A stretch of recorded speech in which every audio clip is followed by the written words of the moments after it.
15 seconds.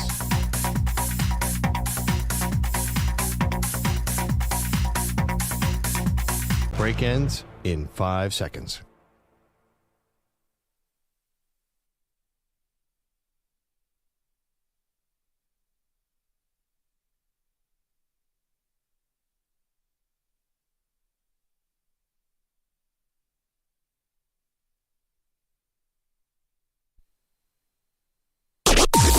Maggie and Perloff on the Infinity Sports Network. Things are looking very different in San Francisco, and I think it's got some 49er fans a little nervous about the upcoming season. Hey, welcome to the show, Maggie Gray, Andrew Perloff. All right, Pearl, I'm going to just run down quickly the people who have left the building over the last few weeks. So Deebo Samuel, we knew. Dre Greenlaw, gone. Hufanga, gone. Guard Aaron Banks and Jalen Moore. Tackle, gone. Charvarius Ward, gone. Kyle Juszczyk, gone. Backup running back Elijah Mitchell, gone. And Hargrave and Leonard Floyd were released. Now, there was a report yesterday that the 49ers really thought they were getting Joey Bosa. And why wouldn't they think they were getting Joey Bosa? He kind of got the inside track there with his brother, but that didn't happen. And Bosa goes to the Buffalo Bills, and we'll talk about that fit a little bit later. But now 11 of the 22 starters from the 2019 Super Bowl team are gone. Is it time to panic in San Francisco? No, not panic. This is every single move you made is smart, right? Name one of those moves that is even slightly questionable. All the good teams look at age and contract number, and if the number is too big on either side, they get rid of them. So the Niners are, yes, they're overdue a dose of reality, but a lot of those moves I like. They made some mistakes over the last 5 years, and they're cleaning it up now, right? Well, listen, it doesn't take away from the fact that you still are going to be relying on aging players at key positions. First and foremost, Trent Williams, your left tackle, who's 38. You still have to rely on him. George Kittle is 31. You're still relying on him. Christian McCaffrey is 29. You're still relying on him.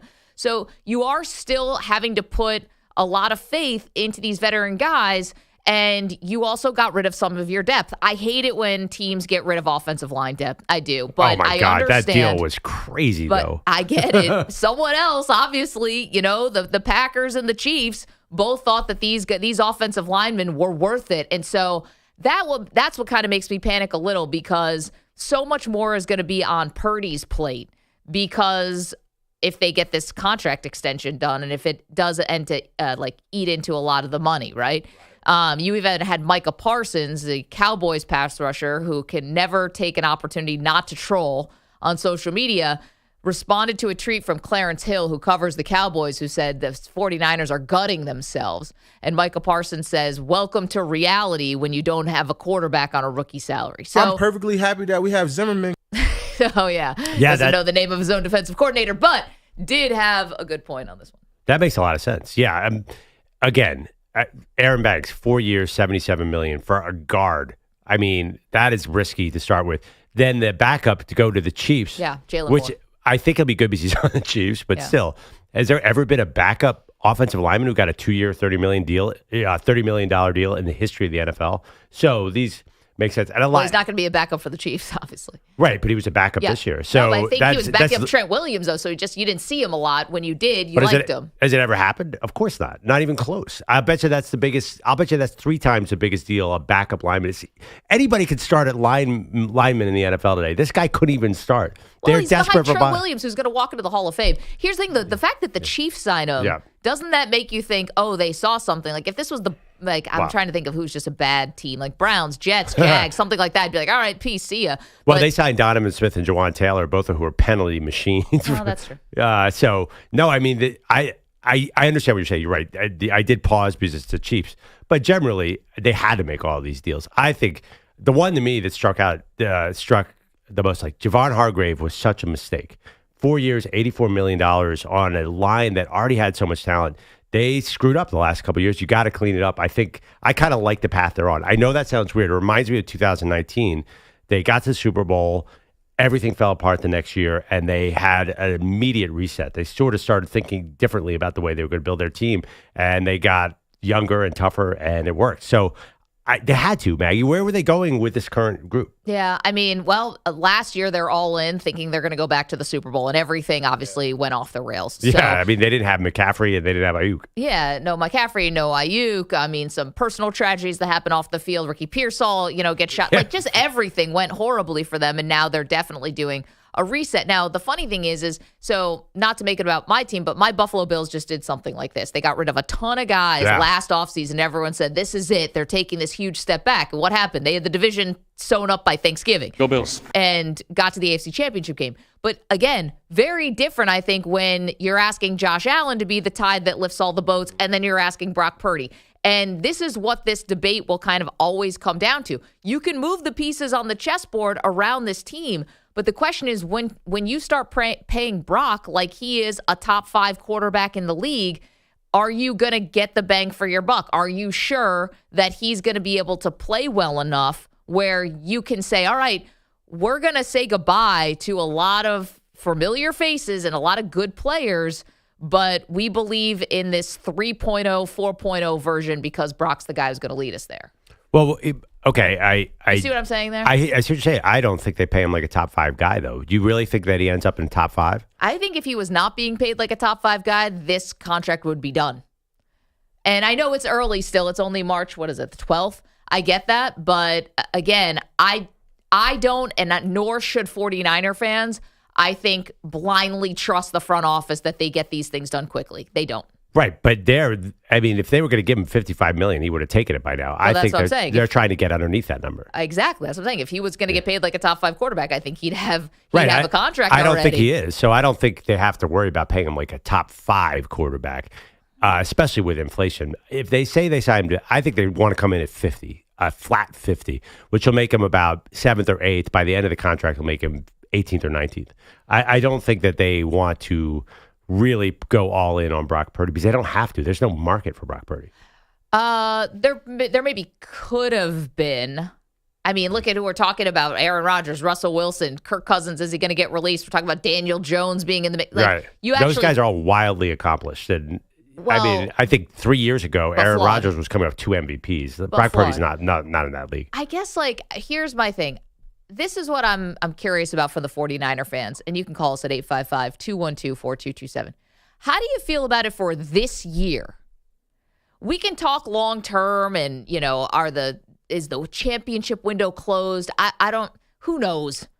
But let's talk about it for this upcoming season where Kyle Shanahan had always had an NFC championship game or bust mentality. Can you still have that with the 49ers? They're coming off a 6-11 season. They're clearly doing a reset here. Is it still reasonable to say that the 49ers are going to be a Super Bowl contender this upcoming season? Yeah, I mean, listen, the year I think they had 4 wins after the Super Bowl year. They came back, they were 10-7. Nobody took them seriously, and they kicked everyone's butt in the playoffs. So I think they got to, whatever that was, they got to get back to that. Remember, they were old enough to remember when their defense was dominant, blew people away. Look at some of the scores from last year. They were letting up 40, 45 points. This was not the Niners last year. And really, to me, everyone focuses on Brock Purdy and McCaffrey and Ayuk. Let's talk about the defense, and let's start. They used to bring in young guys, and they used to be hit on every draft pick, and now the fact that they couldn't get an old guy, that's not the concern. They should be building this defense organically, and something went wrong with the system. Something just went awry, and they became soft. I don't know what happened. They got hurt, too. Dre Greenlaw was not in the tandem there with Fred Warner. That was a formidable duo. But 3 years ago, they were number 1 in defense. Yeah, Hufanga was an all-pro. Right, Remember that? But then I think it was 4 years ago, they were number 1. Then they went with Steve Wilkes to number 8. And then they went number 8 again, and now they've just sort of fallen off. They used to be ferocious. And the last couple of years, you have not been afraid of them if you're an opposing quarterback. Why would you be? 855-212-4227. Are the 49ers Super Bowl contenders this season? Because they're doing a lot of retooling. Now, they have 4 picks in the top 100. Okay, so it's fine. And listen, to be fair to the front office, they have been awesome at some of the late round picks, right? They've really hit on some of the 4th and 5th, guys who you're kind of just hoping they can be rotation guys even. They've found those guys who have become major starters and major contributors. But again, only 4 picks in the top 100. Still got to get the Brock Purdy contract done. And you've got some major guys coming off of injury that you're hoping for big bounce back seasons. Brandon Ayuk, Christian McCaffrey, and you're hoping Trent Williams somehow defeats Father Time. So, well, yeah. The other thing, look at the fact that the Chiefs signed their backup for $30 million says, oh my God, there are no left tackles out there. So you can criticize them for having an old left tackle. You're going to have to look around the NFL. Get a tackle anywhere you can. I take a 38-year-old Trent Williams over his backup. And besides, let me ask you a question. Would you pay Brock Purdy now? Would you make him a top 5 paid quarterback too? I think they should play hardball. Hey, if you're getting younger and cheaper, look at the quarterback position too. Do not put all your eggs in that basket. So the only reason why I would say I think they have to play hardball with Purdy and get him to, 55 or like a Tua contract or what have you. I'd go lower than that, but okay. Okay, but this is the only reason I'd say that. It doesn't generally work out well for the other teams that have played hardball like this. And I'll give you 2 examples. Washington with Kirk Cousins and Cowboys with Dak Prescott. They couldn't get to a deal. And in Kirk Cousins' situation, they franchise tagged him twice and then lost him. Okay. Yeah, I'd take that. 3 more years of Brock Purdy and cost control. Yeah, but then where did they go? Straight in the gutter. Until now, where they've miraculously were able to lose and get Jaden Daniels. That was a dark period. They messed up the Kirk Cousins thing, Washington did, royally. And Kyle Shanahan watched part of that regime up close because he was part of it, the first part with his dad. And then the second one was Prescott. Prescott, who also got franchise tagged twice and who's been basically getting over on Jerry Jones in every contract negotiation, where if they had just gotten to the table earlier, could have really made him cheaper than he is. He's still, by average annual, Dak Prescott's the highest paid quarterback in the league. Right, but 60 mil. But you're forgetting the upfront cost saving too, because they didn't have to pay Dak 2 years, so total cost is not that much different if he'd signed early. And again, they could get Brock Purdy for 3 years now, and they would save $100 million on the front end, and they're going to end up paying it on the back end. So I think you're discounting the fact that, and even with Kirk Cousins, they saved a lot of money by not giving him a huge contract. So they got 3 years. They're like, we're not getting to the Super Bowl with this guy, so what's the difference? Which was a factual. Well, but then they were in the desert. And they got left. And by the way, Kirk ends up thank going. God for them, because they got Jaden Daniels eventually. Well, I know, but you had to wait 7 years for him more. But I don't is, think the franchise tag helps you because it takes away a lot of your flexibility. You sign a guy to a longer term deal, lowers the average annual value, gives you more flexibility about what you have to pay up front, how it counts against the cap. This is why the good teams do it, right? This is why the good teams pay their guys early. Your Philadelphia Eagles always do it. You paid Carson Wentz early. You paid Jalen Hurts early. You always do it. Yeah. You're the model. How'd that Carson Wentz deal work out? Well, whatever. They ended up trading him away and still got good draft compensation for him. Yeah, I just don't think Brock Purdy is that guy. I think he's a very good quarterback, but again, what is the market? Who's paying $55 million for Brock Purdy? You think the Giants or the Jets, if they could get a hold of him? We argue about this. There is no way in a million years that they would want to build around Brock Purdy. He's got to be in that system, and the Niners know that. 855-212-4227. Okay, outlook for the 49ers, who are going over a major makeover. Pine Needle in the chat saying that it was quantity over quality that they lost. Pain. Agree to disagree, because we don't know how Dre Greenlaw is going to come back from injury. Well, that's an overpay. I'm just saying he was a huge part of your defense. Charvarius Ward, I understand, didn't want to be in San Francisco because of the personal tragedy of losing his 1-year-old child. And he said it was too hard to be in that market. Like, too many things reminding him of bad times. You got to let him go. You have to honor that. But I still think that he is a phenomenal corner. And I think the Colts definitely got an upgrade there. Yeah, because those AFC South teams signing cornerbacks from good teams, that always works out well. I'm just saying. And you lost your depth on the offensive line. So 855-212-4227. Do you consider the 49ers a title contender this season? And spare me we don't know what's happening in the draft yet. You've got all year. We've got the squad. Am I right? Don't you think? Is there something they would do in the draft that would move the Super Bowl odds? No shot. Unless they somehow landed Travis Hunter, and there's no way they can get that high up in the draft. Oh, So- I mean, No, this is the team. This is the team. Yeah. but they might make one more cheap signing or one or two more. So Possible. They also lost out on Joey Bosa, and I'm curious Yeah. if the fan base feels a way about that. I'm wondering with this team, especially because, Perloff mentions it a bunch, how Shanahan, a lot of their identity is they feel like they can create stars, especially on offense. definitely. I wonder if some of these guys are going to step into now bigger roles. Are we underestimating the Kyle Shanahan coaching staff's ability to get the most out of them? Like, maybe they don't have to get a Joey Bosa because maybe Robert Saleh can pull one of these edge rushers who are young that they need to bring up, and then those guys play well. Kyle Shanahan get Ricky Pearsall to be a 1,000-yard wide receiver. Like, maybe there are things that we just don't foresee. The problem, I think, is that some of the guys you think still have to be good enough for them to be that good, McCaffrey and Ayuk, injured. So are those guys the same guys? I think is the question. But there are some guys on bench guys who may come up and end up playing really well for them. That's possible. I think the bigger thing is, can Shanahan get more out of Purdy? Like, are we at the Purdy ceiling? Which I think was always the fear when you take Mr. Irrelevant, right? It's like, have we seen, is this the best it can get? Now, to be fair to Purdy, I think he has actually gotten better. He has developed. He was like a singles hitter, and then he turned into like a doubles hitter. I'm saying that as a positive. But let me ask you a question. Would you rather have Purdy improve, or would you rather have that run game look like it did 3 years ago? Both. I would honestly. I don't even care about McCaffrey. I don't know. I would have McCaffrey, my guy Isaac Orendo, and Jordan Mason just running down the throat. That's when they were at their best, when they were just an unstoppable running team. Even the version before McCaffrey, when Mostert and Matt Breida and all these little fast guys were flying, they have to be a run defense team again. And they got away from it last year. They gave the ball to Brock Purdy and said, throw the ball 45 times. That was not good. And then they got into some shootouts. I think they have to go back to where they were 3 years ago. 855-212-4227 49er fans. Let's get the pulse here. Panicking by watching all this talent walk out the door, and also, do you think that you can turn yourselves into a Super Bowl contender this season, 2025?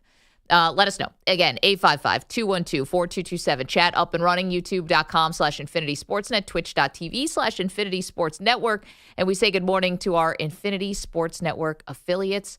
You can listen to us on Sirius XM channel 375 and on the absolutely free Odyssey app. You're in a 5-minute break.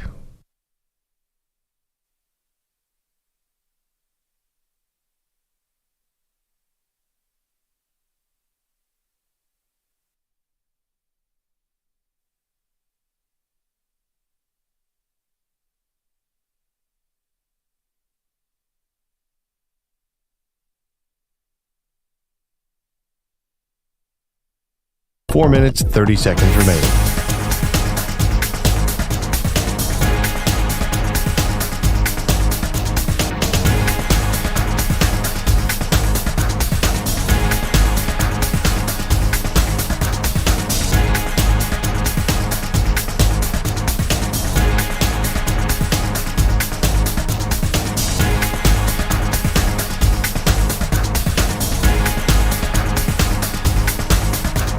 Four minutes remaining.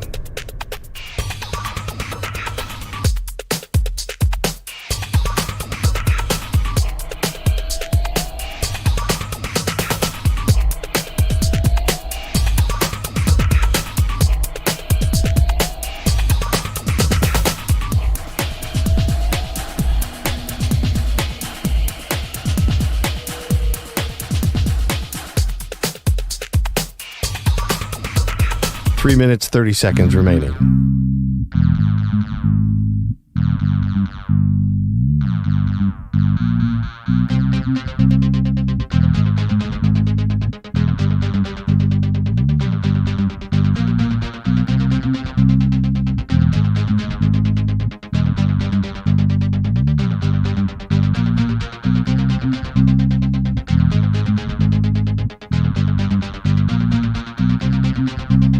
Three minutes remaining.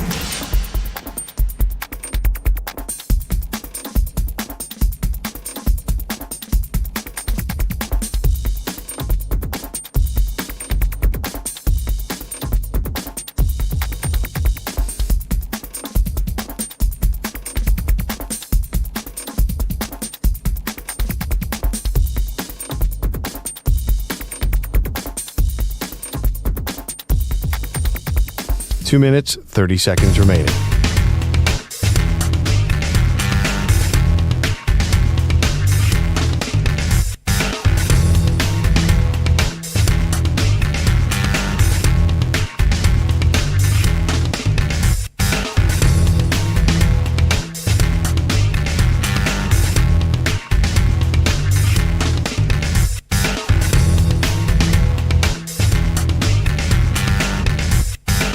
Two minutes remaining.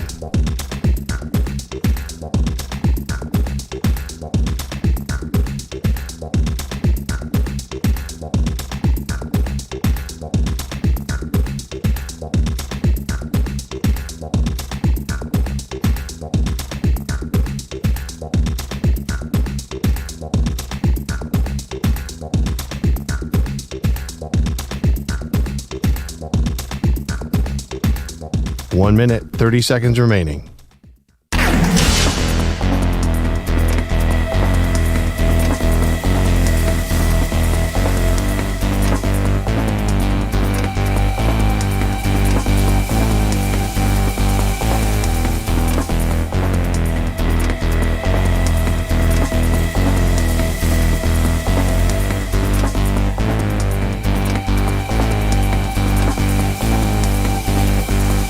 One minute remaining.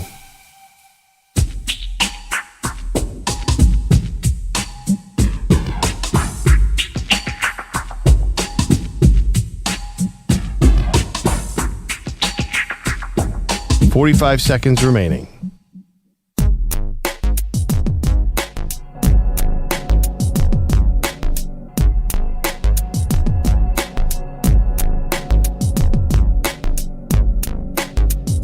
.30 seconds remaining.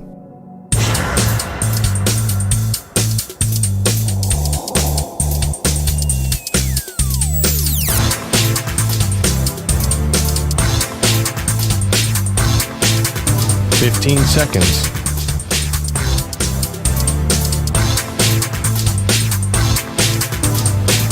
Break ends in 5 seconds.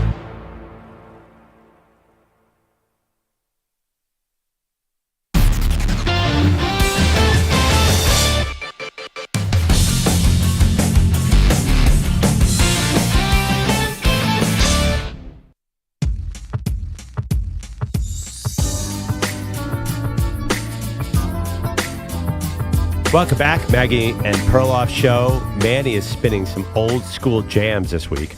I actually tried to introduce my daughter to the Fat Boys last night because we were talking about old school rap, and she's like, "What is this? Is he actually making that sound with his own voice?" And that was exactly what was happening. Yeah, so I know, you realize old school, like if you do old school hip hop for her, it could be like Biggie and Tupac is like old school for her. Yeah. You don't like have for to her, go it's like all 50 Cent.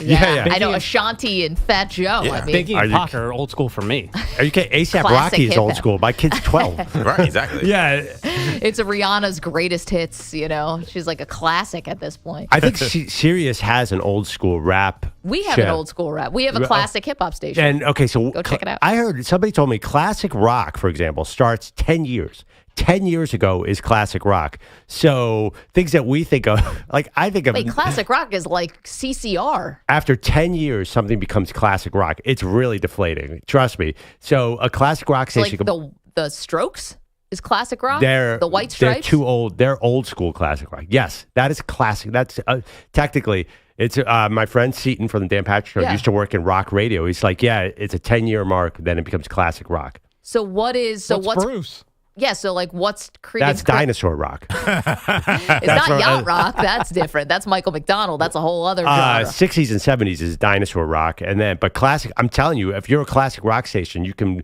go back 10 years. So, for example, Nirvana is Beyond that's dinosaur. Yeah, I guess so. I still think of them as cutting edge, and they're from 35 years ago. It's funny. It's like, so you're telling me Rage Against the Machine is dinosaur definitely rock? classic. That Definitely doesn't classic. fit. Classic rock at best. What year was that? 2000? I guess. I mean, even earlier, probably in the late 90s. I think they were at Woodstock 99. No, I'm serious, Maggie. That's really old rock. So like Vampire Weekend is classic rock. Well, they still come out with stuff, but their first songs, I mean, they're not played on regular radio. You're not going to hear a song from 10 years ago on today's radio. Think about Look at the hits from 2015. That's old now. Yeah, I'm telling you, things move fast. What was the number one rock and roll song in 2015? Well, rock Rock exist song. anymore? That's I don't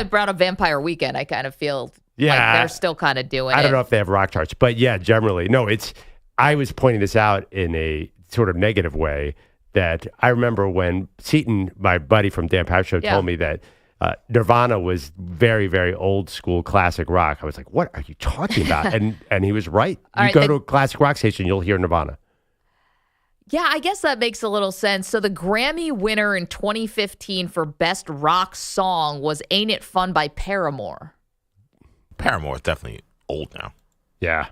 They beat out Blue Moon by Beck and Lazaretto by Jack White. I mean, Beck and Jack White, they might as well be the Rolling Stones and the Beatles. Oh, my God. They're Kiss compared to the...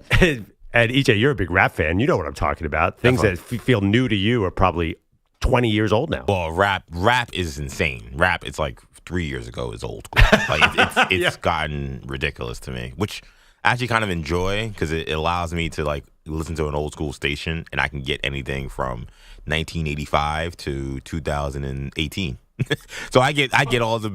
I think music sucks now mostly, so I get all the good stuff to me. Everything's encompassing. Yeah, it's like an all-inclusive resort. Welcome to old age, EJ. You're be like, yeah, it was better back when I was young. Yeah, you know, no doubt. They just don't make hits like they used to. Yeah, they don't. Yeah, I've been playing a lot of like I've been letting Spotify take the wheel on a lot of my shuffles recently, and I've been discovering great artists, and I'm like, oh, cool, this song's awesome. The guy must be new, right? I go to this band or this rap group, Pac Div. The song was out in 2007. Oh my God! I don't like. Every time I do this, it keeps giving me artists from like 2008, 2012. I keep thinking these artists are new because I haven't heard them. Yeah, and but all the stuff is old. There's nothing good that's new right now. And yet Bogusch remains steadfast and loyal to Dave Matthews Band. Yeah, classic rock. Classic jam. Yeah. Bogusch, you agree that's classic rock now, right? Yeah, it's dinosaur jam band. You're up there with the Grateful Dead and Fish and all those. But like, I also feel like there should be String Cheese Incident, like an exception for people who are still making new music. Like, I guess Pearl Jam puts out albums, but they've been playing since '91. So like, are they both? Are they new and old? Well, right, but their new albums are not the same. I think they're you could not the argue same, that. but they're not bad. They're not waste of time. But they're not phenoms. No, but maybe the Rolling Stones put out an album like 3 years ago. It doesn't. It's but like when I grew up here in New York, listening to Q104, they play classic rock, and people were not making new music. Okay, but with multiple dead members.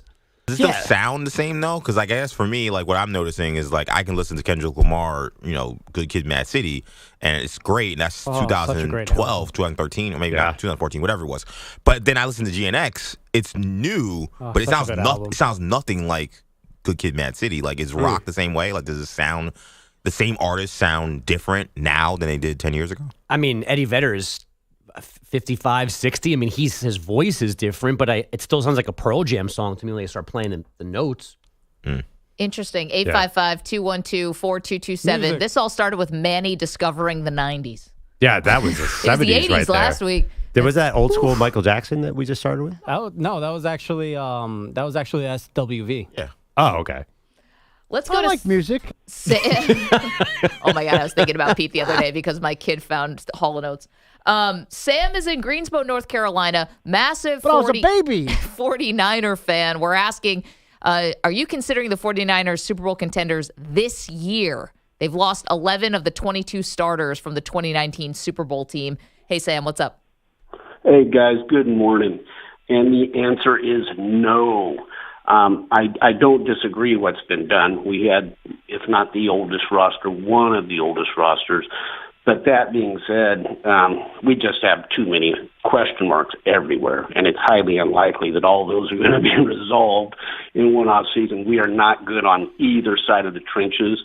We have made too many position groups now that you could look at. Linebacker, Ayuk, your number one receiver now coming off an ACL, MCL.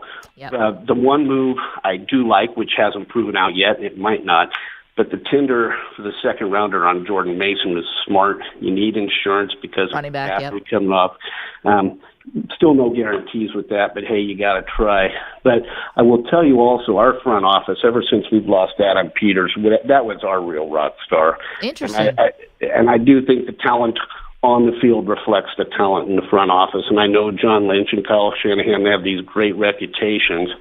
But if you look at Kyle Shanahan, part of his unevenness beyond the fourth quarter is, if you look at his win-loss totals, he's kind of a first or worst type of guy. He doesn't have a lot of 8-8 and that sort of stuff. It's either 6-11 or 12-5, but there's not a lot in between. So, yeah, Sam, I think we always blame that on the injuries, right? It's like either they're all kind of healthy or they're all kind of hurt, and that's the difference. But you're right. He is sort of a boomer bust kind of coach. Wow. Yeah, he is. They have boomer bust players like McCaffrey. Yeah. Yeah, and I do think we should sign Brock Purdy. He did take a major step back last year. I think that was his sophomore slump in his third year. But that being said, and there's a lot there, and some of it has to do with design and play calling. But the big thing is when he was at the top of his game, he had the quickest microchip. He was getting the ball in, and last year he started getting into hero play, holding on to the ball, and we were getting a lot of illegal receiver downfield because linemen can't be holding blocks for 7 days. So I do think there are some things to look at, but when you look at what the options are, what 15 teams in the league are looking for quarterbacks, it's not an easy position to find. You got a guy. Yeah, Sam, solid call all the way around. Thanks for checking in. He's right. Let's take the last point. There aren't a lot of quarterbacks. Like you would think with the development, how they're treated in college, how much seasoning they can get in college these days. Like Brock, who was, a 3-year starter, a 4-year starter at Iowa State, played a ton of games in college. You would think guys would be better coming out of college. And yet we got the Giants and the Steelers who are duking it out over 41-year-old Aaron Rodgers. Yeah, I think that we've raised the bar a little bit about what's good quarterback play. On paper, Sam Darnold just came off the 9th best season in NFL history, and we're like, he stinks. Well, how'd the first 7 years of his career go? Well, I'm just saying, you're saying that there's no quarterbacks, but even the 20th best quarterback has better numbers than the first best quarterback in 1983. I just think that there's a high expectation of quarterback. Like, guys can play. Look at last year, 6 quality quarterbacks came in the NFL. So I kind of dispute that narrative. And there are a lot of good quarterbacks. Now, the problem is if you don't have a good quarterback, your team is dead in the water. If you have Will Levis, you're screwed. Let's go to Tom, who's in Huntsville. The conversation veered toward music because Manny's discovering stuff from like the 80s and 90s, which is a thrill for the rest of us when young people decide to listen to our music. Tom, what's going on? Hey, how are y'all this morning? We're good. Good. I've never considered classic rock or Nirvana, for that matter. I've never considered it by a yearly thing. Like classic rock is 60s, 70s, and up to middle 80s music. As early as Beatles and Rolling Stones. Of course, Rolling Stones are still making music. They're still classic rock. Yeah. Nirvana is never classic rock. It was part of the grunge generation. It's grunge music. It's not classic rock. I think you're right about this, Tom. I've just never tied it to a yearly thing.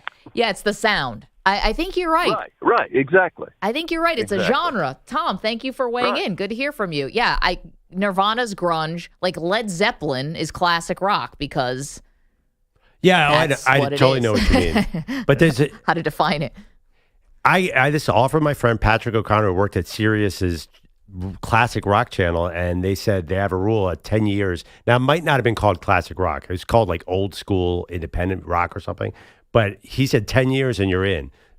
So he could play, for example, my favorite band, Pavement, made their last album in 99. Yeah. So they became classic rock way before I was ready for them to be classic rock. Yeah. Like, it's true. I think Tom was onto something. Feels more like a genre than it does a time period. We see you guys on the phones. You want to talk about the 49ers. Our question to you, do you consider them Super Bowl contenders this season?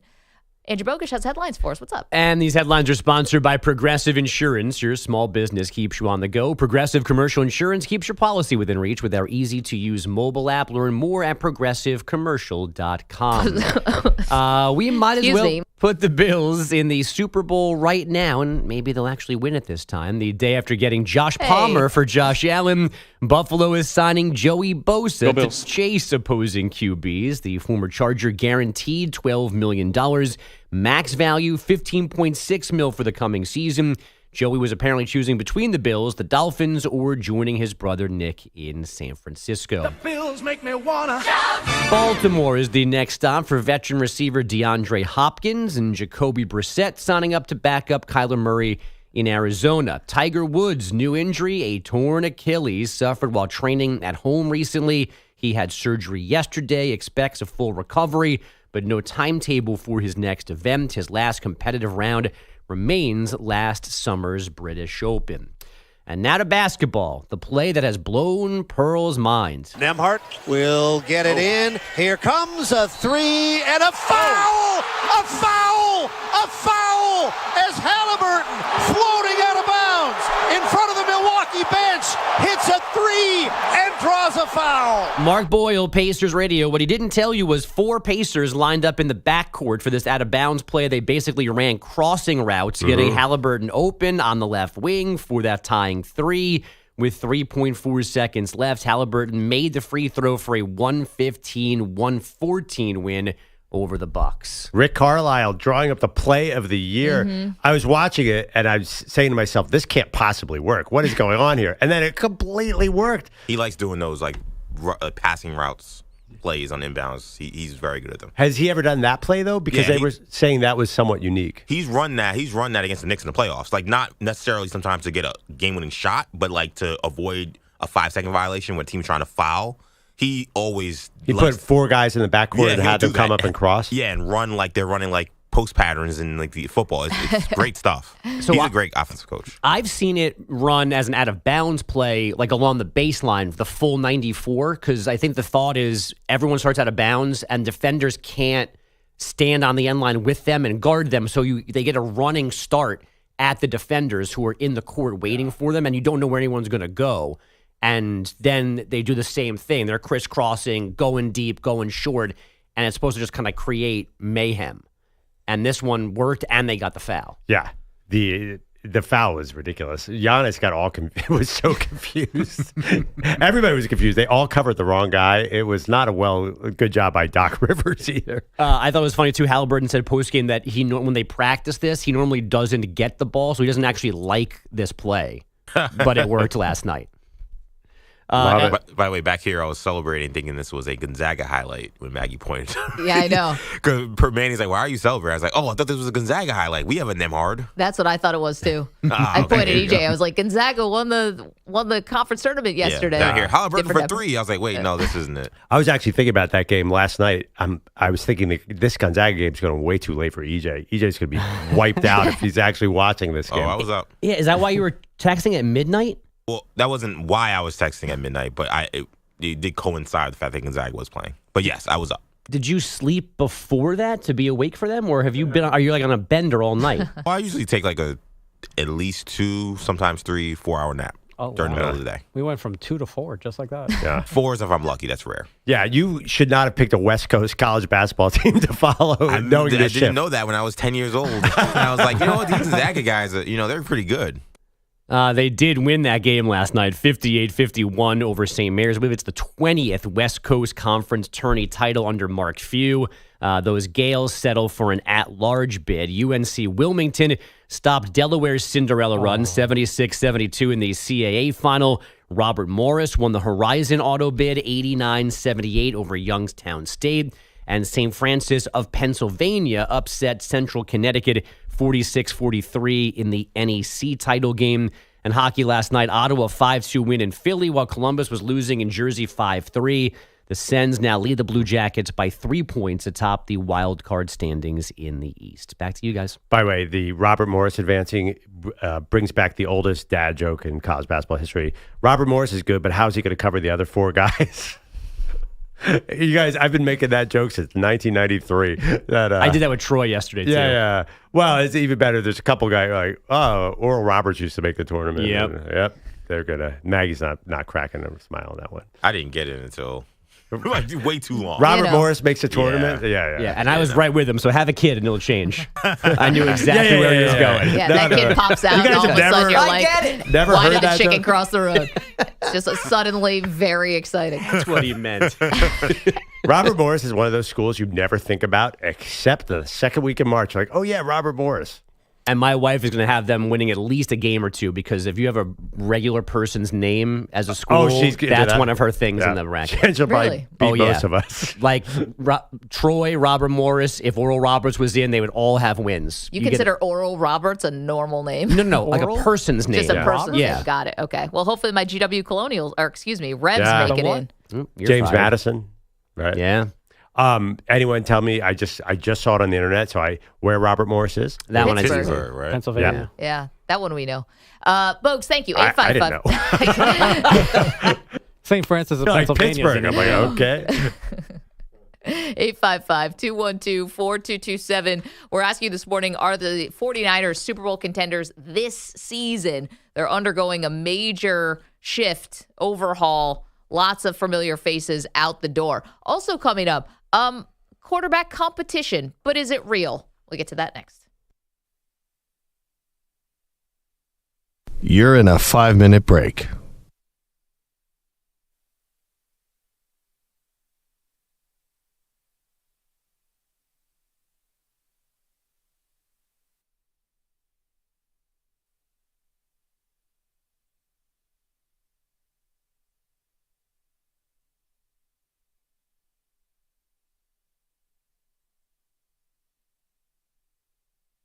Four minutes, 30 seconds remaining.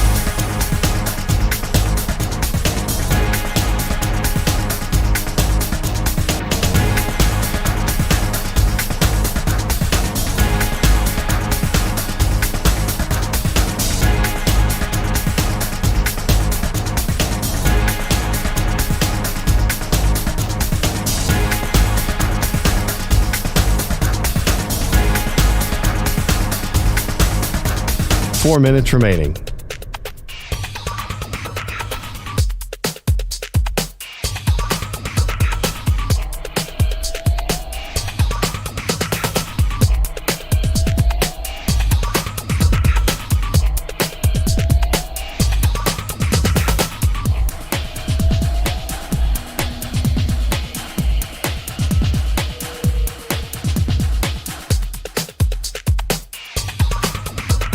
Three minutes, 30 seconds remaining.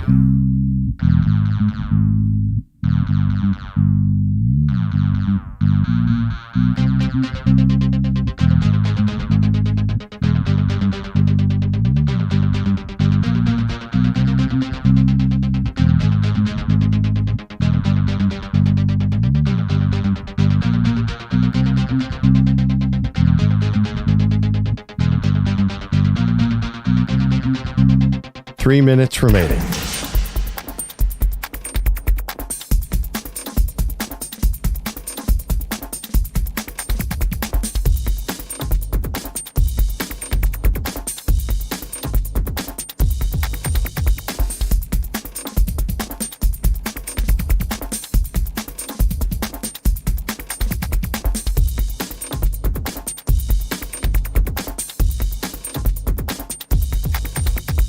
Two minutes, 30 seconds remaining.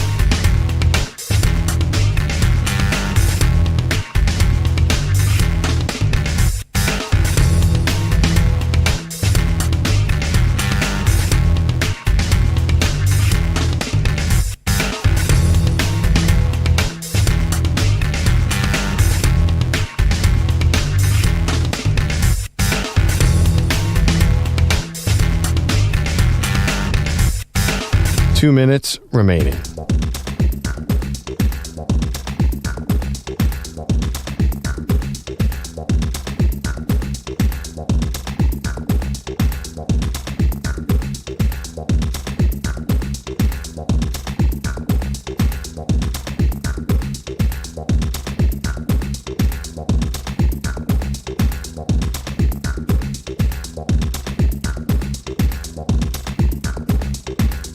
1 minute, 30 seconds remaining.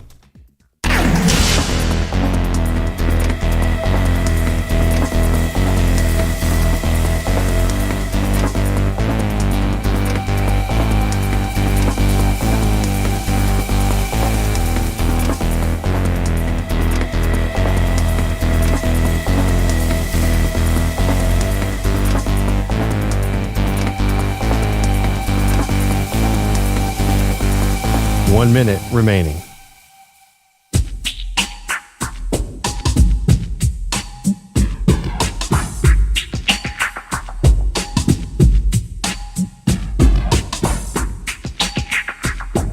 $45 seconds remaining.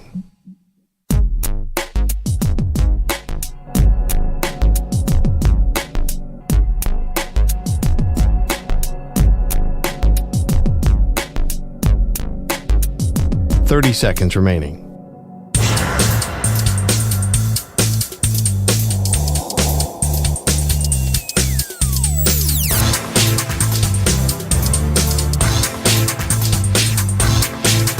$15 seconds.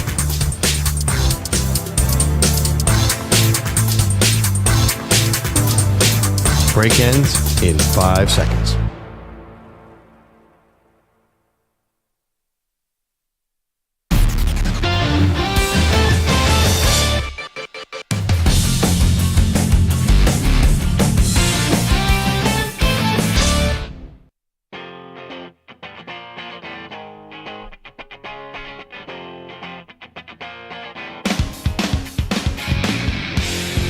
Talking about what is the actual definition of classic rock. Does Nirvana fall into that category? So, Manny obliged. Welcome to the show. Evan P., little music, little sports, why not? We're also asking you, are the 49ers still a Super Bowl contender this season? The early returns on our poll question on X, Pearl, a resounding no. Yeah, not surprised. But I agree that they're, well, actually, no, I'm not even going to say that. I would vote yes. And I think this is all good. If you're a Niners fan, you got to get young and hungry again. You cannot be this bloated old person team. Yeah, but you're still relying on a lot of those old guys, bro. Not so fast. I didn't say it was perfect. I just said I like the mentality. Let's go to Leland. Big 49er fan in Sacramento. Good morning, Leland. Hey, good morning, Maggie. Good morning, Andrew. Morning. Anyway, so I think that the 49ers are not contenders because of, the huge, talent vacuums that recently happened. It's happening so fast, it's hard to keep track of everything, but there's like 4 starters that are not on the field anymore. And then they have a bunch of guys that left during free agency. So I don't see how they can make up the difference so quick with the NFL draft and other free agents that are coming. It's happening so fast, it's hard to keep track. But here's what I have, and if I'm repeating stuff you guys already know, let me know. Juszczyk, Hargrave, Collins, Floyd, Vaughn. Those guys are on the field all the time. Aaron Banks, Joshua Dobbs, Jalen Moore, Elijah Mitchell, Travarius Ward. Oh, yeah, Dre Greenlaw, he's gone. Talanoa Hufanga, gone. How do they make it up? I don't think they can. But you just said guys, half those guys you just said were not on the field because they were hurt. Yeah, I know Hufanga had some injuries. And Dre Greenlaw, he missed a lot, but still he's gone. And how are they going to make up that difference? You're right about the injuries. Well, it's funny, though, because Leland, and thank you for the phone call, it is kind of head-spinning when 11 of the 22 players who started the Super Bowl in 2019 are now off the team. But, bro, they're still relying on guys who are coming off of injury. Yeah. Right? If it was Brandon Ayuk is coming off of injury, Christian McCaffrey is coming off of injury. Trent Williams wasn't exactly the picture of health.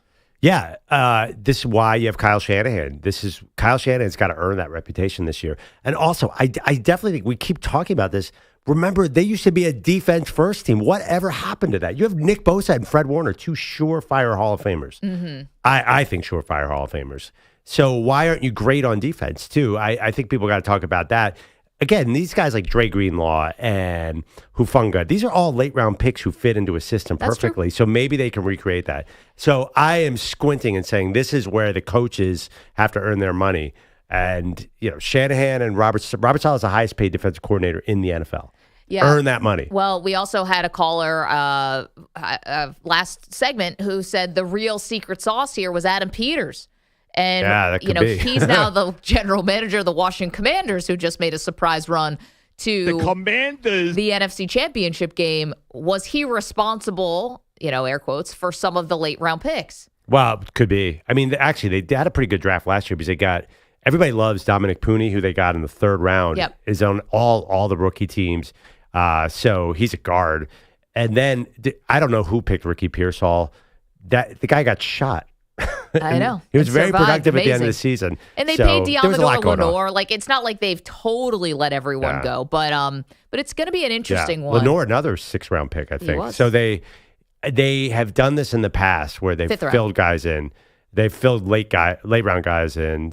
I kind of like it because I did not like a lot of the energy around the team last year. Well, for obvious reasons. Yeah, things were just going south. It just now the degree of difficulty becomes a little bit bigger just because, again, we think they're going to pay Purdy. But again, look at the guys that Leland just listed off. A lot of them were mistakes. Javon Hargrave, Malik Collins. Saleh came in, looked at the tape and said, I do not want these guys on my defense. So I am not going to hate them for that. 855-212-4227. So that's a little snapshot of what's going on with the San Francisco 49ers. Okay. Over in Indianapolis, we were waiting to see, Pearl, who the team was going to bring in to be competition for Anthony Richardson. Anthony Richardson, who was benched at one point last year because he took himself out of a game in a crucial moment. You never see that from a quarterback. And he kind of after it happened, he kind of looked around like, what? I don't even think he understood the grave mistake that he had made at that point. He kind of pulled was that wrong? I'm sorry. I didn't know I couldn't take myself out of a game. And basically what it underscored was his lack of experience and maybe a lack of maturity. So now they want to bring a little competition, and they've done that by way of Daniel Jones. So Daniel Jones, the Giants cast-off, now is on a 1-year, $14 million deal. Do you think this is a real competition? Or just to scare Anthony Richardson? That money says it's a real competition. I mean, they benched Anthony Richardson last year. I don't think it was really the pulling yourself out, but also the guy completes 42% of his passes. Yeah, but who's responsible for that? You took a flyer on someone who had 13 college starts, basically. Right. I'm just saying, I think he was benched because he wasn't playing well. So my point being, I think Daniel Jones can legitimately outplay him and get on the field. Now, I'm a big Anthony Richardson fan. I'd like to see it work. But at 1 year, $14 million to me says, Jones has a great chance to play. I don't think this is a scare tactic. Man, wouldn't that just be such a admitting of defeat, though, by this front office, who, when you took Anthony Richardson, you knew that this guy was going to be a project. Now you're surprised that he's a project? That's on you guys. If Daniel Jones beats out Anthony Richardson, the front office doesn't look good. They look horrible here. And it's funny, I saw the conversation yesterday on some other networks and stuff. We keep an eye out on what people are talking about. And I saw Dan Orlovsky was wondering if Anthony Richardson would now ask for a trade. Daniel Jones can't scare you that much, dude, where all of a sudden now you're going to ask for a trade. Where are you going to go, first off? And secondly, you got to be able to compete with Daniel Jones. It's not like they're bringing in Aaron Rodgers or something in his prime. Come on. Right. Well, it's interesting that they did not go with Rodgers, who was in the mix reportedly for that job. So let me ask you a question, though. You said it's admitting failure. Who cares? You've already made the mistake. It's a sunk cost. You got to move on and make the best decision for what's this year. Now, the thing is, Anthony Richardson is 22, but don't put him out there just so you can defend your pick. That's a bad GM mistake, playing a guy to defend your pick. I get that, but sunk cost, you knew he was a work in progress, right? This is not the finished product. You thought he'd be better than he was last year. Whose fault is that? His. Not the coaches. Coaches don't wear any of this. You got Shane Steichen as their head coach, who's an offensive-minded coach. Yeah, great coach. Great play caller. Who wanted a dual-threat quarterback, right? Because what he did with Jalen Hurts with your Philadelphia Eagles when you guys won when you got to the Super Bowl and lost to the Chiefs the first time. I just think that the coaches have to wear this. The GM has to wear this. Guys, Andrew Luck retired a long time ago, and I still feel like this team is using that excuse of having this constant revolving door at QB. So when you say wear it, though, does that mean that they're not supposed to make the smartest decision about how to make the team good this year? You're right. It was probably a mistake to take him at number 4, but that mistake has already been made. Yeah. You got to try and win as many football games as possible. And what about Daniel Jones's history makes you think he's going to win games? Well, Shane Steichen, to me, I always think of Shane Steichen. He tells his quarterback to escape to the right outside the pocket, and Daniel Jones loves to run. Yeah, and then Guy what happens? scrambles like crazy. And then he gets flattened, even though he's a big dude. Yeah, Daniel Jones is like for 6'5", and he gets hurt all the time when he's running. Or he trips over the 5-yard line. Well, that happened famously. Yeah, still ran for almost 800 yards one year. So, yeah, I mean, it's a risk, but they were in a desperate situation. See, I don't think this is a real competition. You think it's Richardson? I think it's Richardson. Until he screws up. Then, Or he gets hurt. Yeah, that's the other thing. He gets hurt all the time. 855-212-4227. Do you think that Daniel Jones is real competition for Anthony Richardson? I see this totally different than someone like Orlovsky or whatever. I don't think Richardson's going to ask for a trade. Come on.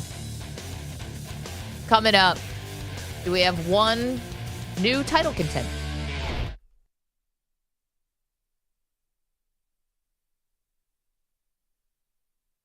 You're in a 5-minute break.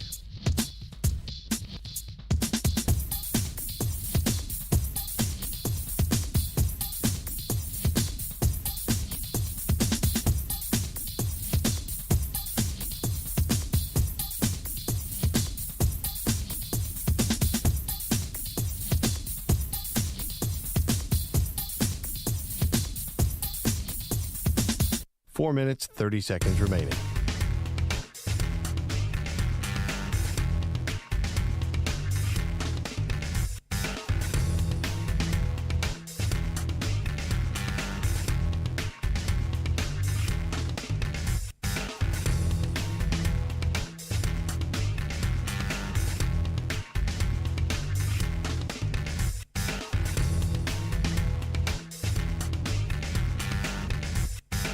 Four minutes remaining.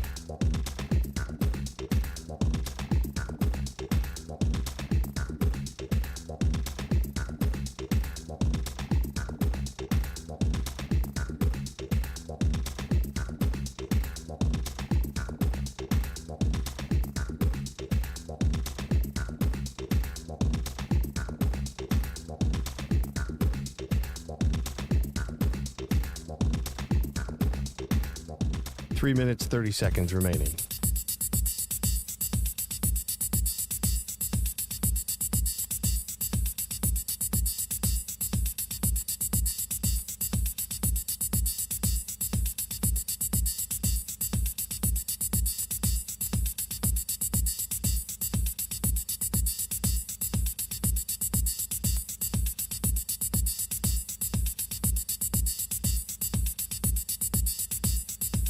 Three minutes remaining.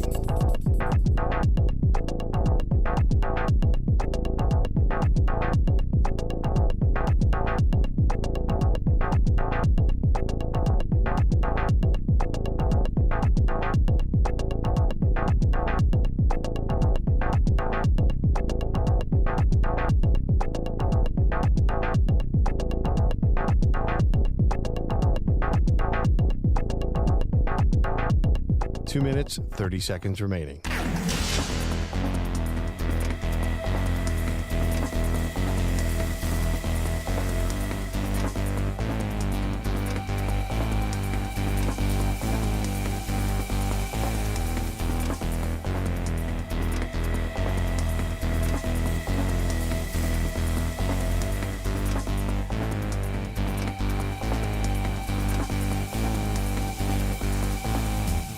Two minutes remaining.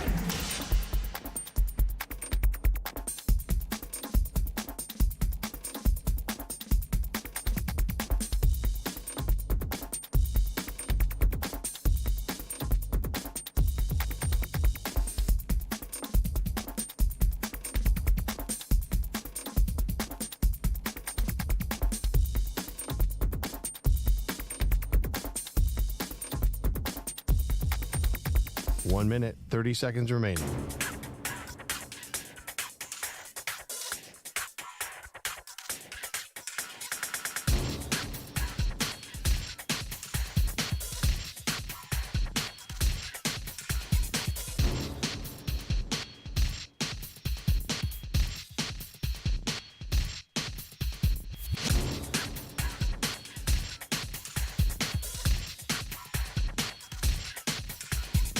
1 minute remaining.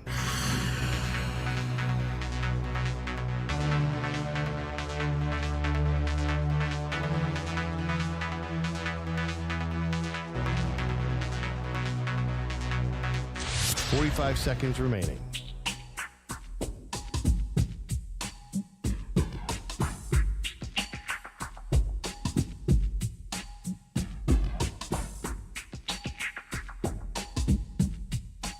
Seconds remaining.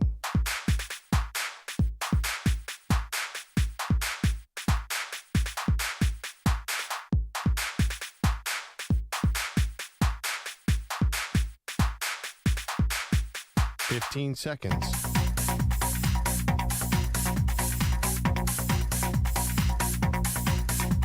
Break ends in 5 seconds.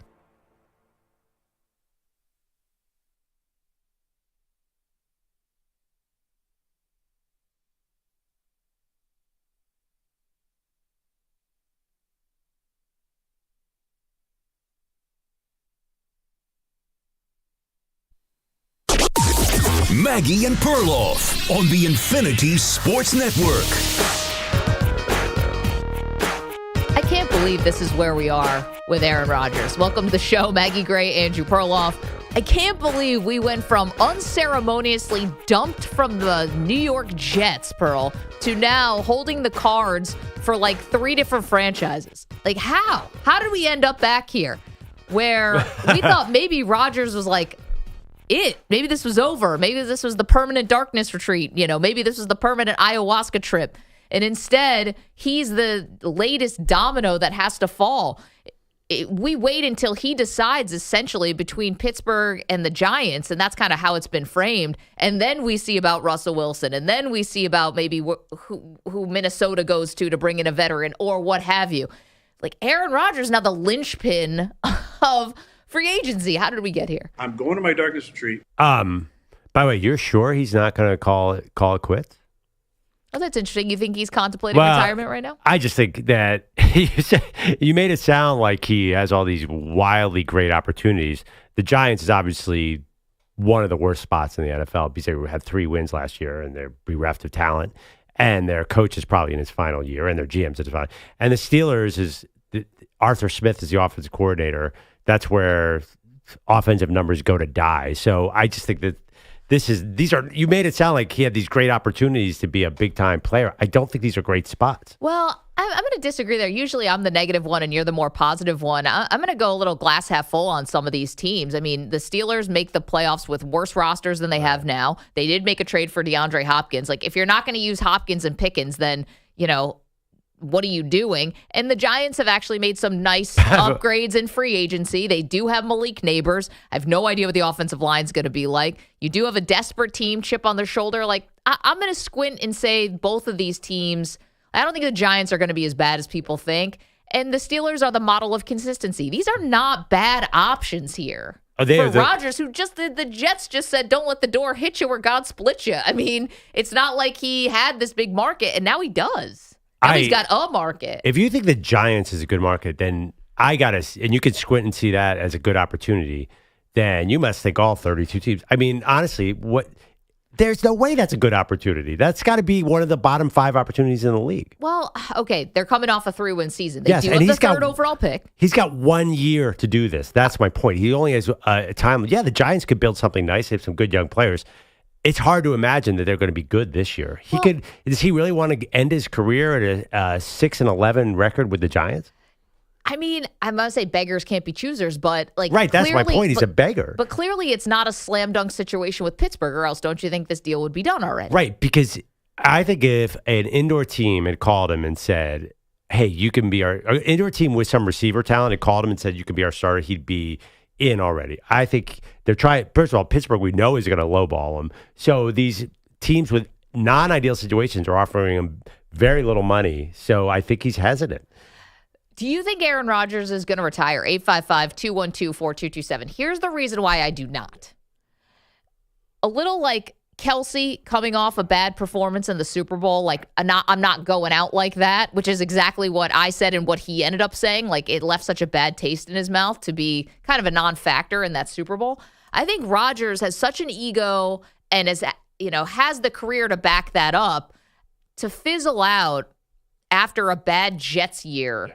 I think, to me, I think he's got a lot to prove. And, we've talked to how many foot doctors who say the second year coming off of the Achilles is actually much better. We talked to one foot doctor, but yes. That's exactly what I said behind the glass, too. We talked to one. Well, he brought a live foot, so I'm kind of counting that as like 2. You guys act like I don't talk to any other orthopedist besides Dr. Rock. I got a cell phone full. But anyway. I get your point. I'm just saying. He's not the only one. David Chow has said the same thing, just guys on Twitter. But anyway. I agree that he will likely come back. I'm not arguing on that. He's going to come back, and I don't think he's going to be bad. But I think the reason why he's not going to retire is because, as simple as ego, pride, I'm not going out like that. Well, yeah, I agree with you that he doesn't want to go out like he did with the Jets. But if that's your mentality, you are not walking into New Jersey, another team in New Jersey. The Giants have been really bad for a long time. I think that's a very scary situation. Obviously, he would have wanted to go with Kyle Shanahan or Kevin O'Connell or some spot where quarterbacks put up 35 touchdowns every year. I don't think he is too excited about going to the Giants. Well, listen, are the Vikings still lurking? I don't know. To go in and to help J.J. McCarthy. The only thing is that the Steelers and the Giants, you're starting. Yeah, I think 100% starting. I think that makes much more sense. Yeah, Vikings, you're not sure. You could end up going there and they say, listen, McCarthy looks good, his knee's fine. We got to go with the young guy. Yeah. So for Rodgers, it's you go indoors and you go with a better coach and a better team, but are you going to be holding the clipboard for J.J. McCarthy?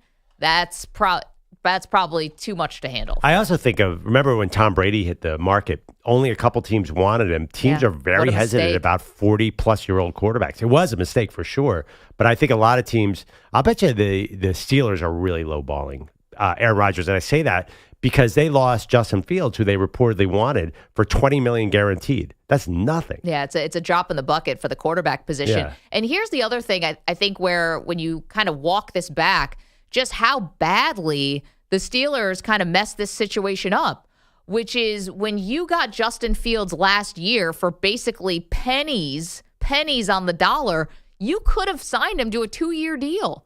You could have had him under contract this year, probably for something pretty cheap, Pearl, backup quarterback money, and you would at least have had a quarterback on your roster right now. And, you don't promise him anything, but I bet he would have signed a 2-year deal with you last year because his stock could have been lower. I mean, he's traded away from Chicago. He wanted to go to Pittsburgh. It was his preferred destination. They made it happen. And the, Steelers farted around with that and they didn't look ahead. And now they are waiting, I guess, on pins and needles for Rodgers because you bring back Russell Wilson. You guys said this. I don't know if I necessarily agree, but you bring back Russell Wilson, it kind of feels like a letdown. Yeah, but also for the fan base. Just take a step back to Justin Fields. I think a lot of people are wondering what the Steelers and the Jets see in Justin Fields because his numbers weren't great in his start. So honestly, I didn't totally get the Justin Fields thing. Why? I was surprised when all the reports came out that the Steelers were really honing in on Justin Fields this offseason. Because they benched him last year. So what changed? I didn't understand that at all. Well, the owner came out, remember, after the season and said, I would prefer to keep one of the two of Justin Fields and Russell Wilson. But why? And I think, I don't know. That's what he said. Yeah. And I think people assume, you go with the young guy. Yeah, and a lot of actually Pittsburgh reporters said they were leaning Fields. And it does seem like they were competing with the Jets for Fields. Yeah, I don't see that. Again, I think you said something to me either in the break about how Pittsburgh seems to have no plan at quarterback. Yeah, can you imagine? That's organization malpractice. How do you not have plans here at QB where you're waiting on Aaron Rodgers, and if not him, I guess it's Fields? Come on. You're trying to sell your fan base that you're not mired in mediocrity, and you just made this big trade for DeAndre, DK Metcalf. Yeah. DeAndre Hopkins signed with the Ravens yesterday. Yeah. But for DK Metcalf, you did the investment. You brought in the weapon, and it's going to be like Chris Boswell who's throwing to him. I have no idea who it is. It's definitely unusual times in Pittsburgh. But you know what? Whatever they've been trying before hadn't been working for 8 years, trying something different. I mean, that's why I think that they really want Rodgers because they've been pinned into this corner, right? What choice do they have now? Okay, but here's the thing. Now, Rodgers, the kookiest dude in the league, he's is he holding you hostage? I don't know if it's like that dire, but it kind of feels like it. So now you got to wait for him to get service at the Malibu house so you can get an answer. Like, Rodgers is a kooky dude. Well, that being said, we just know how kooky Rodgers is because he shares it every week. I think there's plenty of kooky dudes That's true. in the NFL. We just happen to know. Unique brand of kook. But still, I mean, he can sling it. Obviously, his upside seems high if he can get one more healthy year. Yeah, I mean, here's the issue. Why hasn't it happened yet? Everything else has happened. This is kind of weird. Money, probably. Yeah. Who's going to blink first? I mean, I imagine, or Rodgers is in Costa Rica talking about caterpillars turning into butterflies. It could be anything with this dude. Or it's the Giants. They're offering more money. Well, then take the money or don't. Yeah. He's kind of the one guy who really, not for me to count someone else's money, but isn't he kind of the one guy who's signed so many big contracts, he's earned the right to not have to make it about the money? Yeah, he's the highest paid player in NFL history. Boom. So I think the Giants, by the way, might want to pay up to change the narrative off of last year when they wouldn't pay for Saquon.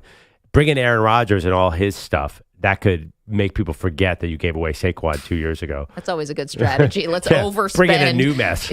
So that people will forget that we didn't spend the last time. I think that they would do 1 year, $24 million, because then everyone would be talking about Rodgers and no one would be talking about the fact that they let Saquon Barkley walk out. Yeah, they're never going to live that down. 855-212-4227. If I'm a Steeler fan, I am just pulling my hair out. I'm like, guys, here's the other part, too. I said you could have signed Justin Fields to a 2-year deal on a very cheap 2-year deal. He could be your backup quarterback right now. You could have him under contract, right? Yeah. You also could have done this when the season ended. You know what I'm saying? They waited so long that the Jets got into this and created a bidding war. He's your own guy. Yeah, but if you have Justin Fields at quarterback, I think your win projection is 9 games at most. Bro, it's a warm body. They got nobody now. Yeah, but they'll get somebody. They'll get a warm body. I mean, I think they can find somebody. I mean, what are you saying? They can find somebody. Yeah, great. Wentz, Mariota? Honestly, Russell Wilson was better than Fields last year, so stick him in there. He was actually really good when the Ravens went into prevent in the playoff game. Russell was slinging it. And I was saying to myself, wow, they should have done this from the get-go. I think the main problem, too, is their offensive coordinator is way too conservative, and Tomlin is way too conservative. And they trade for this Ferrari of a wide receiver and DK Metcalf. Now, even if they have Russ or Aaron Rodgers, they have to throw on first down once in a while. That's so funny that it's this is how low the bar is, that you're giving a future Hall of Fame quarterback credit for being able to complete passes when the other team's in prevent. Well, I mean, look at his numbers. What are we doing? Well, he just looked kind of sharp. A lot of games, there were moments last year they were pressuring him. But there were moments all last year where Russ made some really good throws. I was like, wow, if this team was just had a better offensive coordinator, Russ still has got a little bit of zip in that arm. They could bring Russ back. They're not doing it. I know. This is a mess totally of their own. Well, they might bring Russ back. Yeah, if Rodgers says no. Yeah. I just can't believe a team that we consider so smart and savvy and consistent and crown jewel franchise of the NFL, the Pittsburgh Steelers. I just can't believe they have found themselves in this horrible situation. Now, they might end up saving it and do another 9-8 season and go to the playoffs as a wild card. But it's just unfathomable. I don't know. This is a team that had Antonio Brown, Le'Veon Bell, and their star quarterback got involved in a huge controversy back then. There's been some chaos around them. They were winning Super Bowls back then. They were closer, at least. Least. Well, they never won with AB and Le'Veon Bell, but it's put up and shut up. They've had some weird stuff happen in Pittsburgh. They are not averse to controversy. But you'll agree with me that they're considered. The Steelers have an aura. Right. They've had the same coach, 3 coaches in the last 60 years. You're right. But, yeah, I mean, I don't know if they've earned that aura in the last 10 years. There's a bit of chaos there. Coming up next, we're going to talk to somebody who played for the Pittsburgh Steelers for 7 years and get his thoughts on what's going on with the front office and how they don't have a quarterback on March 12th. 855-212-4227. You're welcome to join the conversation as well. We have a poll question out there for you. Do you consider the San Francisco 49ers a Super Bowl contender this season? 11 of the 22 starters from the 2019 Super Bowl team are now gone. Okay, Bryant McFadden, the two-time Super Bowl champion, is going to join us next. Coming up later in the show, we are going to dive into the LeBron James controversy with Stephen A. Smith and how far do you go to defend your own offspring. 855-212-4227. You're in a 5-minute break.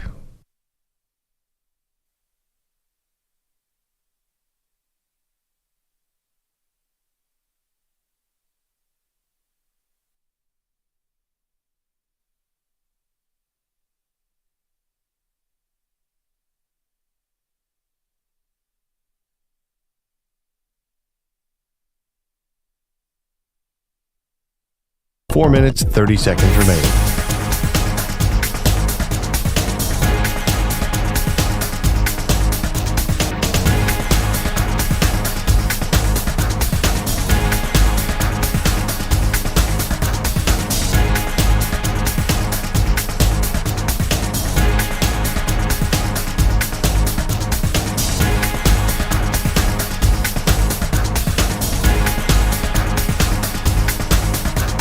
Four minutes remaining.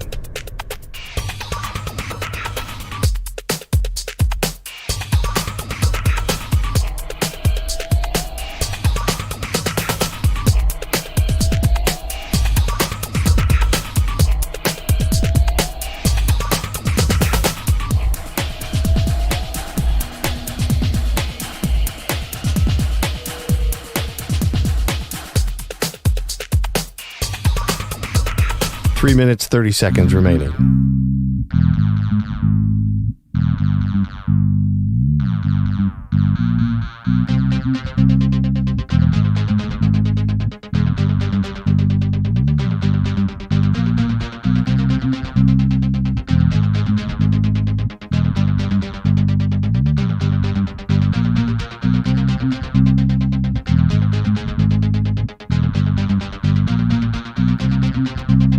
Three minutes remaining.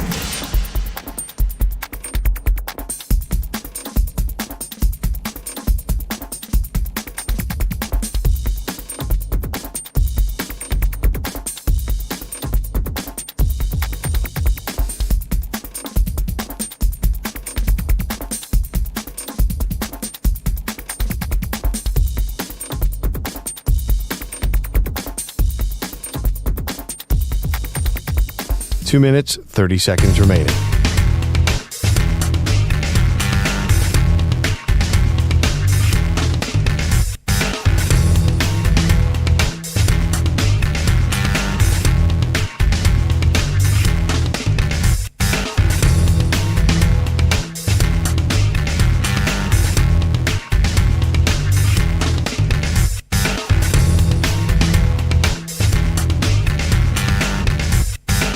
Two minutes remaining.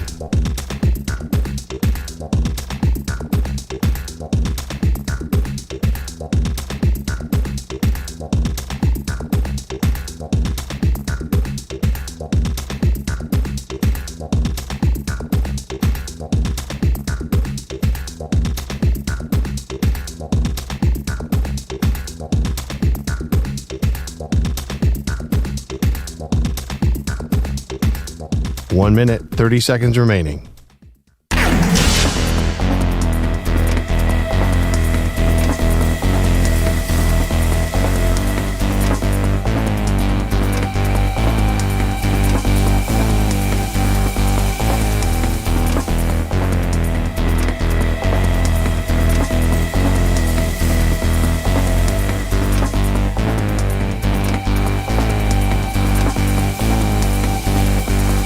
One minute remaining.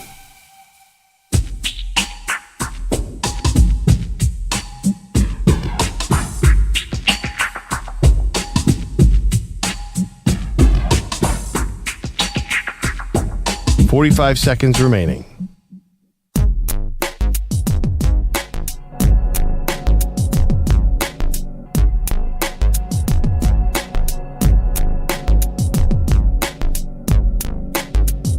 Thirty seconds remaining.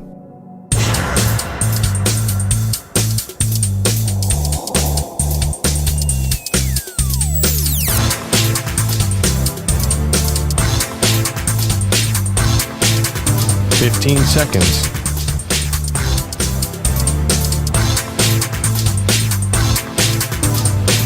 Break ends in 5 seconds.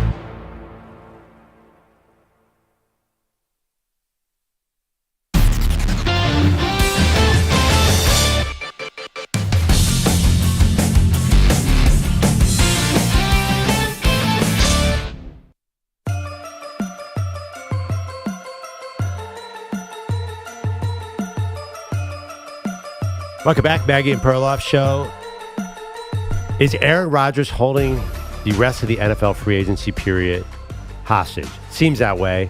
He's off, for all we know, in parts unknown. You said Costa Rica. Yeah. You just got back from there. Yeah, I didn't see him. I didn't see him. No? Oh.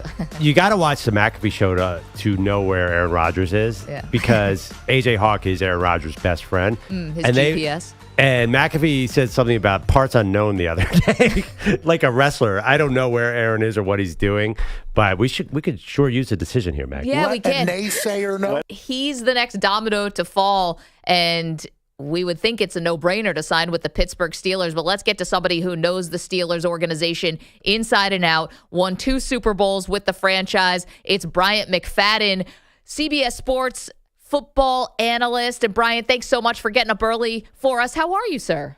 I'm doing great. Thank you for the invitation. It's always a pleasure to speak to you both, so thank you. Oh, no. When we think Pittsburgh Steelers, we think of you first and foremost. So, okay, first question here. What do you think is holding up Aaron Rodgers and a potential marriage, if you will, with the Pittsburgh Steelers?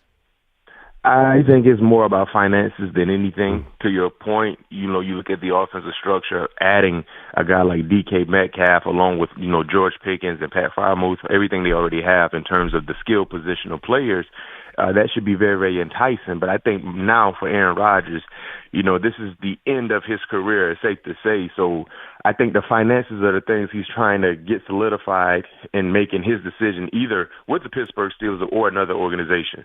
Brian, if Aaron called you tomorrow or called you today and said, I'm thinking about the Steelers and I'm thinking about the Giants, what would you tell him? Well, I would say this. If you look at the last 5 years between both organizations, even when both organizations have been, below average to say the least, Pittsburgh has still been a winner, right? And if you look at the roster, Pittsburgh has a better roster. So worst case scenario, when you talk about playing for Pittsburgh, you're going to win 9 ball games. Worst case scenario. The New York Giants, worst case scenario, you might win 2 or 3. And do you really want to go out on that type of note, not being a part of a playoff caliber team, not being being a part of a team that's relevant? Because if you go to New York, it's safe to say you won't be relevant as a team because you won't be good. And if you're not good, you have no playoff aspirations at all. Bryant McFadden is joining us. He's a former Pittsburgh Steeler, won 2 Super Bowls with them, now working for CBS Sports HQ as a football analyst. All right, we love your perspective because you can take us behind the curtain here on the Steelers. Do they woo free agents? Like, what does this look like? Do you think that they're really trying to put the hard sell on Rodgers, or is this the type of organization where they'll say, here's the offer, take it or leave it? Well, it wouldn't be a take it or leave it type thing, but of course they want to make you feel like you're wanted, and you're needed, most importantly. So I think for Aaron Rodgers, and the thing about Aaron Rodgers in this situation, there's always been a mutual love, football love between Aaron Rodgers and Mike Tomlin. The respect from either side, they've always really complimented each other in terms of what they've done. So Aaron knows about, the ideal of playing under Mike Tomlin and how great it could be. So for Pittsburgh, no question, they're going to try to make you feel like you're wanted and needed, most importantly.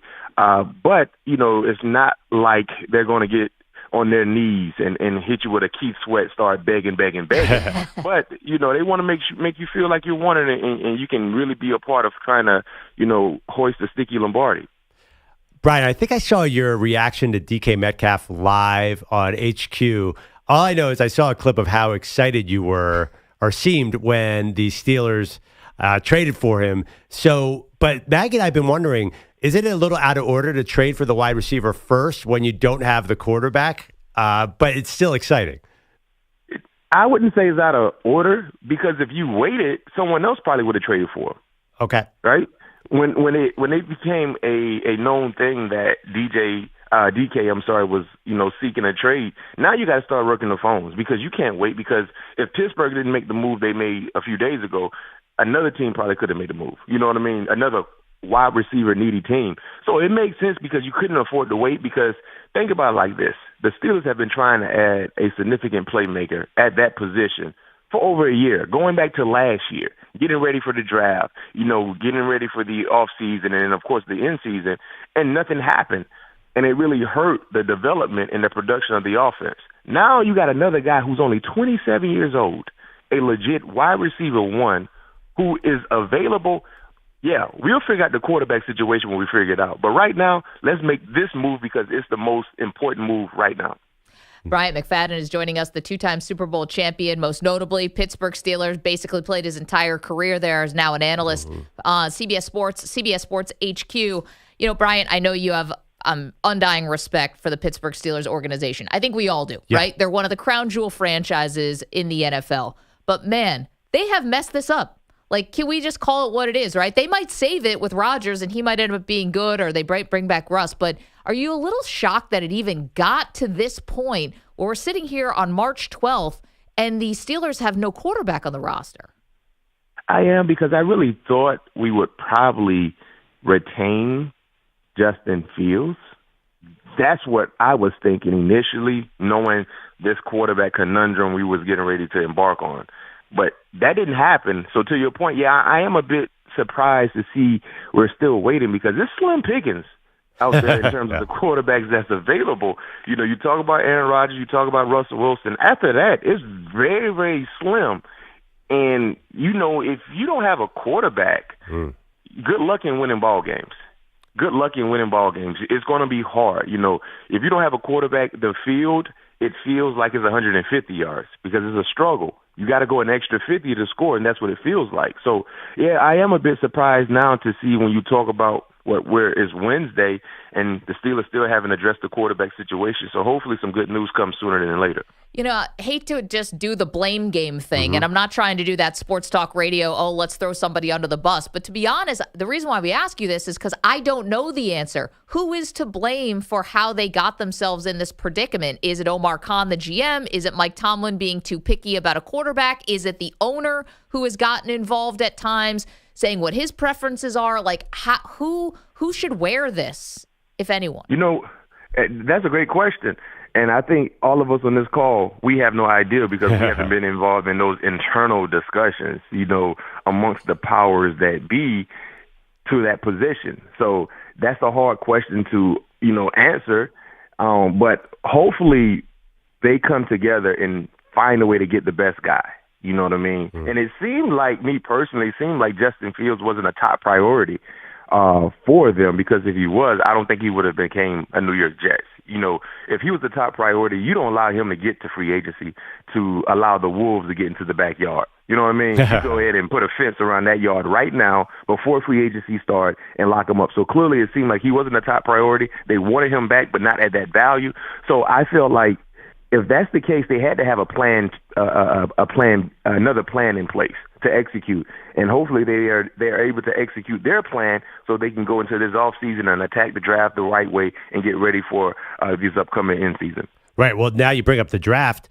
What if, and let me paint this scenario, your buddy Shedeur, I assume your buddy Deion Sanders' son, Shedeur Sanders, falls to 21. It seems unlikely, but there are mock drafts out there where he's falling, or maybe a Jackson Dart. Do you think there's any chance the Steelers take a quarterback with their first pick at 21? Yeah, I can see that. Now, I can tell you this much. All this hoopla about Shedeur falling, that's hogwash. What have you been watching to make you feel this player is not top 5 worthy, in my opinion, top 3 worthy? I feel like he was the best quarterback in college football because of the atmosphere that he was in. Not a great offensive line. They couldn't run the football well. He was getting hit relentlessly, running for his life, and he still gave you numbers and never complained. You know what I mean? He's a tough-minded kid, and he's tough physically as well. So he's used to being uncomfortable. He's comfortable being uncomfortable. So to answer your question with that hypothetical, if he happens to fall that far, which I highly doubt should happen, and he shouldn't be nowhere outside the top 5 in my opinion, yeah, you're the Pittsburgh Steelers, no question. Because if Pittsburgh signs either Aaron Rodgers or Russell Wilson, Aaron is older. Aaron was a part of my draft class in 2005. He's the last of the Mohicans. So we know he probably has at least one more good year left. And who knows how many years Russell wants to keep playing. So you need to go ahead and prepare for life after either quarterback. So that would be the ideal scenario if that was to happen. And when you talk about Jackson Dart, it's the opposite for Jackson Dart. Jackson Dart has gained a lot of momentum just throughout this pre-draft process. You know what I mean? It seems like they're taking momentum or trying to take momentum away from Shedeur. Jackson is gaining. And, you know, Jackson did some pretty good things at Ole Miss, and now he's getting that, you know, number 3 option in terms of the label when you look at Cam and Shedeur. Now it's Jackson. If he's available, yeah, you look at a situation where you don't expect for him to play right now in year 1 because of who you've added to your quarterback from the vet side of things, I think that could be an option as well. So either quarterback, because right now it seems like the Pittsburgh Steelers, they've been putting a cast on an injury that you need to have surgery for. Like, at some point in time, you got to have this surgery to be able to be at your best. And you keep getting these quarterbacks that only might be a year or 2 years in, and who knows what happens. You got to go you got to go find a quarterback of the future. Yeah, like really fix the problem, you're saying. Not just put a Band-Aid over it, put a cast on, as you're saying, but really fix the problem. That's what Perloff's been saying. They need a rebuild. The problem is they're just too good. You know, they're too good for a full teardown. Bryant McFadden with us for just another minute. And I think, Perloff, why you said your good friend Deion Sanders, we just assume defensive backs from Florida State that you guys have some kind of like group chat or something like that. You know, you must be on a text thread like you, Deion, you know, both Seminoles. So my last question for you, Brian, is about Deion, who has said before that he would get involved in the draft process, not just for Shedeur, but also for Travis Hunter. If he doesn't like where they may be headed, he would insert himself. He said to the Dan Patrick Show, so he's obviously out there about it.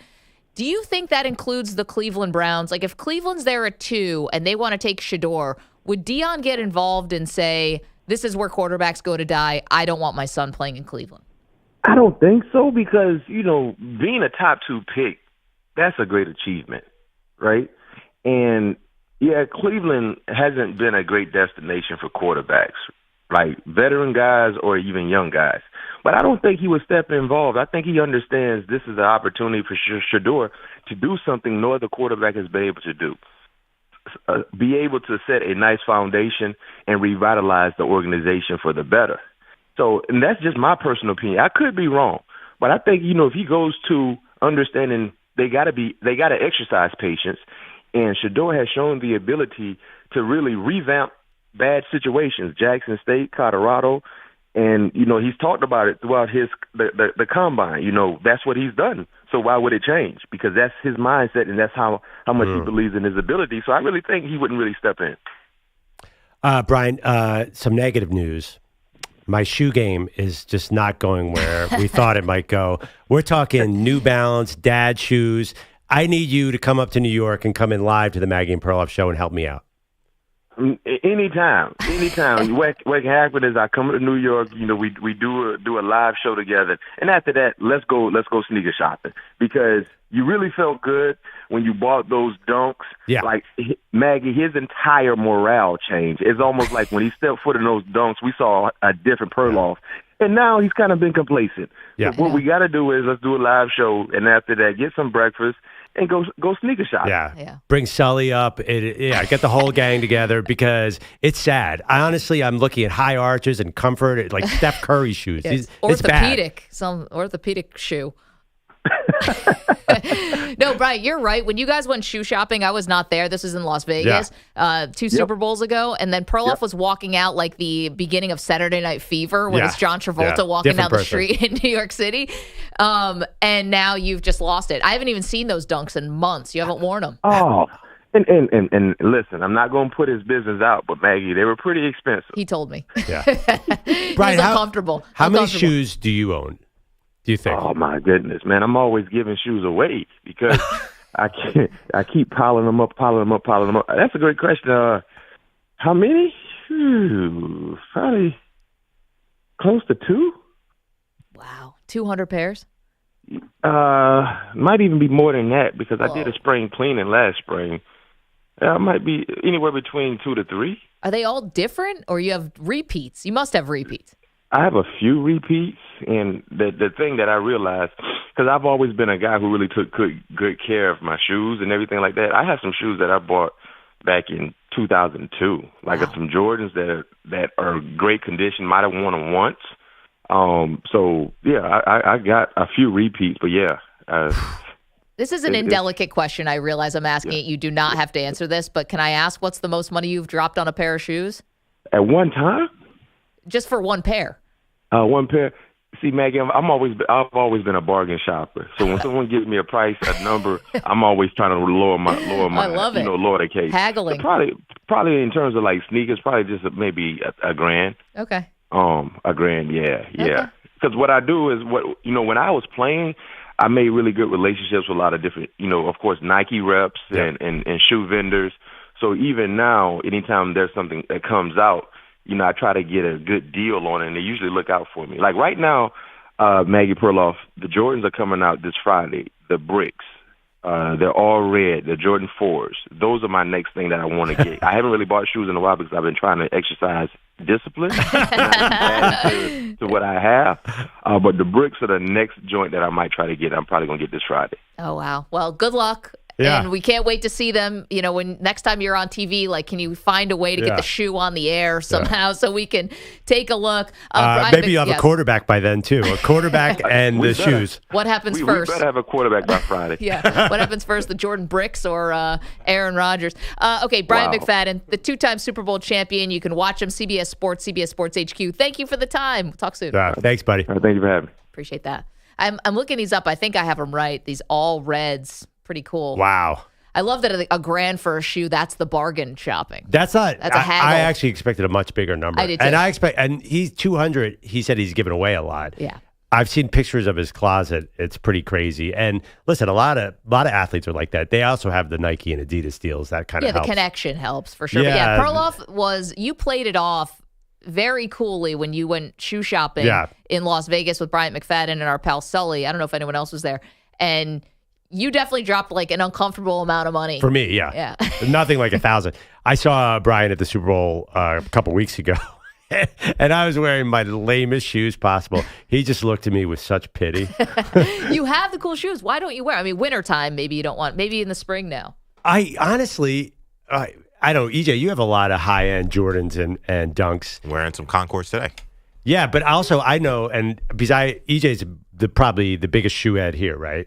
I see him wear these $75 Asics running shoes too, but you just can't wear nice shoes every day because they get dirty, and then you're out $400. I did a shoot on the weekend, and someone asked me about my sneakers as well. You got to get a good sneaker cleaner. Yeah, that's the key. You got to get a good sneaker cleaner. You got to be disciplined. Wear them out. Come back home, clean them right after when you're done, or next time you go out, make sure you clean them again before you go out. It's a lot of work. But the extra 10 minutes goes a long way. Goes a long way. That's true. I always thought those things were kind of BS, like the leather protectors, that they'll sell you. Yeah, for boots and things. But maybe it's not. No. You get a good sneaker cleaner, it will take you a while. These Concords I bought, I think during the pandemic. It was 2020, 2021. So, and they're still pretty white, still pretty clean. So, I'll tell you what. This is the thing about getting older, a sneaky thing that you don't realize because your feet don't stop, they stop growing, right? Just so many shoes. My closet is just, I got 5 pairs of the same shoe. I kid you not. That's an issue. I live in a 2-bedroom apartment. Yeah, my wife wants to kill me because of the shoes. It's just that they just pile up. My wife wants these shoes, and I have not pulled the trigger. I think they're called Goose. You guys know Goose? Yeah. Oh, my God. I can't believe it. It's just a normal white shoe, and it's with a little star on it for $900. I mean, that's crazy. I didn't know Sarah was such a label person. No. She didn't know it was $900. She's like, I saw my friend wearing these shoes. She thought they were $150. Yeah, no. They look like Converse. Yeah. He's like just, housewives walking around New York City with $1,200 shoes on. Haven't ran. Well, your wife's actually a runner, The cheapest option I see on this website is $595 for a goose. Yeah. Are they used? No, they're not used. These are brand new. And then don't even get me started on the price of Hokas. Now I'm talking your language, Andrew Bogusch. Old person shoes that people wear for running, they're $250 a pop. Yeah, Are those actually you guys good? wear them for comfort, not for running. Well, if you're a lot of runners wear them. I have to wear them for running because they're incredibly good. Because they look funky. Yeah, Andrea wears them too. She wears them for running. She loves them. Yeah, a lot of people they just build better. They have a lot of support for your foot. Yeah, I know. They look like a designed by an orthopedist. Yeah, but then if they're so ugly, sometimes you cross over and it's slightly hip because they're so hideous. Some of the hipsters in Brooklyn wear them. Like the most bizarre color. They make the weirdest colors you've ever seen for a shoe. Yeah, that's a thing now. I don't get the shoe game at all. I need help. See, I have a different issue, and you guys know my well-documented issue with me buying shoes is my feet are gigantic. Oh, right. Do you have a special order from Canada or something? From now China. Men's Warehouse XL. Shaquille O'Neal. Yeah, me and Shaq have to order from the same place. But my issue is because my feet are so abnormally large for a woman my size. Yeah, I have to stay away from certain colors that make it look even bigger. So, like, I bought a pair of white running shoes recently, and I honestly think that NASA could see me from outer space. Like, oh, there's Maggie jogging again. They're so or the big. drones. What kind of running shoes do you? I have New Balance right now, Yeah. and I bought them on sale, and they're just so white. And it's just all you see. I'm just all foot. Do you have to buy a lot of men's sizes? Like growing It up, helps. Yeah. I don't know. I'm going to judge you here. I don't see a lot of serious runners wearing New Balance, but okay, go ahead. Wow. I'm just saying. And you'd be right on the money. I'm just saying. Yeah, if you're not going to go Hoka or Brooks or maybe high-end Asics, are you really a runner? Isn't I'm really not. Isn't Noah Lyles New Balance? No. Let's not get started with Well, that. that's a He's not going to be in my corner. What a hypocrite, Maggie. More ways than one. Well, we got to watch the Boston Marathon next month to see what all the runners are wearing. See what everyone's And that being wearing. said, Noah Lyles and Maggie, not same as runners. Nope. No. Bogues, hang around, will you? Please, we left no time. Thank you to Bryant McFadden. One of the biggest things he said, surprised that the Steelers have found themselves in this situation with no quarterback. And two, Dion will not step in. He does not think if Shador was going to go to Cleveland or maybe anywhere else. Yeah. By the way, Doesn't seem like. Bogues is wearing kind of hipster shoes. Those are really cool. He's got Asics. Yeah, these are Onitsuka Tiger Asics. Yeah. Bogues is pretty. These are my favorite. He's got a sneaky shoe game. You ever notice that? No. Thank you. We'll get to Bogusch in just a moment and see you guys on the phones about Aaron Rodgers and does he elevate the Steelers into a title contender if he signs? Your guess is as good as ours. 855-212-4227. You're in a 5-minute break.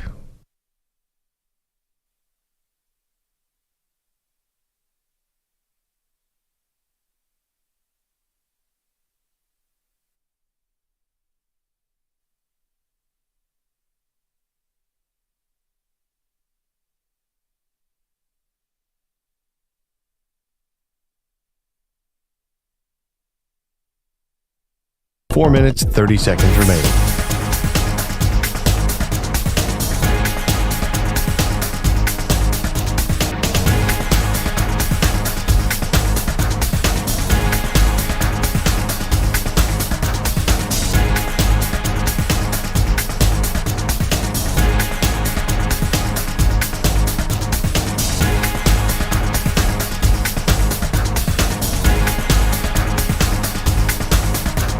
Four minutes remaining.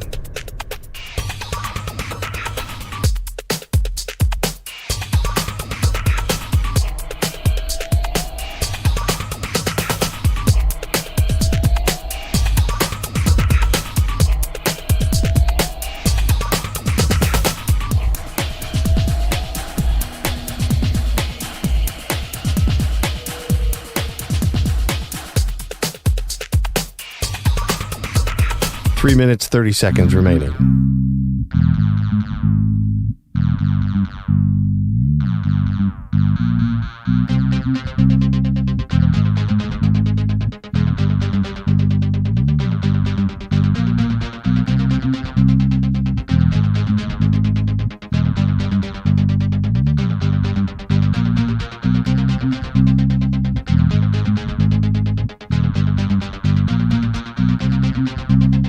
3 minutes remaining.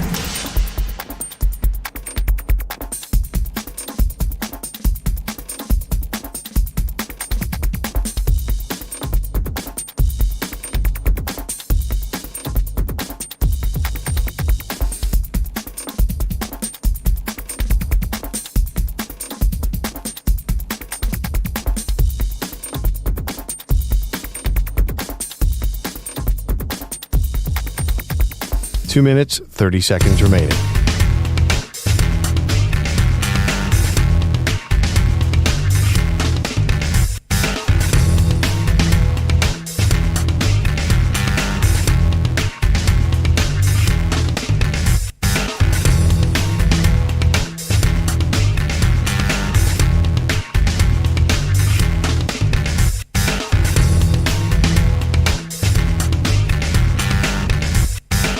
Two minutes remaining.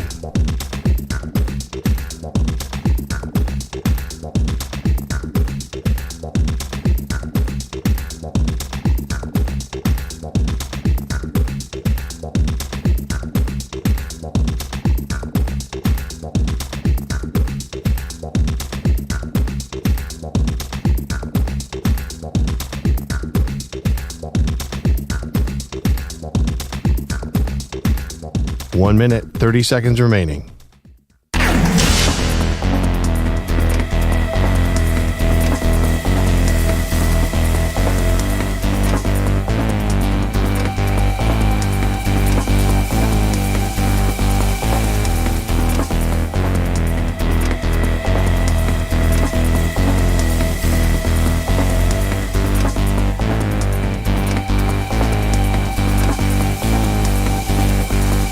One minute remaining.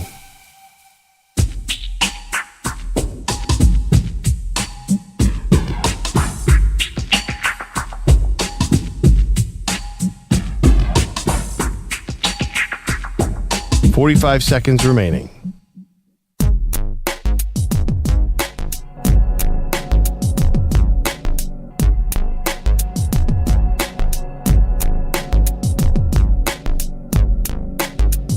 $30 seconds remaining.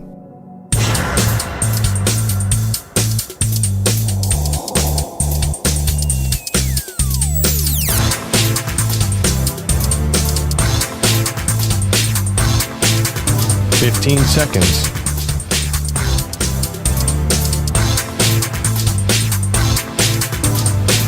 Break ends in 5 seconds.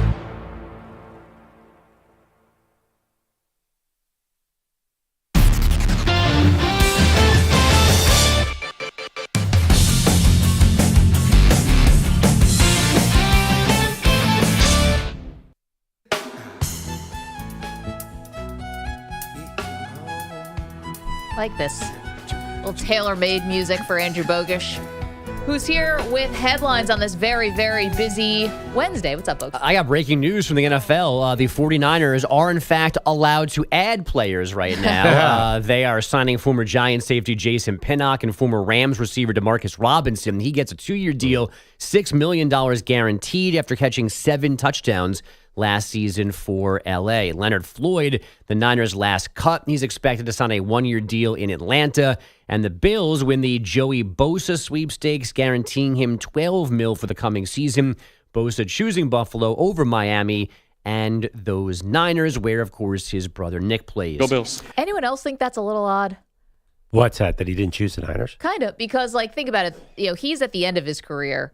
And this could be a really special thing where these guys are on the defensive line together, sort of bookends or whatever they'd be.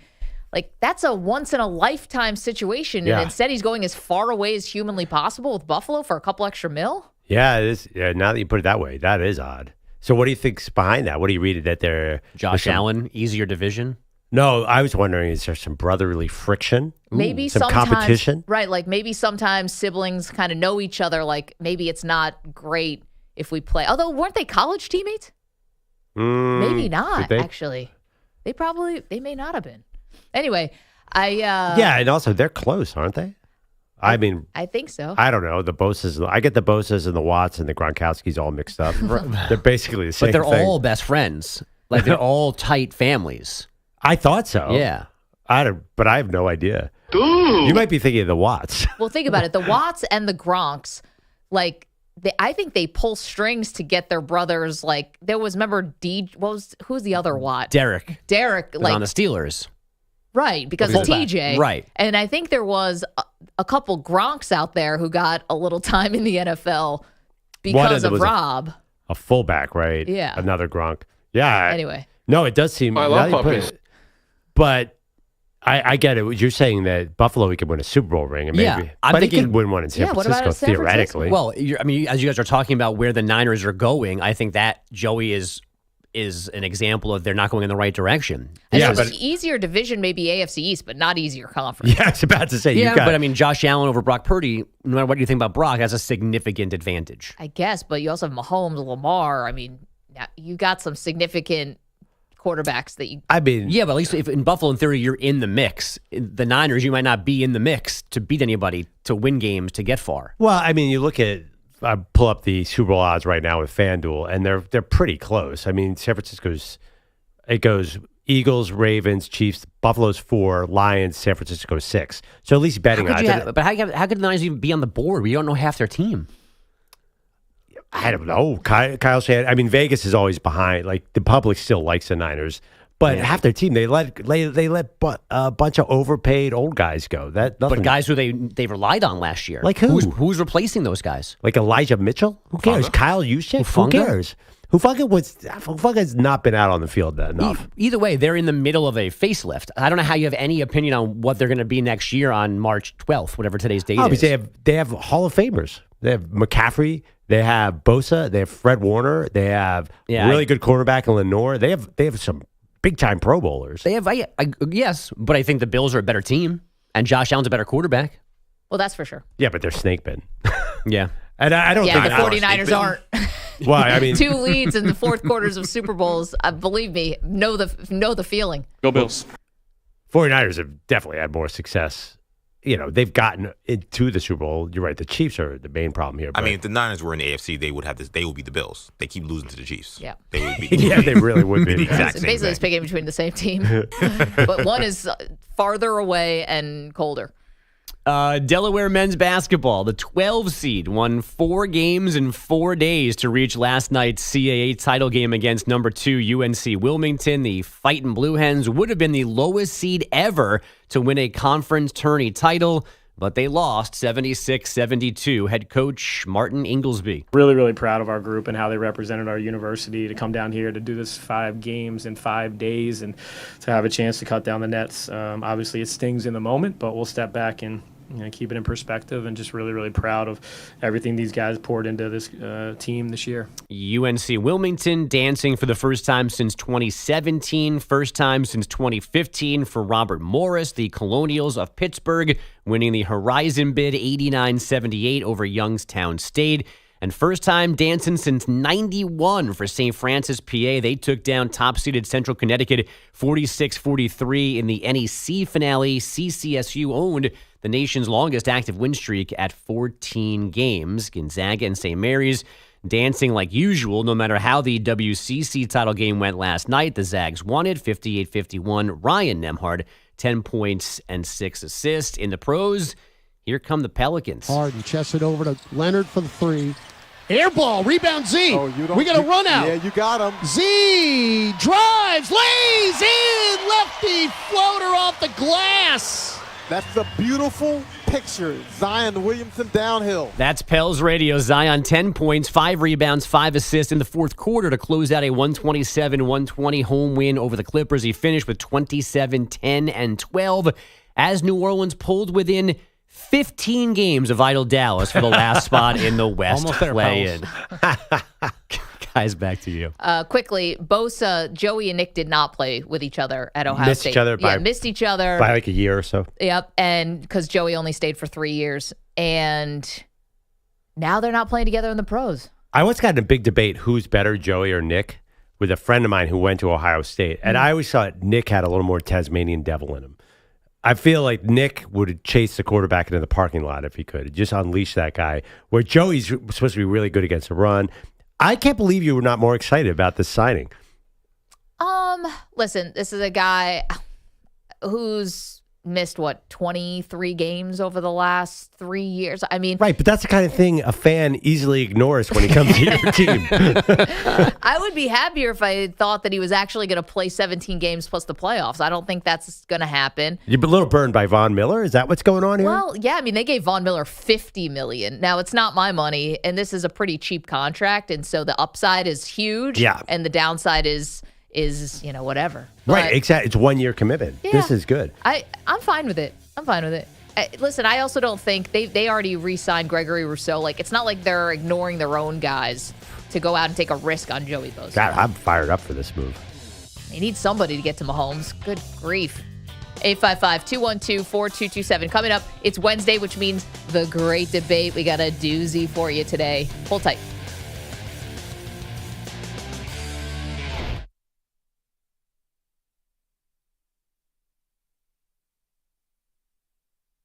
You're in a 5-minute break.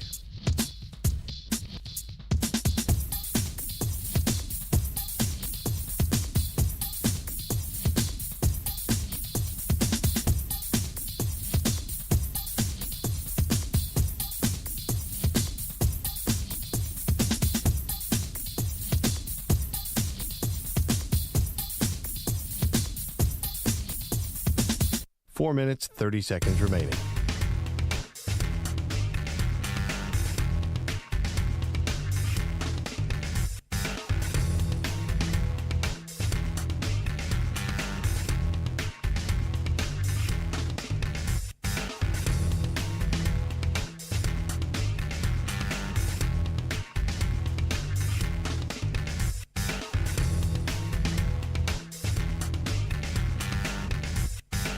Four minutes remaining.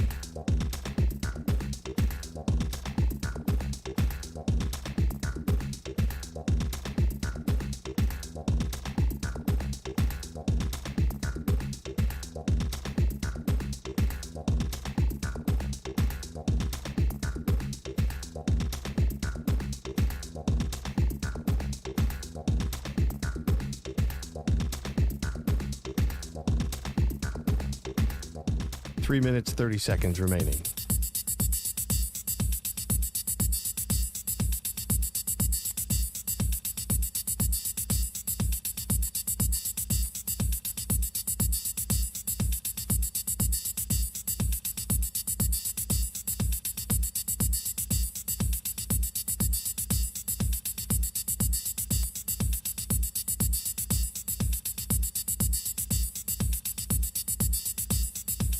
Three minutes remaining.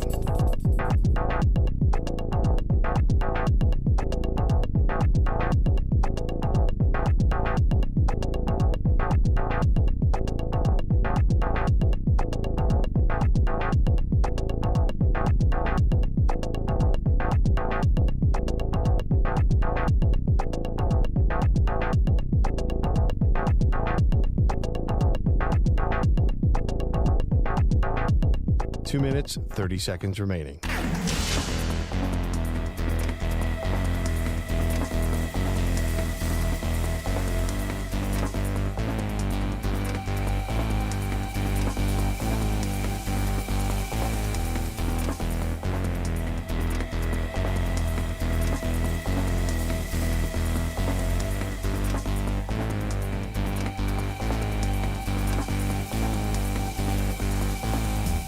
Two minutes remaining.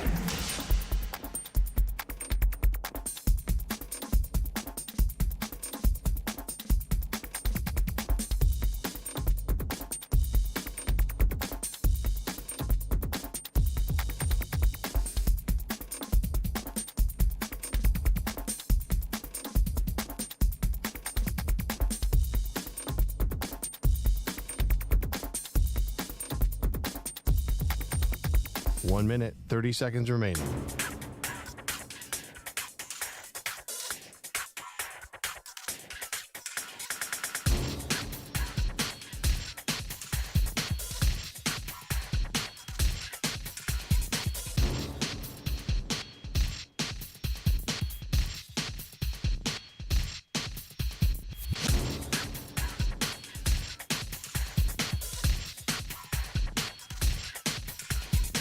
1 minute remaining.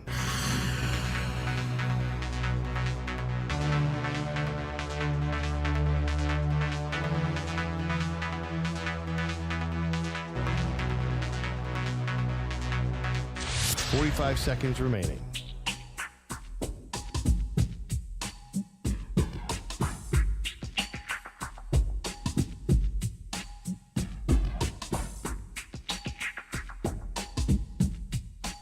Seconds remaining.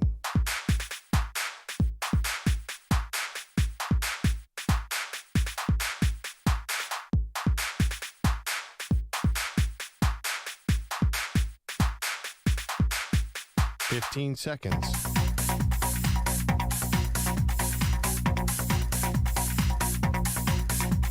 Break ends in 5 seconds.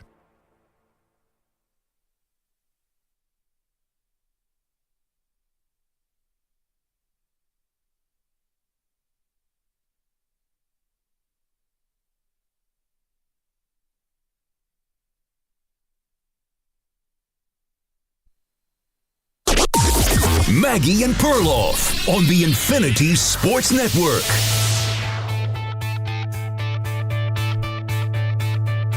Are the fans panicking in San Francisco? You may have good reason to. Welcome to the show, Maggie Gray, Andrew Perloff.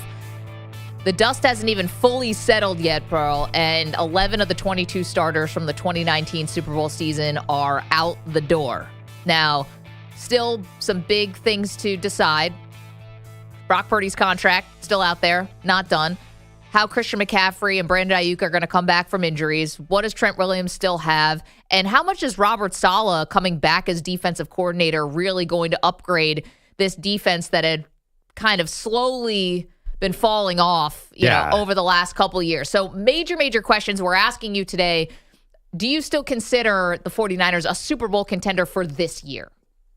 Yeah, I mean, I just read the odds. They're 6 in odds. There's still more work to be done. I kind of disagree with you a little bit. They can do some things to fill in these holes. I don't count out a team that has 2 Hall of Famers on defense for sure, Fred Warner and Nick Bosa. One probable Hall of Famer, and actually 2, Christian McCaffrey and Trent Williams on offense. So I do think that's a good base of stars to build around, and they've had success with later round guys. I kind of like all this. Remember when they were young and hungry and coming off the Super Bowl loss, they had a terrible season. Then 2021, no one saw them coming. That was a tough-nosed team. Last year, I did not see that team. I saw a team that was getting in shootouts where the defense was crumbling. They weren't tough-minded at all. I kind of think they needed a reset. We put out a poll question. Now, this is unscientific, but you can go vote at Maggie and Pearl on X. Are the 49ers still a Super Bowl contender this season? This is one of the most lopsided polls we've ever put out. It's 90-10 no. 90% of you saying no, they are not a Super Bowl contender this season. Not a lot of faith in what's remaining right now with the 49ers. Okay, you're welcome to weigh in on that at 855-212-4227. It is Wednesday, and around here, that means the Great Debate.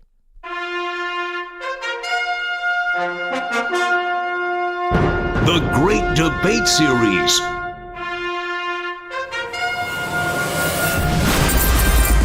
right, Pro, you know how this works because we thought this up together.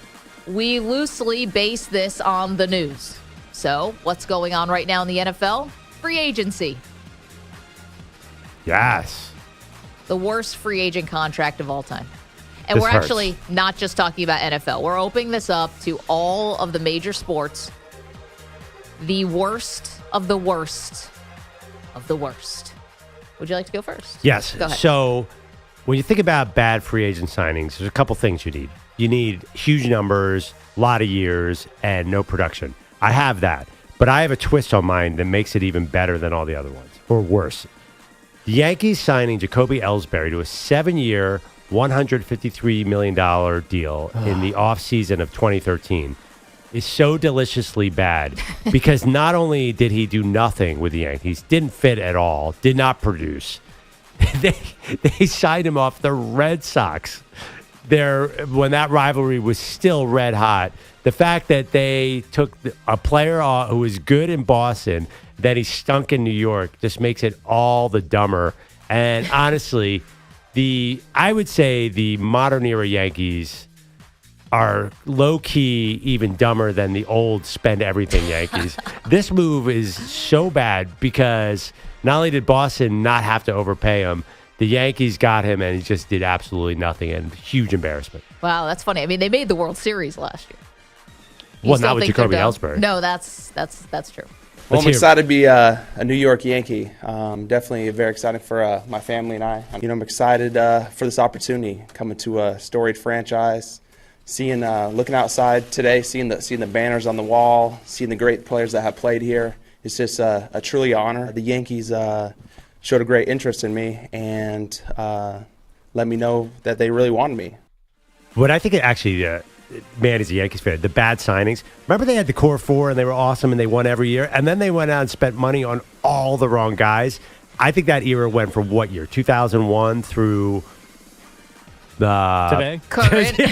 I was about to say, yeah. They're not as bad. They're not as bad. Well, they just got lucky because Aaron Judge is amazing. I think they secretly, they don't spend as much, but I do think they're capable of bad decisions. The thing is, they can always spend more. And we're probably going to see that this year because of all the injuries. Aaron Judge. And they definitely lost out on Juan Soto, or else they would have signed another massive contract. Yeah. They're not afraid to spend still. But that was 2013, and they certainly were disappointing from that year on. Okay, so here's the thing about the Yankees. We're talking about great debate today, the worst free agent signings of all time. If the Yankees want to, they can always outspend themselves out of any bad situation, right? Like, bad contracts don't sink them because they are the New York Yankees. And in theory, they're printing money in the Bronx, so they should be able to spend their way out of trouble, if you will. I'm going with a contract that was so bad in baseball that the team could not recover because they just don't have the amount of funds that the Yankees have. And that would be Chris Davis from the Baltimore Orioles. He's going to set the major league record. Hit this at bats. There's a shot to left. Grossman's going to go back, and Grossman makes the catch. So Chris Davis, unfortunately for him, he has the major league record. He's 0 for his last 47, and tonight he's hit 3 line drives, right? Oh, boy. So Chris Davis hit 159 home runs in a 4-year span. That led the Orioles to offer him in his free agent walk year a 7-year, $161 million deal. That's huge for the Baltimore Orioles. The 4 seasons after he signed that contract, he hit a grand total of 80 home runs. And it got even worse. That futility at the plate with the longest hitless streak.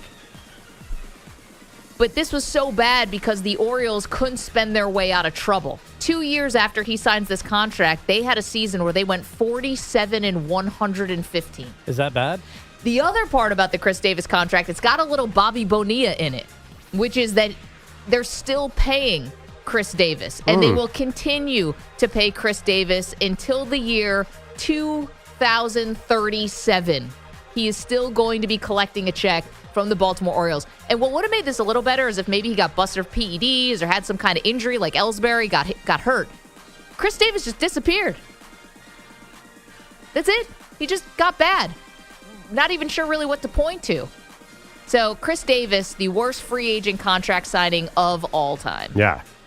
Weren't there 2 Chris Davises, too? And the other one, I think, had a bad signing. It's not good either. Chris with a C, Chris with a K. Yeah. Talking about Chris with a C. By the way, Chris Davis, I actually, not in him particular, favorite kind of player. 1 million home runs, 1 million strikeouts. Yeah. Bring it on. He's sort of the modern Adam Dunn, but he was terrible. But also, too, contract was a killer. His numbers make you question the validity of those numbers. That guy never got popped. Never got popped. But Baltimore Orioles slugger out of nowhere with 56 homers one year and then down to 32 the next year. Never got Brady popped. Anderson style. All right. We're asking what is the worst free agent contract of all time? EJ, go.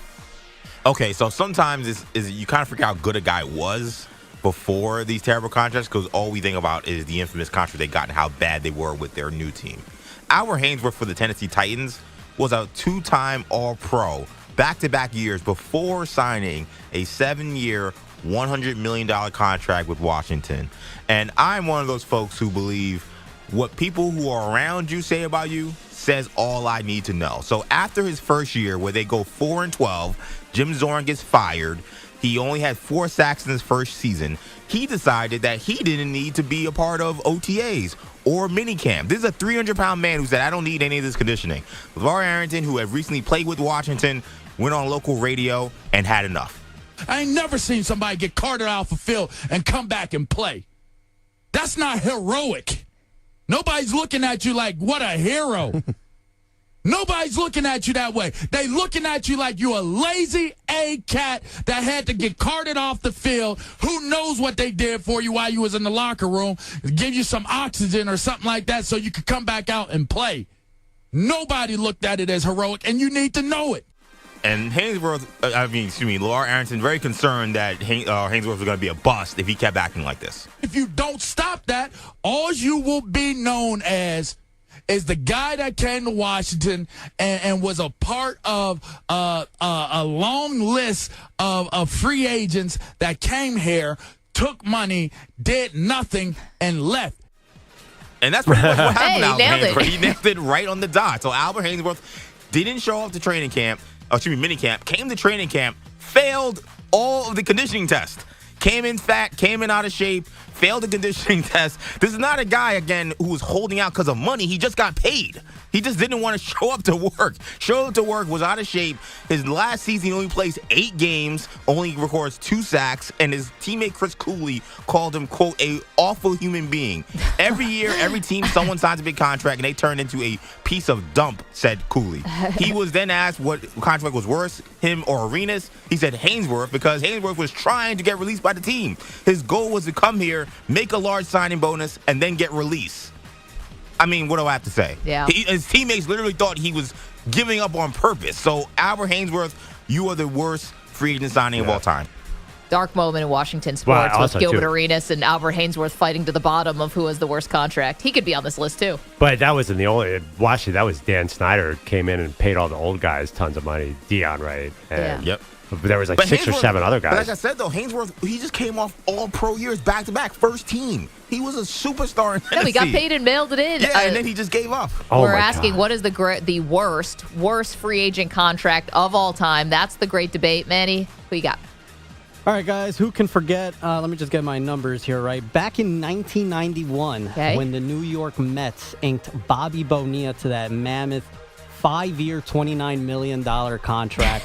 Didn't exactly work out in Queens. Bonilla goes ahead and has a stint elsewhere, returns to the Mets. Again, doesn't exactly work out. Now the Mets are paying Bobby Bonilla $1.2 million for another 10 years. When was the last time Bobby Bonilla donned the Mets jersey? It's been quite a while. So I've got Bobby Bonilla, and my clip over here, it's not the best audio, but... Okay, why are you doing this? Why are you doing such language?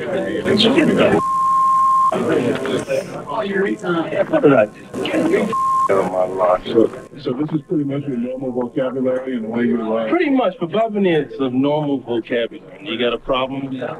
No, not much, but I don't know what you're talking about. Well, come on, you make your move. No, you stupid. Didn't I tell you to leave? Doesn't exactly sound like a great guy either, according to that clip. Yeah. I got Bobby Bonilla, again, $1.2 million being paid by the Mets every July 1st until 2035. There's a lot there with the Bonilla stuff because of the Mets and the Madoff scandal. Just to be fair to Bonilla, I've met him and interviewed him before. He actually was a very nice, kind person in person, but no, he had a very testy relationship with the New York media. Actually, I had no idea. I figured I link him with Barry Bonds. I thought, not knowing him at all, I thought he was a jerk like Bonds. When I personally interviewed him, he was a very nice guy. Interesting. Yeah. No, it's good to hear. He was getting $1 million a year for the rest of his life. I hope he'd be in a I know. Listen, they offered him that contract because the Wilpons lost so much money in the Madoff scandal. All right, Bogues, last one for us. Who is the worst free agent signing of all time? My submission qualifies as classic rock at third base. That's how long it's been since he was good. Rendon hits it into deep right. Back at the wall. It is off the wall. 2 more runs are going to score. What a night for Anthony Rendon. Nationals have blown it open as they lead 7-2 here in the ninth. It's a 5 RBI game for the Houston native. 5 RBI, 1 home run, and the clincher for the Nationals over the Astros in the 2019 World Series. At that point, Anthony Rendon was an all-star, had 3 top 6 finishes in MVP voting, one of the best third basemen on the planet. So the Angels signed him for 7 years and $245 million. He was useful during the 2020 COVID season. He has been useless since then. He's currently on his second season-ending hip surgery, a long list of other injuries, plus some debatable comments, making you question his commitment to the game. He has only played 205 games over the last 4 seasons and will play 0 here in 2025 while making another $38 million and $38 million still to come in 2026. That's Anthony Rendon. You know, it's a good one. I thought about Anthony Rendon, but I don't even think it's the worst free agent signing from that World Series winning team. Strasburg got paid like $255 million or whatever and made, I think, 8 starts since. I mean, that's been really terrible. All right, we left a lot of good ones out there, by the way. We have tons in basketball that we didn't even really talk about. We have 3 more Angels contracts that easily make this list. We got to mention Eddie Curry, right, Knicks fans? Eddie Curry. Oh, my gosh, yeah. Exploded an exercise ball. Go fly a kite. Junkyard Dog. Just the Knicks Isaiah Thomas era alone is just one. Joakim Noah. Both of y'all. That's a Phil Jackson era. And we have so many. By the way, Manny comes in here with the Bobby Bonilla because he's upset about Garrett Cole's right arm. And now we mentioned Eddie Curry and we have to go fly a kite. It's a two-way street, bud. I agree, Manny. That was a little harsh. Knicks are good. Eddie Curry, he's having a good life. It's fine. We're okay. The Bobby Bonilla contract, too, which is Manny's submission for the worst feeling in the world. Free agent contract. It seems so quaint. Like 5 years, $29 million. I'm like, what was? Yeah, and they're paying him less than the Oilers are paying Chris Davis. Leave Bobby Bonilla's contract alone. That's like my least favorite conversation. That's why I picked Chris. Yeah, I hate Bobby Bonilla contract talks. Such a defensive. Hate it. No, I mean, we got to count inflation in this debate, obviously. No, I understand. That 245 number is overwhelming, though. 855-212-4227. All right, we're asking you, what are the worst free agent contracts of all time? Quickly, I'm going to go to Joe in San Francisco. This is a good one. Joe, who do you have? I got Barry Zito going to the Giants from the A's. Man, you thought when the A's had the 3-headed monster there of Zito and Mulder and Tim Hudson. Thank you. And it's like, oh, he's going to go to San Francisco and just be dynamite. Didn't happen. Nope. He didn't throw hard enough. He topped out at 91 in the American League, but I don't work in the National League. Man, Joe, it's one they're still living down. Although the thing is, San Francisco has won so many World Series. Thank you for the phone call. I'm going to defend Zito because he's one of my favorite pitchers. Yes, he was not a great Giant.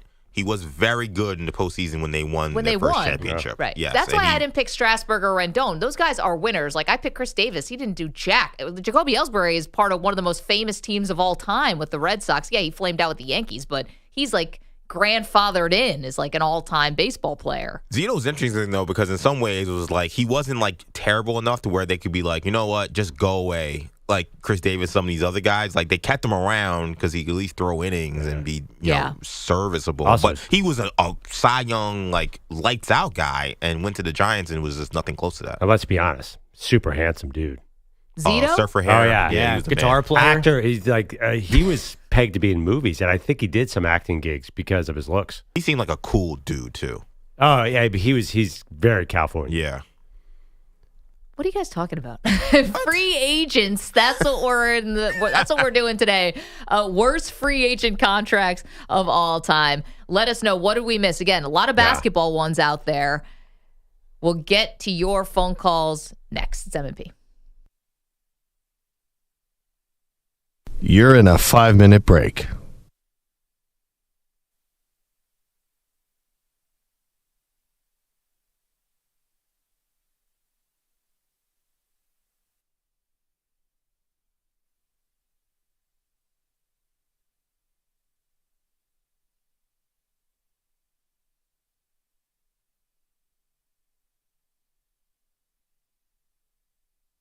Four minutes, 30 seconds remaining.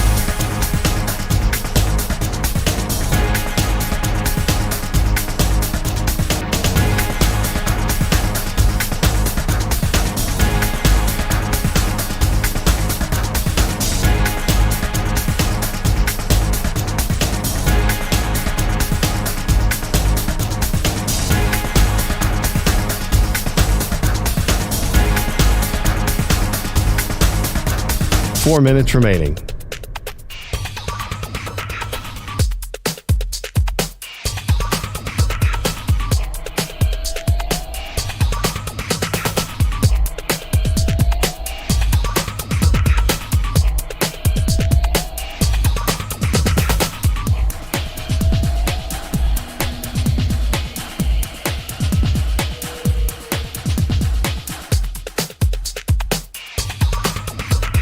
Three minutes, 30 seconds remaining.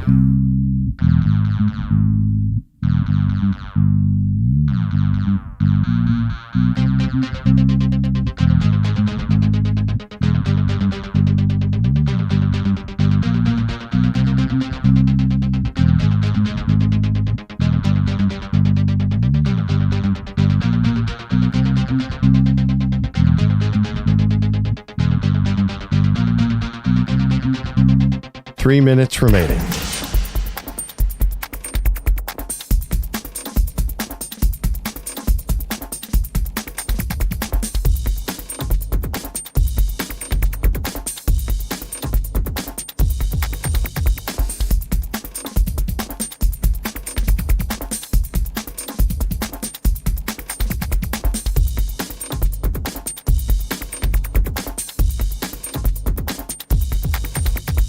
Two minutes, 30 seconds remaining.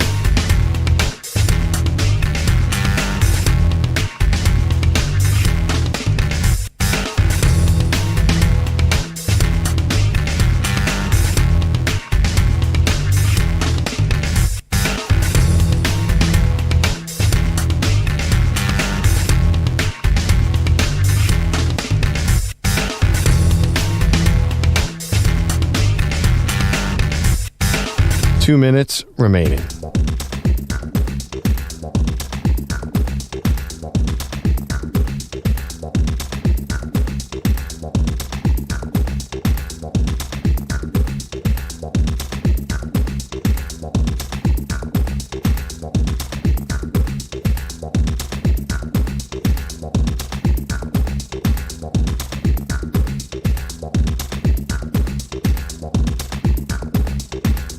One minute, 30 seconds remaining.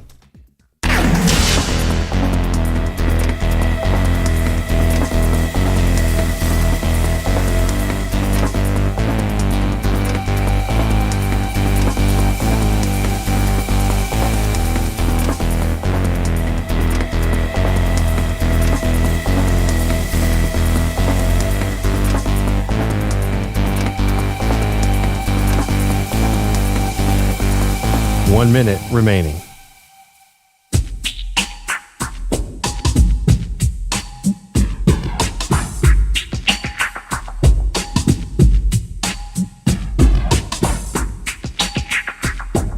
$45 seconds remaining.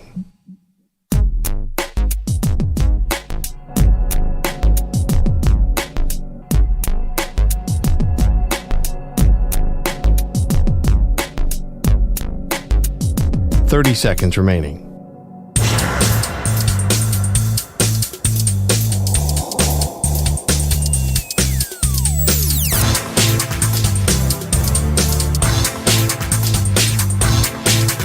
$15 seconds.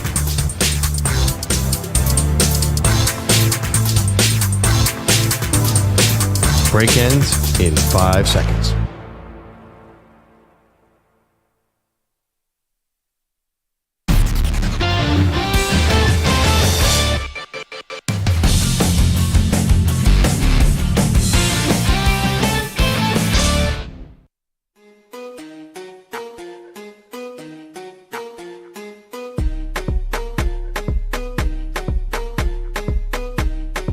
This portion of the show is brought to you by Ethos Life, the easy way to get life insurance in 10 minutes, up to $2 million in coverage with no medical exam, just a few health questions. Get your free quote at checkethos.com, not available in all states. Great Debate Wednesday. We're debating the worst free agent contract of all time here on the Maggie and Perloff Show. I went with Jacoby Ellsbury to the Yankees, Maggie. Chris Davis of the Orioles, still getting paid, hasn't been on the team in years. Yeah, we also got EJ. Albert Hainsworth signing with the Washington. Manny. I don't even remember. Bobby Bonilla. And Bogusch went with Anthony Rendon. Yeah, we have a lot of baseball ones, which is funny because there's no salary cap. So, like, in some ways, these shouldn't be that devastating. It should be worse in football and in basketball. But you see the number. But you see the numbers are so outrageous in baseball. It's hard not to also, gravitate to it. The one issue with this debate is inflation. So, for example, right, Gilbert Arenas got $111 million. It Yeah. was the worst contract of all time. That is backup shooting guard money in the NBA today. I mean, the max contracts are so big. How Arenas flamed out, though, is what makes it so bad. Now, he was really good with the Washington Wizards. They give him this big contract, and then, he brought a gun into the locker room and got into it with a teammate and got, kicked out of the league, basically. Now, you can keep it coming at 855-212-4227, worst free agent contracts of all time. But it's funny that Gilbert Arenas makes it into this conversation because now he's actually become very relevant in sports because he has this wildly successful podcast and show called Gil's Arena. They recently had on Stephen A. Smith, who, if you're not following this, I'll just get you up to speed on it real fast. Stephen A. made some pointed criticism towards LeBron James a couple weeks ago, now maybe over a month ago, about the damage he's doing to Bronny, Pearl, by enforcing Bronny into the NBA on his own vanity project, LeBron's, that he's embarrassing his son. And Stephen A. said, as a father, I plead for you, stop this, make it end, basically take Bronny out of the spotlight. And LeBron saw Stephen A. the other night courtside and confronted him about it. And it definitely got testy, and it looked like a lot of curses. And, okay, here's Stephen A. now talking on Gil's Arena about LeBron confronting him. I thought it was weak. I thought it was some bull. Okay. But sorry. In the moment, I knew that I was listening to a father. Okay. What happened exactly? Let's hear cut 3. What happened is LeBron cursed him out. He said, yo, you got to stop talking about my son. You got to stop with my son. That's my son. That's my son. And I was like, what? He said, nah, that. I said, yo, let's talk later. He's like, that. Nah, that. You got to stop with my son. And I said, all right, dog. And he walked off. Okay. And LeBron, by the way, this was in the middle of the third and fourth quarter. So he still had a game to play. This was before LeBron's groin injury. More from Stephen A. Just reaffirming that he was criticizing LeBron in the rant, not Bronny. You said you with my son. No, I wasn't. I was talking about you. I was talking about you. Wasn't about your son. I know he's number 55. I know he got work to do. Woo. I believe that he got potential. Yeah. I believe that he got the potential to go pro. I truly believe that. It's going to be tough, but I think he could pull it off. And by the way, I'm rooting for him. I ain't rooting against nobody. But I was talking about yo. Pretty angry Stephen A. there. Okay, so I think part of this is absolute crap on Stephen A.'s part. You were talking about Bronny and LeBron, because you pointed out that Bronny's averaging 0.7 points, and you went through all of his stats, and they were embarrassingly low, Pearl. So he did use Bronny's stat line as a way to get into this criticism of LeBron. Let's not pretend that Bronny was some innocent bystander here. He also did, by pointing out Bronny's shortcomings, sideswiped Bronny. But you say that as if that was any kind of justification for what LeBron did, when everybody on planet Earth who has eyeballs has been criticizing Bronny James. He's terrible. Yeah, he has been. I guess, like, in some ways, I don't have a lot of sympathy here for Stephen A. Really? Or any of us. Really? Who, yeah, because... Really? Because if you do criticize somebody, you have to expect that they might hear about it and they may have an opinion about it. And come on national TV between quarters and yell at you? What? It's third grade?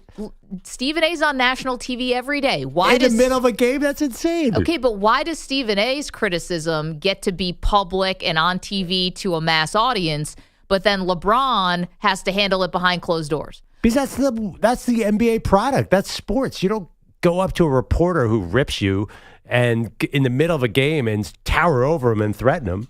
That's ridiculous. He didn't threaten him. It was a bit. It was implied. It wasn't a non-threatening thing by LeBron. Listen, I've watched Stephen A. on TV look down the barrel of the camera and threaten Kevin Durant. This works both ways here. He's a journalist. He's on air. He used to be a journalist. He's a commentator. 5'11". The LeBron's 6'8", and actually weirdly in his prime. I mean, come on. You're telling me that there was no sort of big bully, I'm huge, I'm going to kick your butt if you keep talking about my son? Of course there was. No, I don't see it that way because Stephen A.'s platform is so big that I don't think that he could ever claim that he's being bullied. He has the microphone. He has the power of the biggest sports network in the world. He's not so shrinking violet here. It's not like LeBron picked the last person, who's got 200 Twitter followers and decided to go after him. They're both heavyweights in what they do. And the fact that Stephen A. couldn't take that criticism and has gotten so defensive about it, to me, is so thin-skinned on his part. He's telling him, hey, Clutch, if you called me, I would take the call. Well, a couple weeks ago, you were complaining about how they did call you behind the scenes and did try to clear up something. And he said, don't call me with that BS. So you can't have it both ways. You called him out. You expect the blowback. I've had this happen to me. You call someone out, and then you have to show your face. And if they get mad at you about it, you got to take it. But in that setting, no, you don't have to take it. Come on, this is what we all do. The media calls out people. The players get paid a ton of money to accept it. It's all part of the game. You don't and I'm sorry, I think he was threatening him.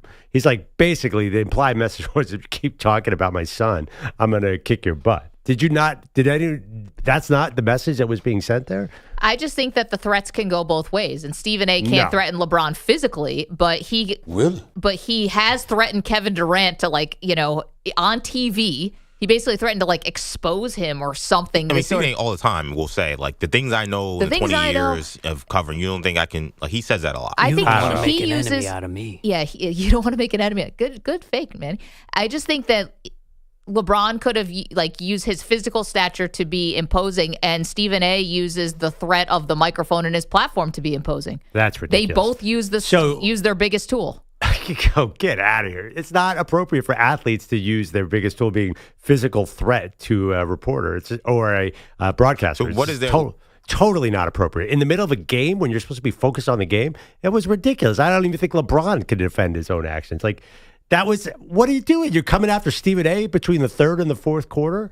That was a crazy sports parent move, which I understand. But my question, to Pearl, and I actually agree more with Pearl here, but what is LeBron's avenue then because it was personal to say, as a father, suggesting LeBron is a bad dad. Is not doing well as a father to do this. Yeah. And that's, what is his avenue then to combat that? Because someone definitely could take that personally. That's not a basketball conversation. He has a mic in front of him 24 hours a day. One of his 7 reality shows or just the reporters, he can talk about it. Why couldn't he just say something? Just like you said, Stephen A. has a mic. Of course, LeBron has a mic. Sure. He could. Here's the thing. I think that if you LeBron, I think has a point that Stephen A. did get very personal here. We've talked and criticized that Bronny shouldn't be in the NBA for basketball reasons, that LeBron used his influence for basketball stuff. I don't think any of us said he's a bad father for doing this. Well, no, I think a lot of people... That's going to touch a nerve. Tons of people blame LeBron for this Bronny situation. In fact, I'm positive people on this show have said LeBron is being ridiculous by forcing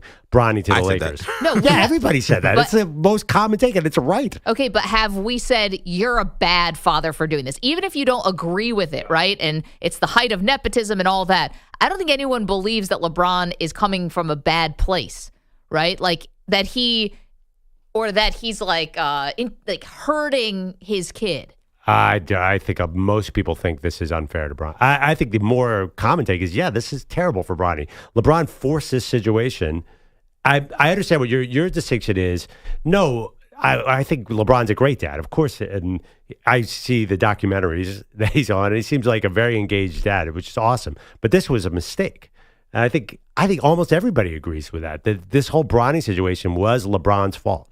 I don't think that's I think that's what Stephen A. was basically saying. I think what Stephen A. was saying was in line with everyone else. But back to your other point, no, I don't think an athlete can ever physically threaten a journalist, especially a football player. That's totally out of bounds. And LeBron is basically the size of a football player. I understand. I'm not advocating for athletes to start to start intimidating reporters like that, and we've been in locker rooms and it can get very awkward really fast. It's out of bounds. It's totally out of bounds. This was, in a way, I never took this as LeBron's going to punch Stephen A in the face. I never thought that Muhammad Ali was going to punch Howard Cosell. I never thought these guys, but he is stepping to him like, listen, I have the right to say something back to you. You said this in a public forum. I'm doing this in a public forum. You did it at your job. I'm doing it at my job. I didn't see it as that LeBron's actually going to fight. He talks before and after every game. Why couldn't he have done it after the game? Because he wanted to confront Stephen A to his face. Stephen A did it to a camera. LeBron's like, I'm going to say it to you directly. Is there not something, I'm not going to say noble about it, but you go straight to the source. In the middle of a game? It's whatever. totally LeBron's played how many games? The only question I have is this sets up an interesting dynamic of like, Bronny is a professional, okay? Like, he's a professional basketball player. And just like all basketball players, we talk about their stats. We talk about how well or poorly they're playing.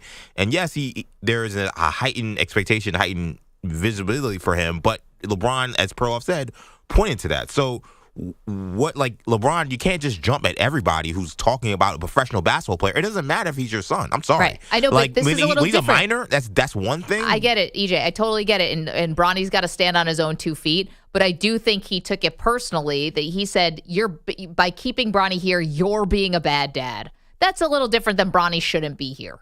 I see that as a big distinction anyway. Yeah, I get that. A big distinction, or I see it as a medium distinction. Not worth going Will Smith on Chris Rock. It was, he didn't do that. It's condescending. He almost did. It's very condescending. And like, basically, you're telling me how to parent my kid. But I mean, okay, we're going to parenting again. Like, Bronny's an adult.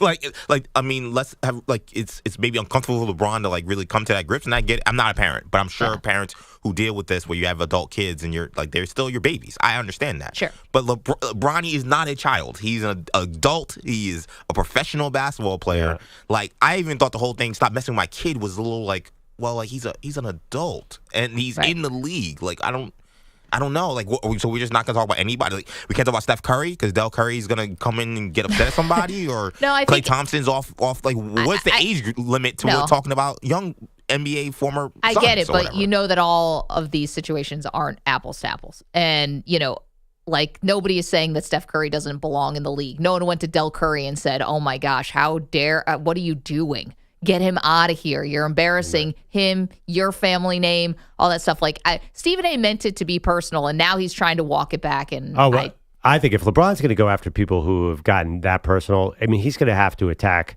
I don't know how many sports media members there are, but 80% of them. Well, he's gone after Stephen A and Doug Gottlieb. So it's not like everyone, it's not Stephen A is not the only one. Anyway, what do you think about this? 855-212-4227. Stay off the weed. Who's in the right? Who's in the wrong? LeBron or Stephen A for the big confrontation? Bogusch is here with headlines. Hi. Well, Maggie gives it a meh. My Bills fan son loves Joey Bosa to Buffalo. The former Charger pass rusher reportedly guaranteed $12 million for the coming season, and Buffalo may now add corner Asante Samuel Jr. to that roster as well. That deal could be done in the next little bit this morning. Go Bills. The Ravens are getting DeAndre Hopkins for Lamar Jackson, and we are almost done with the legal tampering period and still don't have an Aaron Rodgers decision, as you guys have been discussing all morning. But as of 4 Eastern this afternoon, the Jets can officially release Rodgers.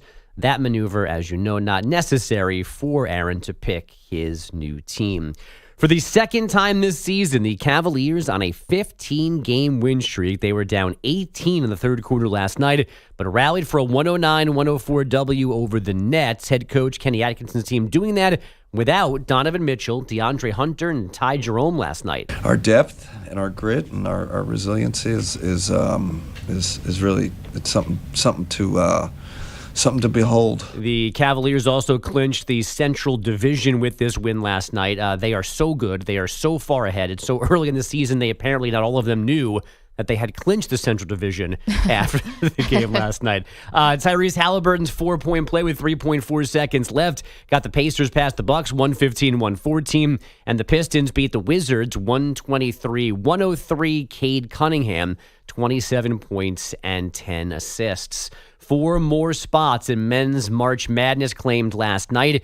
Gonzaga avenging 2 regular season losses to St. Mary's. with a 58-51 decision in the WCC finale. The Gales missed all 16 threes they took in this one, committed 18 turnovers. Is that bad? It is. St. Francis, PA took down top-seeded Central Connecticut 46-43 in the NEC title game for its first big dance since 1991. Manny wasn't alive? I was -6. I was minus 1 month. Were your parents married in 91? Yes, my parents were married in 91. Okay, at least we got that. UNC Wilmington stopped Delaware's Cinderella run 76-72 in the CAA final, and Robert Morris won the Horizon League tourney 89-78 over Youngstown State. Tiger Woods had surgery yesterday for a ruptured Achilles, suffered training at home recently. The announcement called the procedure minimally invasive. There is no timetable for Tiger's return to competitive golf, but obviously it will not be anytime soon. $500 million, the apparent asking price for Vlad Guerrero Jr., the Blue Jays' first baseman, looking for an extension worth that much in present-day value. The deal can have deferrals, but they can't pull that value down past that threshold. The Ohtani contract, $700 million, but really $460, I think, because of deferrals. So Vladdy wants to avoid that. He has said publicly he would like this deal to be roughly 14 years long, coming very close to Juan Soto's agreement with the Mets. And the Washington Capitals won in Anaheim last night, 7-4. None of those goals, though, from Alex Ovechkin. He did have 3 assists. He remains 9 goals away from passing Wayne Gretzky for the most all time. Guys? I couldn't help but think we're doing our great debate today, as we do every Wednesday around 8 o'clock Eastern time, which is the worst free agent contracts of all time. I'm like, I wonder if Vlad Guerrero is going to end up anywhere near this list. It's possible. It's possible. I mean, he's a great player. $500 million feels like a bargain. Congrats to Bob Morris again for making the tournament. Yeah. I forgot about another Bobby. Another one-person team that always does good. Stephen F. Austin. True. Got to box it off. Stone cold. Oh, yeah. If you could have Bob Morris versus Stephen F. Austin, basically a one-on-one matchup. And then those for chopping you guys wood, have never though. made this joke before? Of You've course. never heard? Oh, yeah. And then there's William and Mary, who they cheat with the second person. It's a little less of a... But see, when you brought up Robert Morris, Bob Morris, and Stephen F. Austin, to me, that's not a basketball competition. It doesn't sounds like something else. Like those, if you had those two names. Yeah, it sounds like a job interview, like at H&R Block or something. Sounds like it could be a courtside fight at a Lakers game. I was Say actually a bare knuckle brawl. There's a museum in Philadelphia called the Constitution Museum, and fantastic museum. Anyway, they have a life-size... Not a fan of the Constitution? I'd rethink that. Philadelphia. Life-size reenaction of the signing of the Constitution. And there are all these dudes. And I go around the name. I'm like, oh, this is the 15 and 16 seeds in the tournament. There's Robert Morris. There's James Madison. Robert Morris was a signer of the Constitution. It's a really enlightening experience. It helps me understand how to fill out my bracket. Have we picked Cinderellas yet? Anyone picking out there? I've already called mine. Oh, I got one I like Yale. You would. There you go, Ivy League. Ivy's got to stay together. I like High Point. Okay. Big fan of High Point. Yeah. I know very little about them. I might be on the Drake bandwagon. Another one-man machine. You know who's not on the Drake bandwagon? America. Drake. He likes Kentucky. I think Kendrick Lamar is also not on that bandwagon. Yeah, way off of it. Bogusch, thanks so much. See you guys on the phones. A couple questions out there for you. The Stephen A. Smith, LeBron James dust-up. Whose side are you on? And also our great debate, as I mentioned, the worst free agent signing ever. Stay off the weed. You're in a 5-minute break.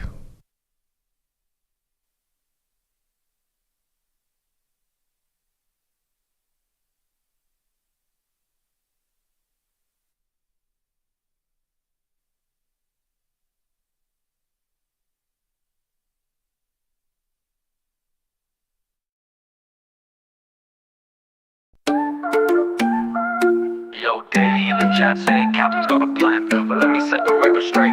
Ain't no wires in my hat. Zach Gebb, lagging Ryan's gone static. Steppenwolf's frozen, it's cinematic. But Maggie and Perloff, this dream be magic. Clear as the day, got a feeling ecstatic. Am I the villain or just a goat? Infinity Sports running in my notes.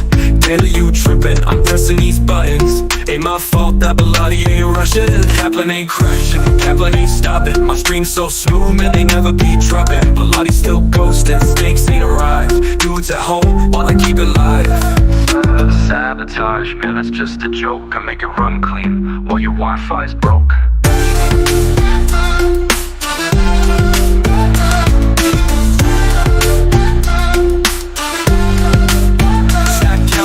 Chat saying Cap was never planned, but let me set the record straight. Ain't no wires in my hand. Stacked out lagging, Ryan's going static. Shipping walls frozen, it's cinematic. But Maggie Perloff, the stream beam magic. Clear as a day, got a feeling ecstatic. Not the villain, or just a goat. Infinity Sports, running in my notes. Daily you tripping, I'm pressing these buttons. Ain't my fault that Bilotti ain't rushing. Kaplan ain't crashing, Kaplan ain't stopping. My stream's so smooth, man, they never be dropping. Bilotti still ghosting, stakes ain't arrived. Dudes at home, while I keep it live. Sabotage, man, that's just a joke. I make it run clean while your Wi-Fi's broke.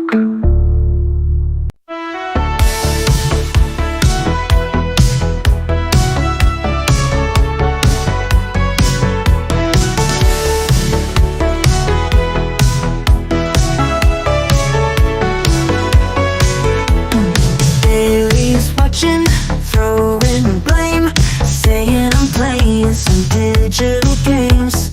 Child is glitching, Ryan's lost. Shutting wolf stuck like he's been paused. Maggie Perloff, smooth as glass. The pixels shine, the stream so fast. Is it magic or is it fate? Or maybe Bilotti just showed up late.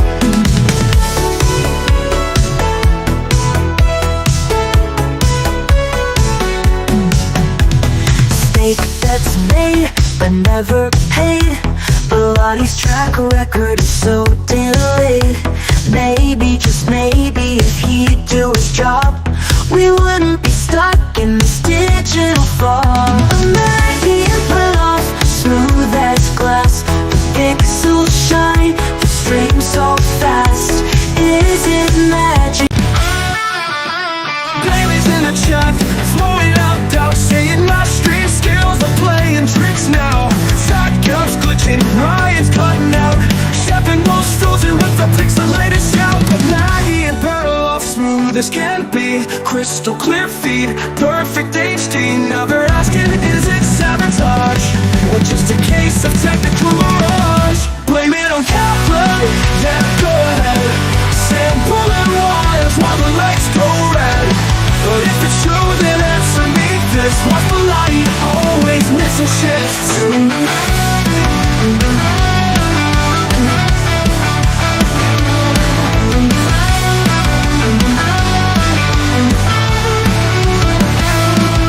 It ain't my fault, I swear to the sky. Maybe Peter's job was to fix the Wi-Fi, but he's MIA, going like the wind, just like his promise to pay for mistakes again.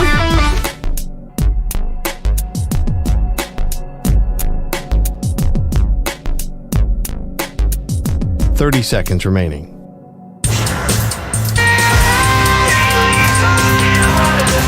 Saying I'm the reason that the streams go down.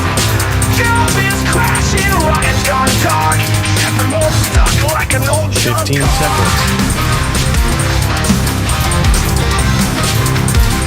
I got my boots up, my hands on the board, pushing them buttons like a digital lord. Maggie and Perloff, they shine like gold, while the others freeze like a blizzard so cold. My boots up.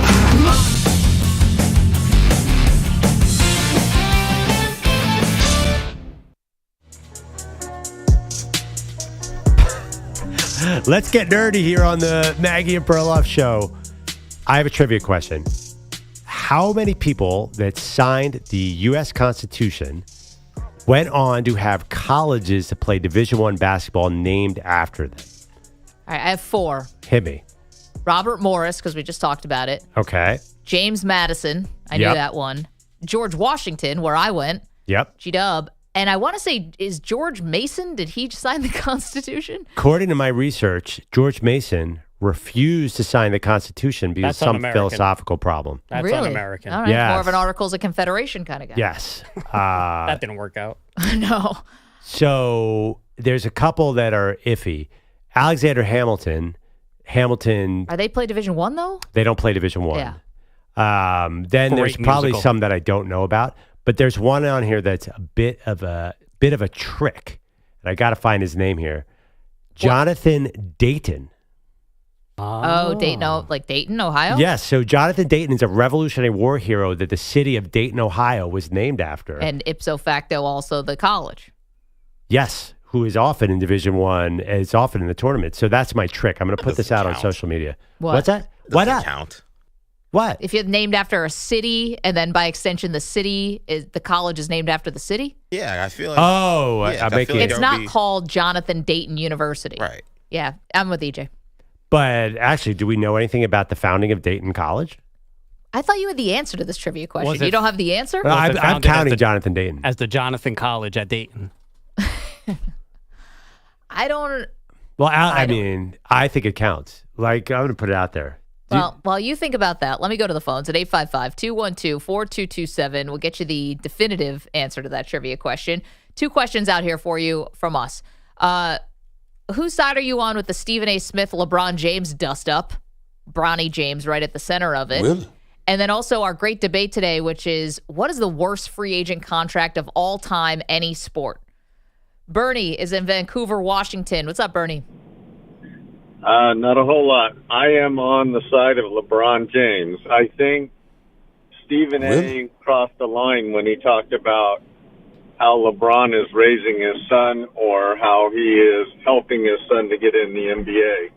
He can talk all he wants about his son. He can talk all he wants about LeBron, but none of us like to be told how to raise our kids and how it's wrong and we're embarrassing them.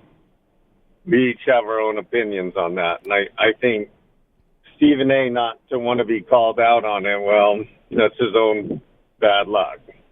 Yeah, Bernie, I think it got personal because it felt, in my opinion, thank you for the call, condescending by Stephen A. Like, you aren't parenting your kid right because of this. Dude's on TV 16 hours a day. He's got to come up with some takes. I don't know. Don't give him an out like that, bro. Are you kidding me? This was done. We all know why. I mean, first of all, because he probably believed it. I do want to give Stephen A. credit there. He could have absolutely believed it. The way he was, I know he's a pretty good actor, but the way he was pleading, I think he was genuine about it. It was a genuine criticism of LeBron's parenting. I just think that everybody's killing LeBron. Everybody.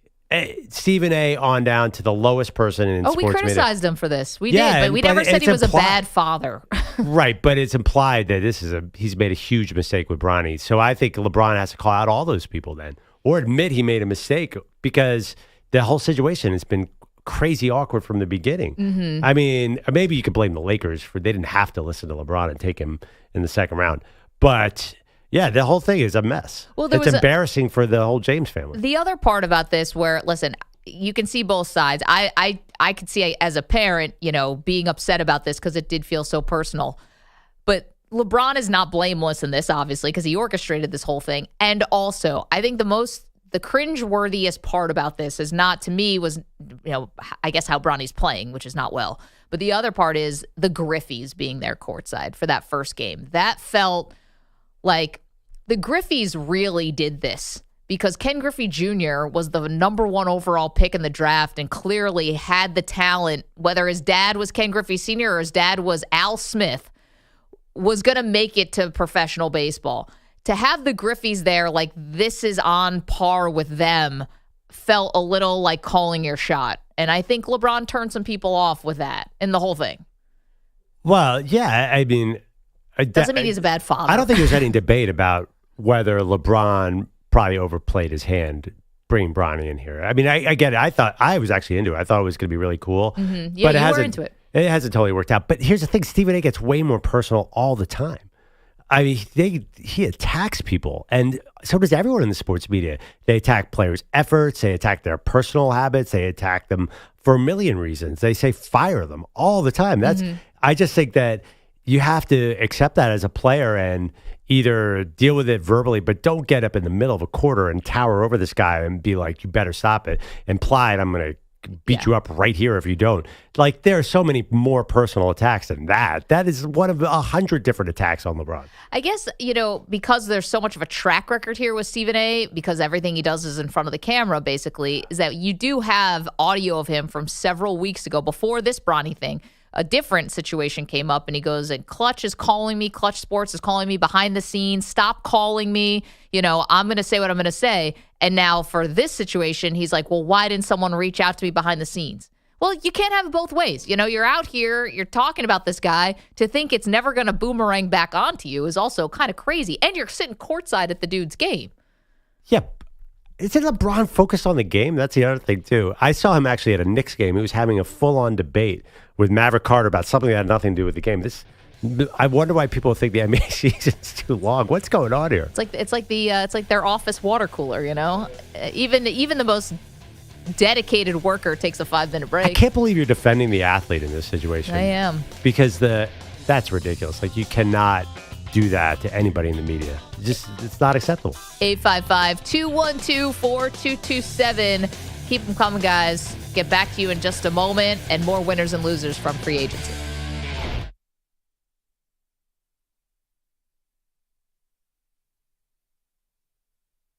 You're in a 5-minute break.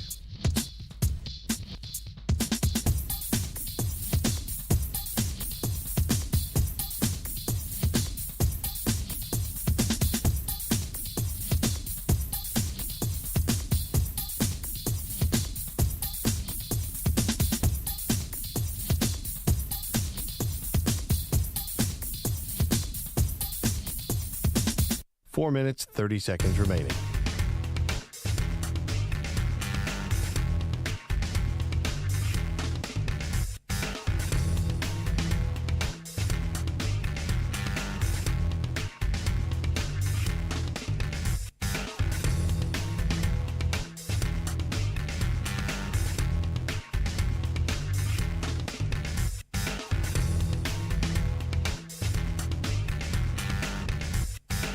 Four minutes remaining.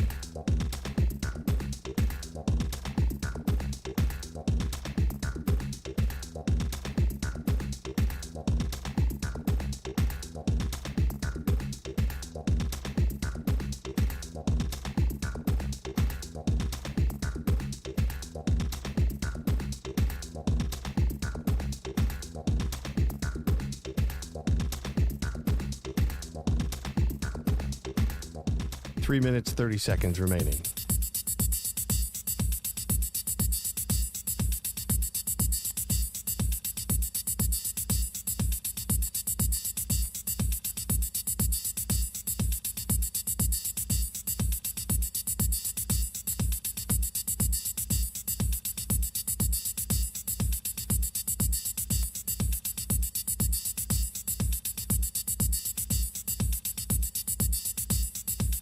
Three minutes remaining.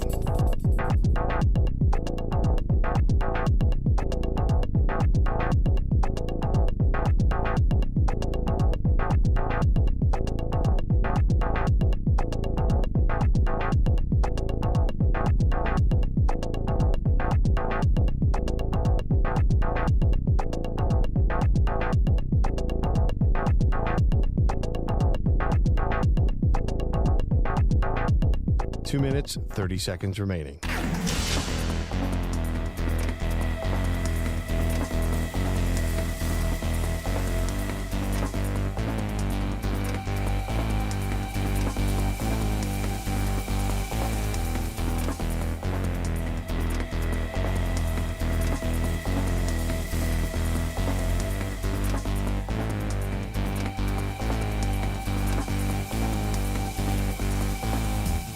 Two minutes remaining.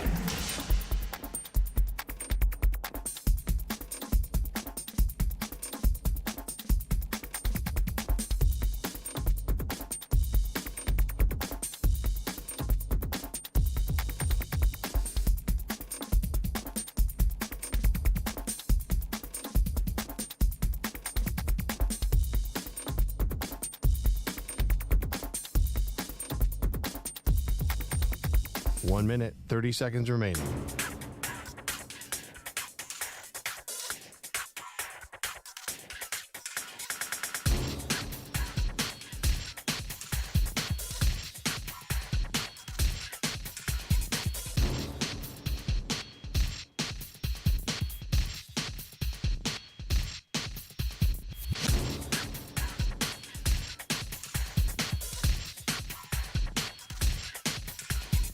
One minute remaining.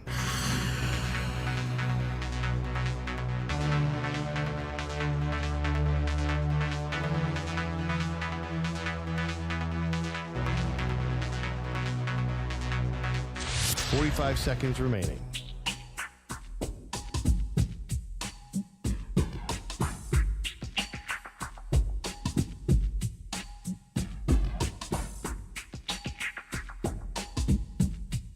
Thirty seconds remaining.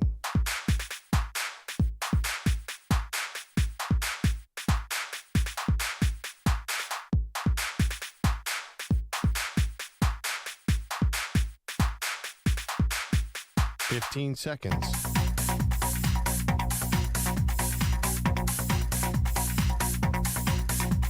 Break ends in 5 seconds.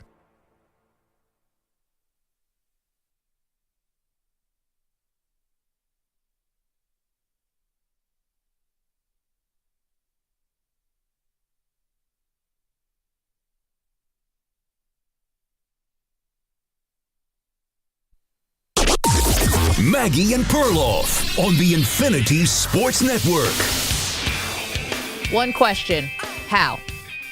How have the Pittsburgh Steelers found themselves in this situation, Pearl, where it appears from the outside that they are on pins and needles, waiting and having to decide between 41-year-old Aaron Rodgers and Russell Wilson? Like, this is one of the franchises we respect in the NFL. This is one of the franchises we say do things right. Consistency. Yeah. All the Lombardi trophies. You know, people hold up the Pittsburgh Steelers as like, this is what good organizations look like. And here you are March 12th, which I know is not September 12th. But you have no clue who your quarterback is going to be. Yet you've made an investment into DK Metcalf, who we don't even know if your offensive coordinator is going to use him properly. And this whole thing just feels a lot messier than we are used to with the Pittsburgh Steelers. Well, yeah, but actually, you think about it, it's a norm. You have a great quarterback, and he gets old and retires. A lot of these teams go into quarterback desert. Yeah, and they're there. I mean, the Chargers lost Phillip Rivers. Eventually, they got Herbert. The Patriots lost Tom Brady. Eventually, they got Drake May. So you have to bottom out. You have to get really bad to get to the top of the draft. That's exactly how they got here. They can't bottom out because Mike Tomlin is just coaching them up too much. He's too good. Yeah. It's a weird place to be in. But, you know, I can't really give Tomlin, though, a full-on pass. I get it. It is hard to move on from a quarterback. Giants are doing it right now with Eli Manning still. Like, it's really it doesn't hard. matter to move on. The point is Ben got old, and you have to go down to 3 wins. Okay, but here's the thing. They also neglected the position even as Ben was getting older, if you want to go back and rehash old stuff, with even taking flyers on guys. Where is your second-round pick? Where's your third-round quarterback? One, Mason Rudolph. And all those years when it was Ben Roethlisberger, will he, won't he retire? And 1 year late in Ben's career when he got hurt and you thought, all right, they could bottom out this year because he's injured. They traded away their first-round pick to get Minkah Fitzpatrick and didn't get a quarterback that year. So, you know, you find yourself in these predicaments, and not everyone's hands can't be clean because I think everyone has a role to play in how bad this got. Like, could Justin Fields have been under contract for 2 years very cheaply? So at least you have a backup, even if you don't want him to start. Yeah, but who cares? I mean, that's not the issue. It's not that they don't need a backup. Are they really in a better position if they have Justin Fields? You know, he was 4-2 last year. The stats were not gaudy, but are you better off with at least a guy who's been in the system for a year? And again, he doesn't have to be your plan A. He could be your plan B, as opposed to Aaron Rodgers coming in for a season, or you run it back with Russ. Yeah, I think Rodgers and Russ are better options than Fields. I don't even think it's that close. I think trading for Cousins, I think there are a lot of better options. Bringing in Flacco, which has got some heat over the last couple of days, I love that. He feels like a Steelers quarterback if I've ever seen one. I would rather go every other team in the division. I would rather go journeyman who's not going to clog up my cap. But again, like now you're doing that thing again where Joe Flacco or Aaron Rodgers, can they win you 9 games? Most likely. That's kind of the standard. So now you're winning 9 games. Maybe you're winning 10. Go to the wild card. Creeping up on a decade since they won their last playoff game. And then where are you again next year? Like just the fact that this is where we've gotten, I think it really reflects poorly on the organization. But how so? So you're saying it reflected well on the Patriots that they had a terrible season and fired Bill Belichick and got to draft Drake May? Here's the thing about the Patriots and why it's different. The Patriots, I think even to a little bit to Brady's chagrin, had Jimmy G back there, was taking quarterbacks. Jimmy G was a second-round pick. Right. Had a second-round pick waiting behind him, always had a plan B until Brady got ticked off about it and had him banished and sent away. And let's not forget, the Patriots still did make the playoffs that one season with Mac Jones. They did. I know it's really easy to dunk on Bill Belichick right now because Cam Newton didn't work out and then it bottomed out. They didn't go, they actually did pick up the pieces with Mac Jones as a first-round pick and made a playoff game. Right, but the only way they really are fixing their quarterback situation was getting terrible. It's the only way. I know you're saying just point to me the specific mistake that Omar Khan or Mike Tomlin made, and I'm sorry, it's just the situation. You're just in limbo. And you have to decide, basically don't pay TJ Watt, don't bring in a quarterback, let everyone go and get bad is the only way to do it. And I don't think they want to do that. Why isn't Jalen Hurts their quarterback? Jalen Hurts, if he didn't have Shane Steichen and the right offensive coordinators, would not be starting in the NFL right now. Jalen Hurts had to go. Trust me, Pittsburgh was not a spot for Jalen Hurts. That would not have been good. 855-212-4227. I think reasonable minds could disagree on that. Let's get the thoughts of one of our absolute favorites, Mike Jones. Mike Jones, national NFL writer for The Athletic. Love getting his perspective. Mike, thanks so much for the time. How you doing? I'm doing well. Thanks for having me. How are you guys doing? We're doing great. Let's talk about the Steelers because that's where we're at right now, sort of waiting on what they're going to do at quarterback. How much blame do you think the Steelers should take for being in this predicament in the first place? Or are you like Perloff and kind of like, well, what were they supposed to do? This is just sort of unfortunate circumstance. No, I mean, I think that they made their situation. I don't think they can blame anybody but themselves. Look, so they gave Russell Wilson a shot and they gave Justin Fields a shot. Russell Wilson looked kind of hot and then fizzled. Justin Fields showed some promise, but also showed need for growth. I don't know why they didn't run it back with Justin Fields and continue to develop him. You have a kid that's very talented. He's got all the athleticism. He can make some plays here and there. Yes, there's a need for growth. But again, if you can continue to bring him along and tailor make an offense for him, then I think that the payoff is better than what you're looking at right now, hoping maybe that you get Aaron Rodgers and that he can turn back a clock a little bit when you've kind of got a sketchy offensive line and your run game. Najee Harris is now gone. And you did get DK Metcalf, but you got George Pickens, who's talented, but not the most reliable guy. I think that, they made their entire situation right here. And look, a couple years ago, they drafted Kenny Pickett when nobody was looking at him as a first-round draft pick. And so, all of this is on them. Was nobody looking at Kenny Pickett? I seem to recall he had a great year at Pitt. He was kind of a first-round prospect. Was that an egregious mistake because he was in the building? That was the mistake. Yeah, I think because he was a hometown guy and he's in the building. And I mean, it was still surprising that they took him, when they maybe if they had traded back or maybe even took him, early second round. But they used a first round pick on him when a lot of people felt like he wasn't a first round guy. And look, they pulled the plug on him so fast. That shows that they saw very quickly that they made a mistake there. I was just saying to Maggie before you came on that to get a great quarterback, most often you have to get really bad. And it's part of the problem is Mike Tomlin's too good a coach and they can't bottom out. Well, the Chiefs didn't get really bad and they got Patrick Mahomes.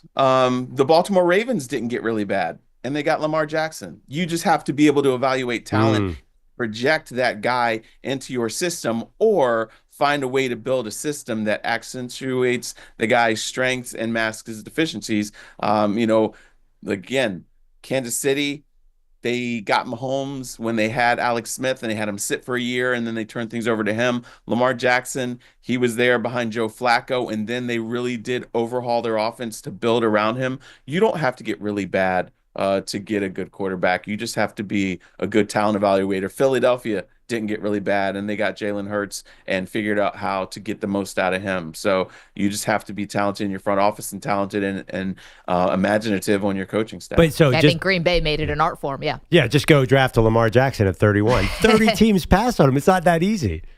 Well, I mean, thing is, look, so they passed on him. That means that they didn't do a very good job of evaluating talent and projecting what he's able to do. Because, Baltimore obviously saw something and felt like he was worth it. They couldn't be the only people that could have made it work. Yes, it was a really great situation and they're being rewarded for it right now, but a lot of talented offensive minds in this league, if a team had taken a chance on him, some teams it wouldn't have worked. But I don't think that the Ravens are the only people who could have gotten something out of Lamar Jackson. Mike Jones is our guest, national NFL writer for The Athletic, one of our favorites. Mike, what do you make of the Raiders' plan so far? I mean, it's okay. I think it's just okay. It makes sense in that they needed a veteran quarterback because this isn't a good free agency year and this isn't a great year to draft a quarterback, and they weren't going to have a chance to get one of those top two guys most likely unless they were to trade up. And so they figured, okay, hey, look, we've got a pretty decent offensive line. We hit on some draft picks. Tom Telesco is no longer there, but he did a pretty decent job of drafting last year. You've got Brock Bowers, who was basically an all-pro tight end. You had two rookies starting along your offensive line. You had a 1,000-yard receiver in Jacoby Meyer. You have, Max Crosby. You have pieces on defense. So the cupboard's not bare, but they needed a competent bridge quarterback. And so they, Pete Carroll went out and got a guy that he was comfortable with. Interesting that he went out and traded for Geno Smith when Russell Wilson is a free agent. But he felt more confident that, okay, this is a guy that can kind of keep us in games and keep us competitive until next year when we decide what our long-term move at quarterback is. Mike, do you think there's any chance they would pull the trigger on quarterback at number 6 overall with Geno Smith there?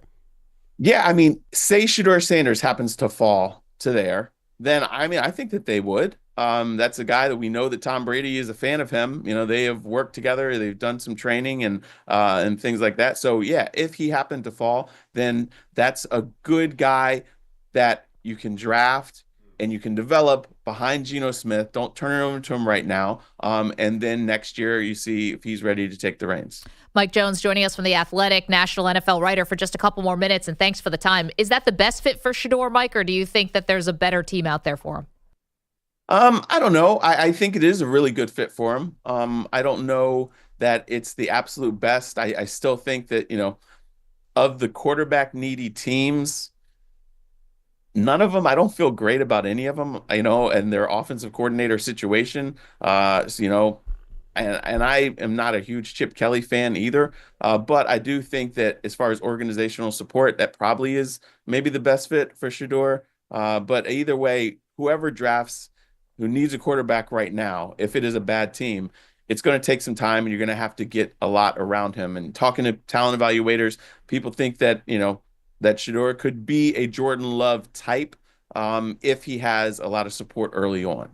Mike, we've been talking a lot about the San Francisco 49ers. Been kind of a tough offseason. Do you expect them to make Brock Purdy, say, a top 5 paid quarterback at some point this offseason? Yeah, I mean, they've said that they believe in him and that they're going to keep him there. So I guess they have to. It's, a matter of when, it seems. And like you said, it's been a tough offseason. They have lost a lot of key pieces. But I think that they understand that, look, we've had this window open and a lot of our key guys have been injured or are aging. And so this is kind of what you have to go through. You're hoping, like the Rams a couple years ago did a little bit of a reset, retool, and then, quickly we're back in it. And so I think San Francisco is hoping to do that, but they know, okay, we've got the quarterback that we believe in and we have to continue to get younger and continue to have pieces around him. Mike Jones joining us from The Athletic. Okay, two more quick ones for you, Mike, and thanks again for doing this. So Wednesdays, we do something called The Great Debate, loosely based on the news. Obviously, free agency is in full swing in the NFL. So today's Great Debate is, what was the worst free agent contract signing of all time? And we're not just talking about the NFL here. Baseball's on the table, basketball's on the table, hockey, whatever you want. Do you have a nominee for worst free agent contract of all time?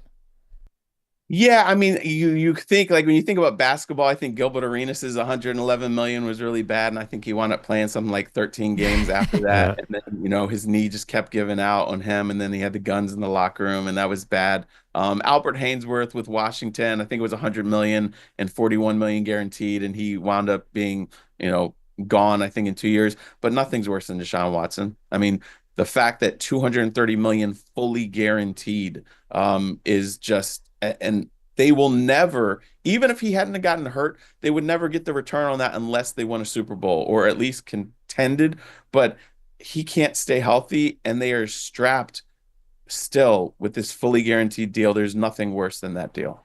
I know we weren't sure if that counted because was it a trade? Was it a free agent? But they gave him the contract on top of the trade, so maybe that counts. He wouldn't have gone there without the deal. Without the money, yeah. The teams and Atlanta was interested, but Cleveland was the only one willing to give him a fully guaranteed deal. So I know it wasn't technically free agency, but if nobody had have offered a trade, Houston was going to have to wind up cutting him, and then he would have been a free agent, and then that whole bidding war would have still happened. Wow. So, could you put Russell Wilson and Aaron Rodgers, Russell Wilson in Denver and Aaron Rodgers with the Jets in that conversation as well?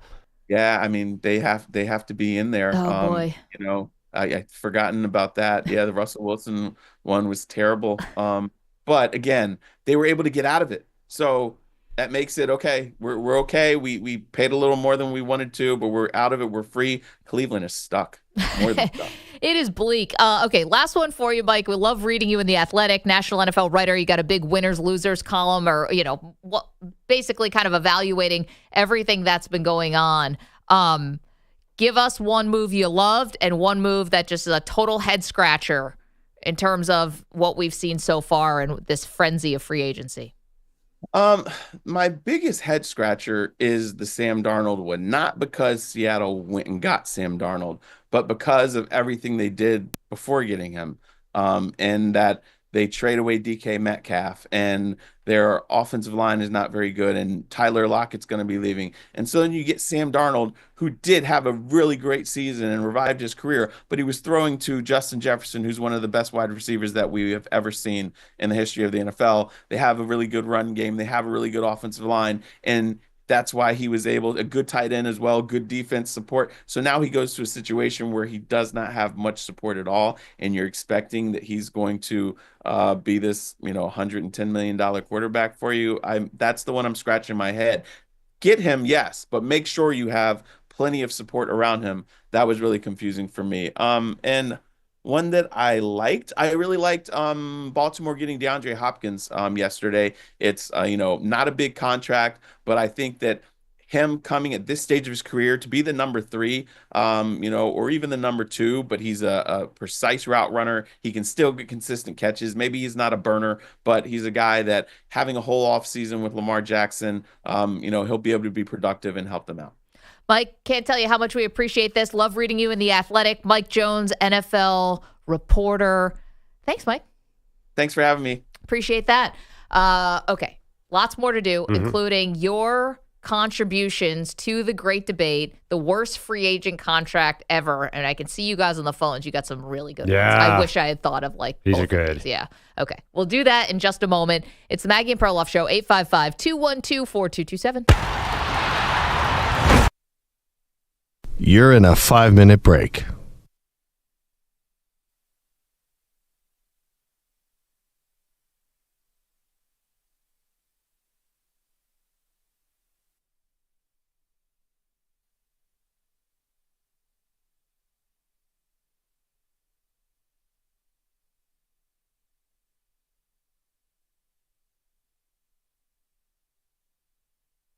Four minutes, 30 seconds remaining.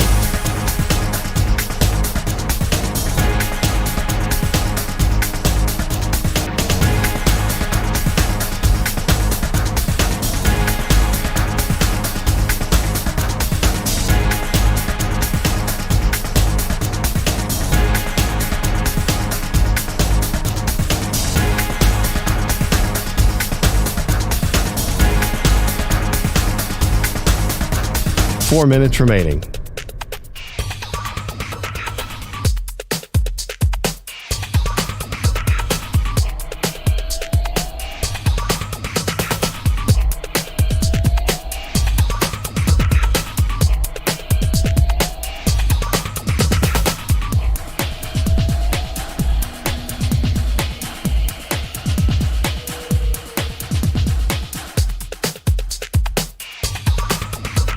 Three minutes, 30 seconds remaining.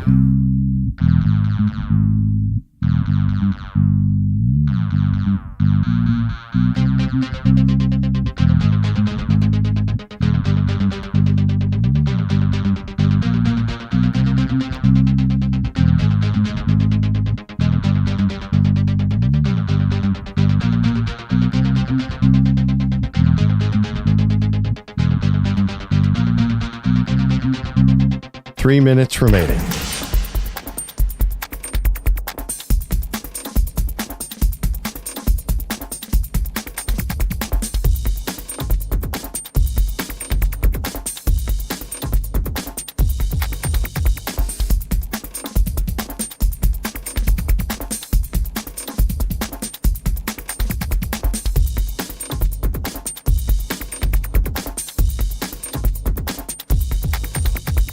Two minutes, 30 seconds remaining.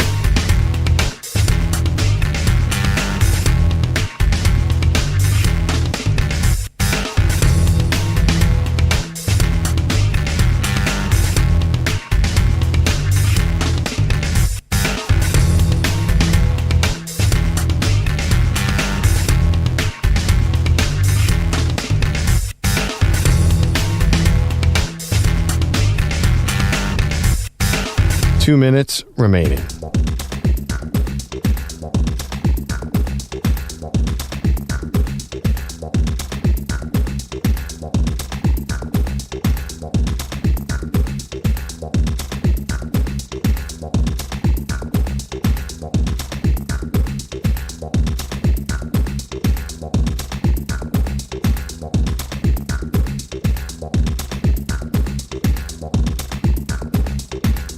One minute, 30 seconds remaining.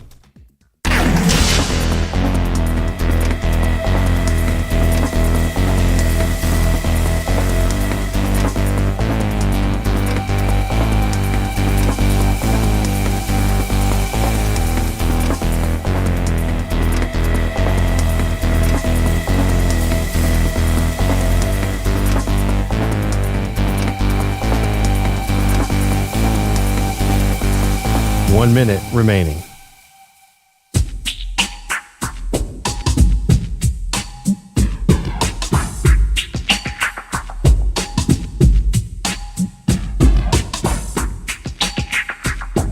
$45 seconds remaining.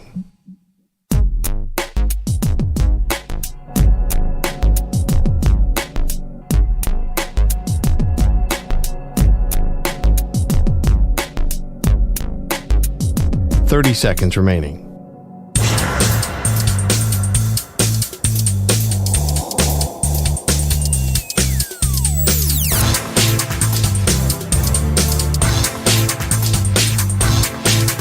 $15 seconds.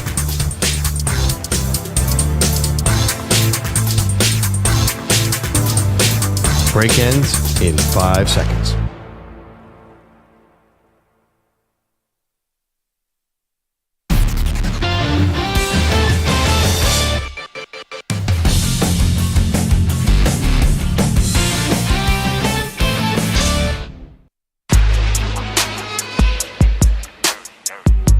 Welcome back, Maggie Perloff Show. Great debate. Wednesday, worst free agent signing of all time. Hopefully, for your team, we will not add any of the current signings to this list.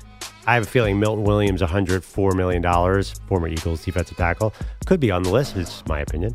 But someone's a little bitter. Yeah, I just think most of these free agents, 80% will bust. Is that the recent history? Maybe even more.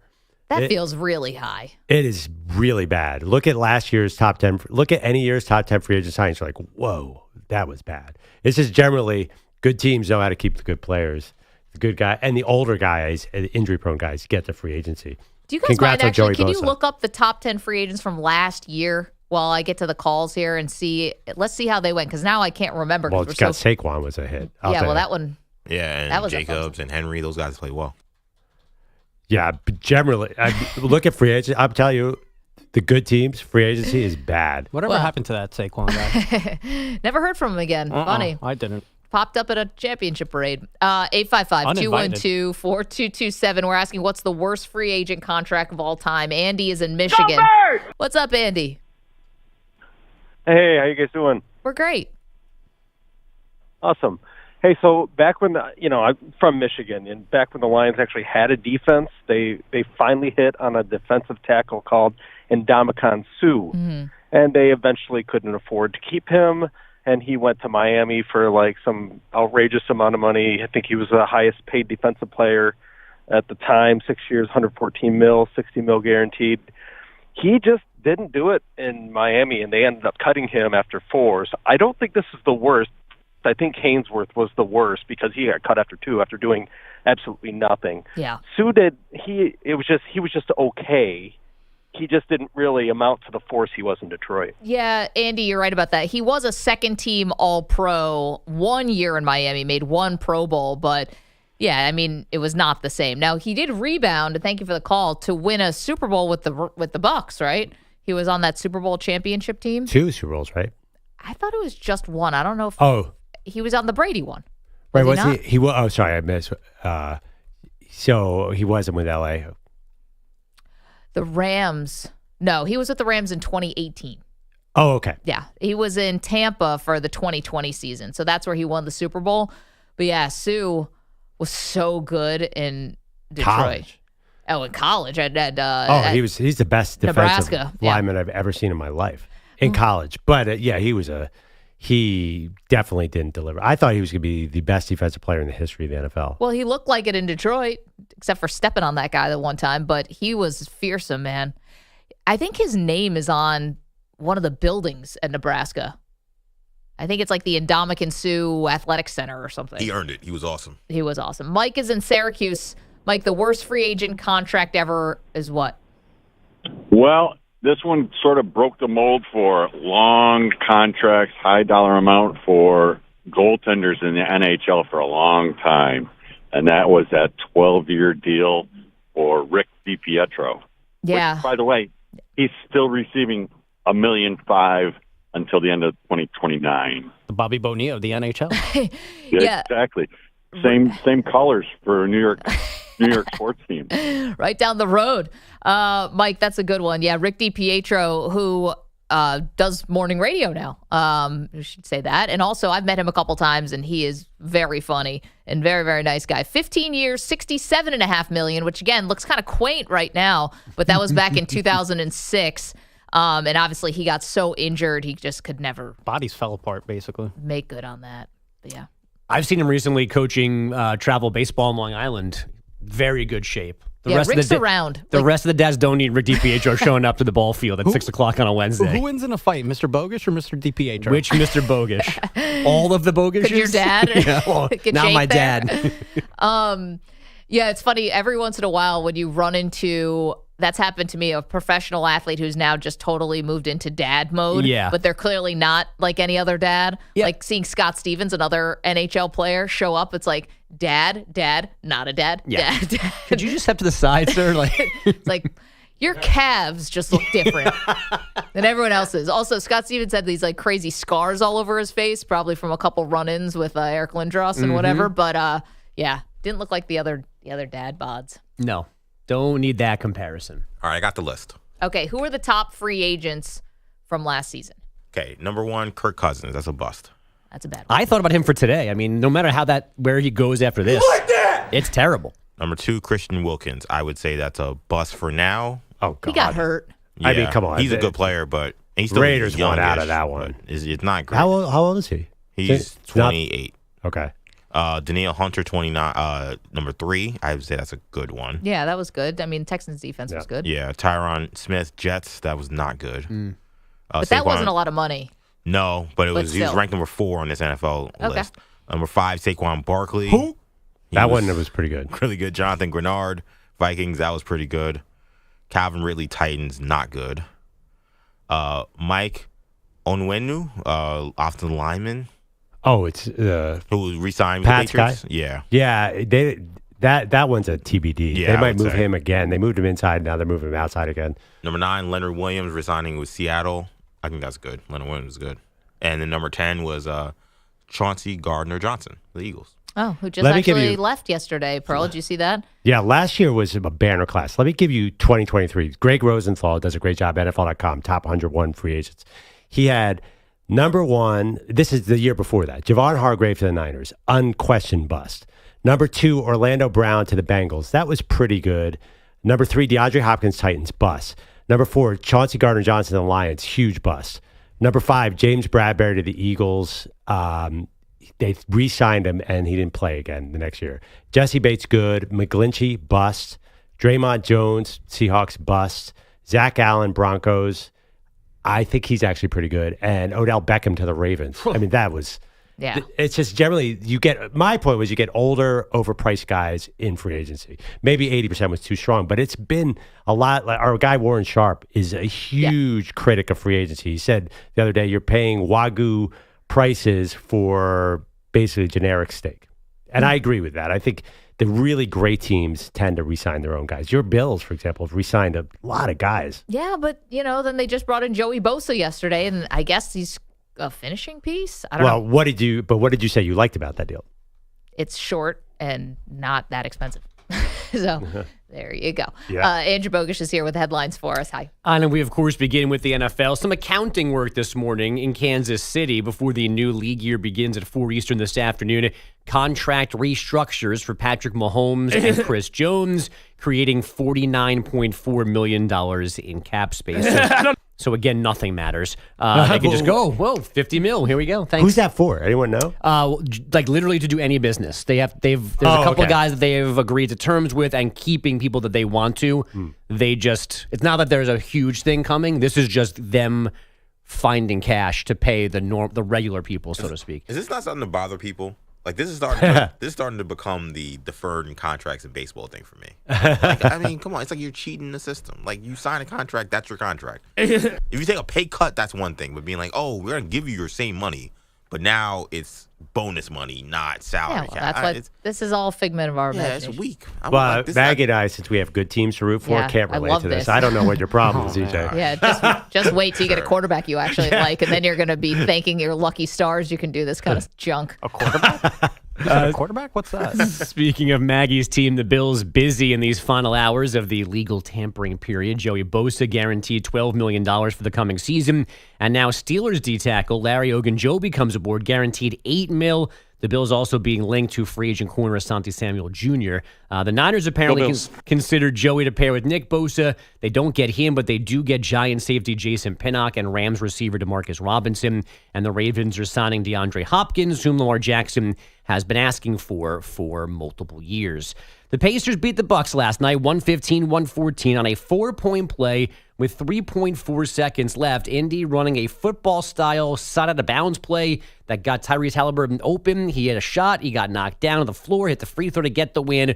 All of that brings us to the Spin Doctor.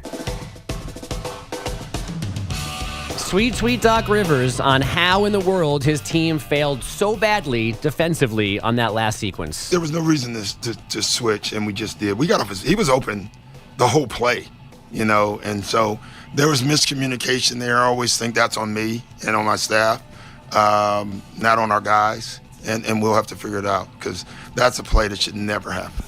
Pretty tame there from the Spin Doctor. A little accountability in the middle, but he was open the entire time. That's true. Yeah. You watch the play, no one ever picks up Halliburton. Not even a little bit.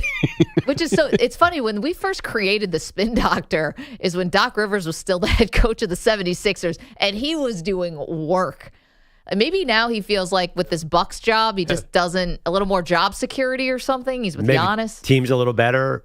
Yeah, I mean, the lies he used to tell with the 76ers were like whoppers. To be fair, though, the first couple of months with the Bucks, he was like at a daily clip almost. Right. Because they were so bad when he first got there. And they had just fired Adrian Griffin. And then they got worse when he came around. This was a daily thing. Yeah. He's been pretty tame. Maybe he's learned his lesson. I don't know. And I'm a freaking champion.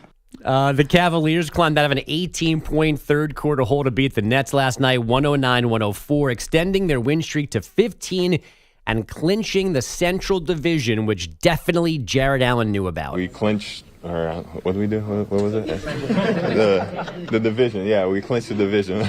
I mean, that's still a big thing. That's still something to celebrate. And I mean, celebrate the small victories. We did something fantastic and have fun tonight and then get back to work in a couple days. What do you think Jared Allen's idea of fun is? Chess. D&D. Yeah, right. I mean, he's like like the Lopez twins, right, with their Disney figurines. He's all into comic books and stuff like that. I don't think it's like 4 a.m. at the club is what I was getting at. I No. think he's a pretty low-key dude. Dude shops at H&M, man. Yeah. What is the deal with the Lopez brothers are into Disney figurines? I did not know they that. are really big into Disney. Really? Disney, Yeah. they're big Disney guys, yeah. Aren't they geniuses, right? Yes, they both went to Stanford, yeah. Yeah. Well, they went for basketball. Well, you know what? You still need a GPA. They didn't walk on. Still need a certain GPA, I would assume, to get to Stanford. I think they draw. One of them draws a lot. Like I think Brooke proposed to his now wife at Disney World. So I mean, that just goes to show how crazy they are. What? I mean, it is the happiest place on earth. Yeah, sure. Happiest place on earth is a Saturday night at Madison Square Garden when the team wins. I digress. To double jack. And once again, we play Why is Manny Single? Double jack and ginger ale. And that was like a Tuesday. Yeah, with Perloff on your arm. That will suffice. That was a good time, buddy. Damn right it was. I'm so jealous. Gonzaga, UNC, Wilmington, Robert Morris, and St. Francis, PA won their conference tourneys last night. So St. Francis dancing for the first time since 91. Good for Frank. 6-43 win over NEC top seed Central Connecticut. That's another person, St. Francis. I know, but I'm looking. St. Francis of Assisi. I'm telling you, didn't sign the Constitution. No. I got the list here in front of me, and I don't think St. Francis Assisi signed this did document. Lamar, because he plays McNeese State tonight in the Southlands title game. I mean, Lamar's got game. I don't see him. That's a good one. Hey, not to spec. A lot of plantation owners signed this Declaration of Independence. But anyway. All right. Different times, Maggie. All right. I'm just going to get past that and back to John Adams. We also have American and Navy playing for the Patriot League auto bid. Damn right. And Northern Colorado and Montana meeting in the Big Sky finale. The Bobcats of Montana, sure. In what arena do they play? Montana Arena. Mm-hmm. Arizona State said yesterday that Bobby Hurley returns as head coach next season, despite being second to last in the Big 12. This campaign, the Carolina Hurricanes won their 5th in a row last night, 4-1 over Tampa Bay. Colorado's 6-game win streak ending in a shootout, 2-1 in Minnesota. Guys, back to you. Bogusch, thanks so much. Yeah, Perloff asked a trivia question before. How many, you want to say it? How many people who signed the Constitution have a college in Division I basketball named after them? And you guys would not give me Jonathan Dayton, which I find very disappointing. No, you don't get Jonathan Dayton. And now I'm just looking at all the people who signed the Constitution. And the only one who's written like this, Charles Carroll of Carrollton. But no one else has Carrollton, something. Maryland? I'm assuming. Yeah, Annapolis, Maryland is where you're from. No one else is like of the something. It's just this one guy. Yeah, there's this really cool room. It's a life-size figurines of everybody who signed the Constitution the day they signed it, and they're tiny. People were tiny back then. Oh, yeah. It's crazy. I think it's like, have you ever been to Versailles? I know I'm kind of changing the subject a little bit, but if you ever gone to Versailles outside of Paris, I haven't. The Louis XIV, like his bed, it's like tinier than my son Lucas sleeps on. Yeah. And, back then also they didn't have running water, so the toilet situations were not ideal. It's funny. They kind of gloss you past that part of the tour. Back to the gardens. Yeah, when you compare modern life to Versailles, everything they had, we still have it better than they did, even the top guys there. Anyway. The top guys there. The top dudes. The top dudes in the draft. The king. That's actually, the big dog. I'm stealing that take from a comedian who talks about how even the kings and queens, their lives kind of stunk. Well, compared to anything us. before modern dentistry sounds like a real drag. Exactly. And they didn't have Xbox. They didn't have anything to do. And they barely got to 50, too. Yeah, no, it was not good. Can you imagine somebody like Sean Bradley who just, pulling up in Versailles back in 1492? I think they would have killed him at that point. He would have been some kind of demon or wizard. They would have been afraid of him tall. A witch. Yeah, exactly. He wouldn't have made it to 7'6". Like, why is that one so tall? Get rid of him. He is 5'10" and 12 years old. What's the matter with this guy? That's a warlock. Yeah, they probably thought he was like, came from some futuristic world that we don't understand. Gosh, there is so much to learn about these colleges. Again, Lamar, not sure where it is. Don't know. I don't know who it's named after. Lamar University. I think that's in Virginia. Is it named I was after gonna go someone named Texas. Lamar? You guys are just wildly guessing. Yeah. No, I mean, you always go kind of southeast. It's not a wild guess. And I was going to say, it's in the Southland, so Texas feels better, but there's no geography You anymore got it in right. conferences. It is a Texas school. All right. Is it in Lamar, Texas? It's in Beaumont, Texas. Close enough. Why is it called Lamar? I thought it was in Lamar, Texas. Because Lamar Jackson. Little did they know, It's a very new school. 100 years Yes, after they were opened in founded, that Lamar 2008. Jackson would be a two-time NFL MVP. A little bit too old to watch cars, but anyway. And then it's like, And we're idiots. Okay, Bogusch, thank you so much. Maybe Clearly, all. we're not your place for U.S. or world history, but you probably already knew that. Geography. No, none of that stuff. Mostly, Coming up, any facts or knowledge, don't come here. we're more with loose gray area. I got it. Yeah, I There found it it is. too. Who it's named after. It's named after Lamar University? Mirabeau Lamar, who was the second president of the Republic of Texas. Oh, this guy is hardcore. Sure. Look at the picture of this dude, Maggie. Yeah, wow. He If looks I like was a gonna real say nice the guy. President Bolo of tie? Texas in 1835. Have you guys ever watched? Did you guys watch that show on Netflix about the Old West in the 1800s? They got a lot of pub. It's from from Taylor Sheridan. It is crazy how hard it was to live back then. Well, I 1830 watched Texas. Deadwood. Yeah, Yeah. it's exactly that vibe. That show will stay with you. Yes. Yeah, I think to be the president of Texas in 1838, You had to be a mean SOB. you had to have a shotgun on you at all times. I wonder if he would approve of the Texas Rangers hat that was dropped the other day. He's like, no, they shall call them Tata. He probably would have liked it. hard to make He has Mirabeau two. Lamar laugh. I but that mean, would've- men are men, aren't they? Whether it's back in the 1800s or now. Can I get an ass hat? There's an I and a C there, I swear. You guys got to buy me that hat. I'll wear it every day. I love that hat. You wouldn't be allowed to. Cap would have to YouTube would find a way block to, us. Yeah, Cap would have to find put a blur over your head every day. Oh, come It'd be on. like the Snoop Doggy Dogg video from back in the 90s that they played on MTV and had to blur out everybody's stuff because it was a marijuana plant. Remember that? Oh, yeah. The stream would start with a blurry screen. You'd have to click that you're over 18 to watch the show. To enter? Yeah. Like the Jordan has in the 80s with the band sneakers, just a black box over Perloff's head. What was that impersonation of this guy? Oh, no. Give me an ass. I don't know. Are we allowed to say those words? I was actually got a little nervous. Well, too late. 855-212-4227. Apologies to everyone we have to apologize to. What's done is done. Coming up, Micah Parsons. What did he say? We'll tell you next. You're in a 5-minute break.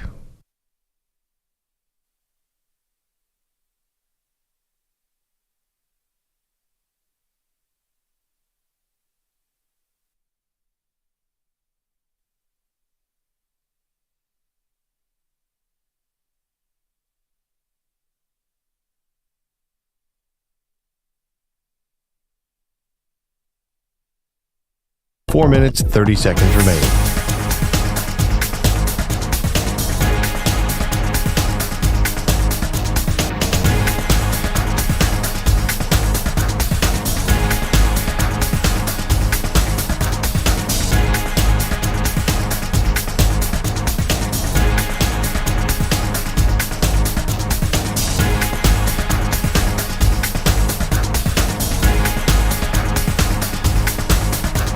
Four minutes remaining.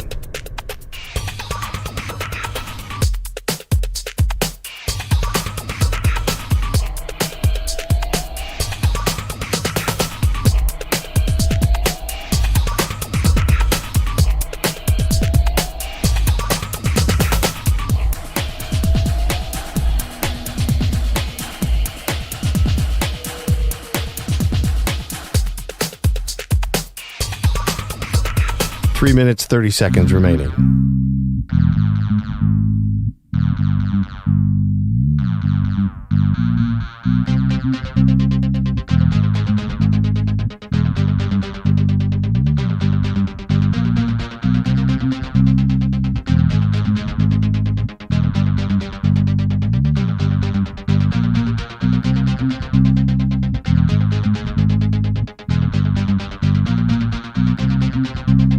3 minutes remaining.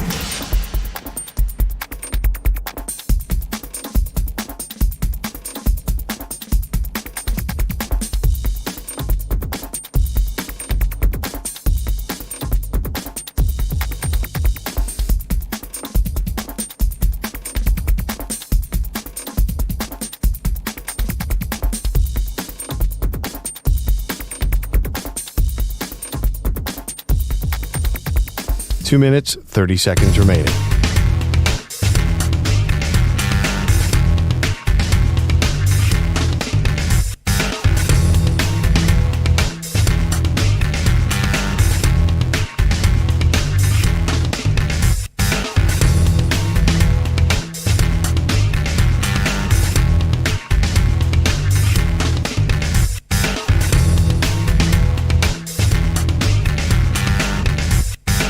Two minutes remaining.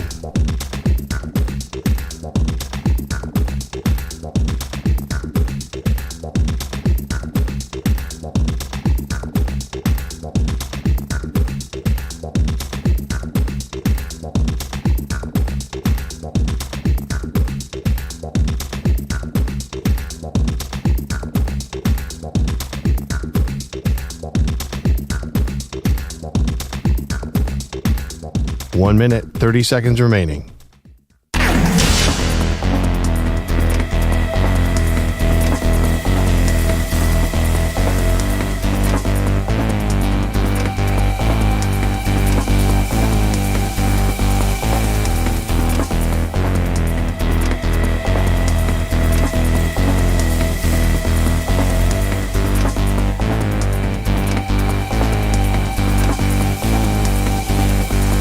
One minute remaining.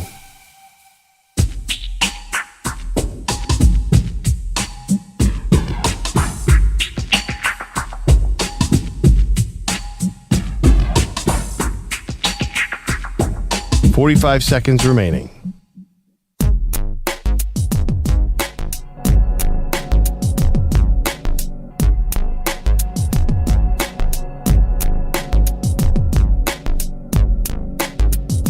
.30 seconds remaining.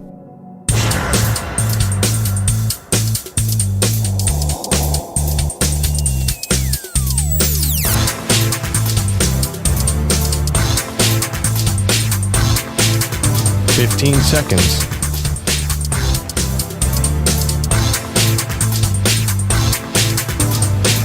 Break ends in 5 seconds.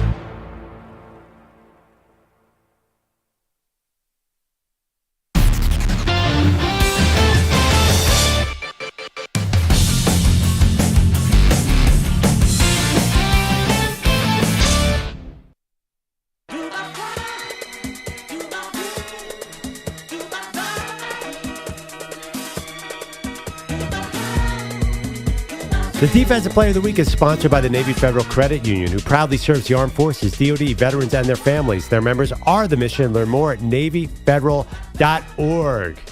Wow, I'm wondering, Maggie, is EJ, who picks a Defensive Player of the Week, going to go college hoops? Yeah, women's college hoops, I think, is where he's going because their conference tournaments are over. We had some impressive performances. I would say UCLA winning the Big Ten on the women's side, beating USC, who they had lost to twice this season. The only 2 losses of the year. I think Lauren Betts had a big game.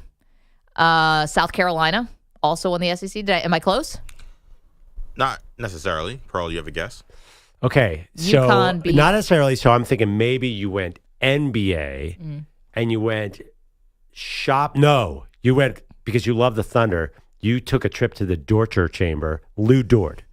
I do love the Dorcher Chamber, and I do love some UCLA and South Carolina women's basketball. But I'm going to be a homer again, and I'm going with my Gonzaga's Bulldogs. You know why? Because Zag's got dudes. So Caleb Battle is the Defensive Player of the Week. He had 5 steals in Gonzaga's 58-51 win over St. Mary's to win the West Coast Conference tournament title. St. Mary's made 0 threes in this game. Suffocating defense from Gonzaga. This is a team that was in Gonzaga's was a thorn in Gonzaga's side all season. Caleb Battle has been kind of a little bit of an enigma. His defense last night was phenomenal. So he is the Defensive Player of the Week. Also had a monster alley-oop to end the game. Dog. Yeah. absolute dog. Zag's got dudes. Let's see if we're ready for March. Dog. Man, when are they going to finally win a title?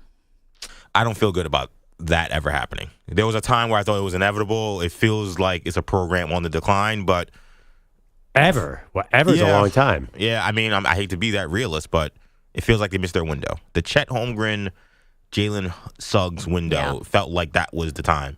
And lost in the title game, got upset by Arkansas the year after. That felt like the window. Exclamation point. But you never know. It's college basketball.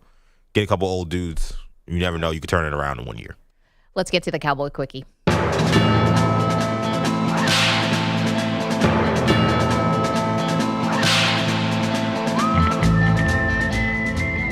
Micah Parsons, Pearl, always got something to say. Oh, yeah.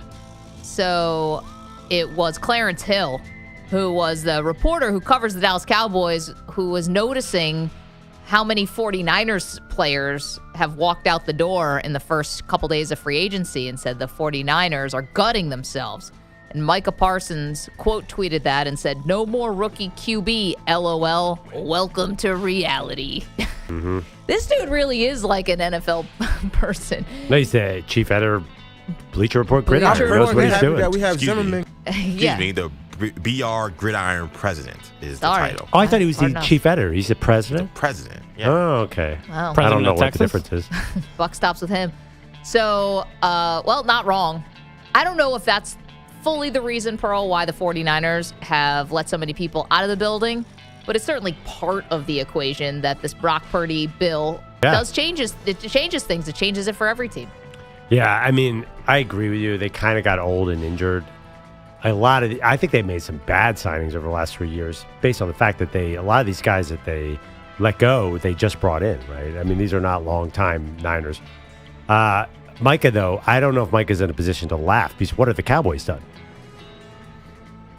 I tell you, nothing. But why They is still Micah? haven't paid him. Who's Micah Parsons dunking on? The Cowboys are having another completely absent offseason. So I'm just saying, I don't know if he's in a position to be making fun of the 49ers. Well, they got to leave some money for him. That's one of the reasons I think why the Cowboys are not signing a lot of people. Now, they have signed a lot of their own guys. Osa was number one with the 4 years, $80 million. Everyone else has been pretty small. The three free agents that the Cowboys have added so far: running back Javonte Williams, 1 year, $3 million. Guard Robert Jones, 1 year, $4.5 million. And the defensive tackle Solomon Thomas to a 2 year, $8 million. Wow. Big That's spender, your haul. Jerry Jones, all in. Strategically aggressive. That sounds strategically non-aggressive. They were all in. We follow this guy, RJ Ochoa, who does a great job blogging the boys. And he was laughing. He was shocked because there was at least a rumor they were in on Dre Greenlaw. And otherwise, they're just completely absent. And they just have so many holes. Be selectively aggressive. They need a second receiver. They need somebody to stop the run, for God's sakes. They have so many injuries. I'm so down on this team, and I want, even as an Eagles fan, I want the Cowboys to be good, but I don't see it. That's your Cowboy Quickie. Listen, maybe everyone comes back from injury, gangbusters healthy, and that helps. But you got to get Parsons signed here. Well, Again, here it is, dragging out. I don't think DeMarvion Overshawn or Deron Bland is really going to play at all next year. So that's tough times. Dak, again, you were kind of on this. It's just going to be very hard to get your money's worth. Yeah, I mean, it's just too much money now. Just way too much money. Really quickly, we didn't get a chance to get to this a lot, but Tiger Woods with the ruptured Achilles, Pearl. Bummer. I know. Every time you get an update about his injury history, and I admire the fact that he's saying, I'm going to make a full recovery and all that, but doesn't the goal at this point have to be healthy enough that you can enjoy the rest of your life, you can play golf with your son Charlie or your daughter, and just sort of have a good quality of mobility as opposed to trying to compete for majors again? Yeah, I mean, you know how I feel about this. That Tom Watson almost made a run at the British Open at 60. Phil just won at 50. And Tiger's 49 now. I'm not giving up the dream, Maggie, that one day he'll come back. I'm not giving it up. Man, what has to happen to this guy for you to be like, it's okay now? I mean, the dude got his leg crushed in a car accident, hasn't really been able to be competitive since. Now the Achilles tear. But there are certain tournaments where yes, he's not going to be able to drive it like he used to, but there are just fluky tournaments in golf where you see guys. I mean, Nicklaus was, of course, much younger, but in 86. So it just happens that I want him, if he can be competitive, it's a you never know situation because nobody saw 2019 at the Masters coming. Nobody. He was done. His whole body was shattered. His brain was shattered. And he came back and won one. So, yeah, it's a bit of a pipe dream, but I'm not giving up. You can't make me. I'm not going to make you. Listen, when it's springtime and we get the Augusta and the birds chirping and all of that. Is Hello, it fun? Friends. Hello, friends. Thank you, Jim. Yeah. Nance. It's great to see Tiger Woods there, but I feel like now that's just for me. I've got to be okay with this era ending. Oh, well, now you won't see him there for 2 years now. That's true. Thank you to E.J. Stewart, Manny Rodriguez. Thank you to Andrew Bogusch, Andrew Kaplan, to Bryant McFadden, the two-time Super Bowl champion who joined us, along with Mike Jones from The Athletic. You guys, Weedos, coffee drinkers, you know who you are. Fantastic. See you tomorrow.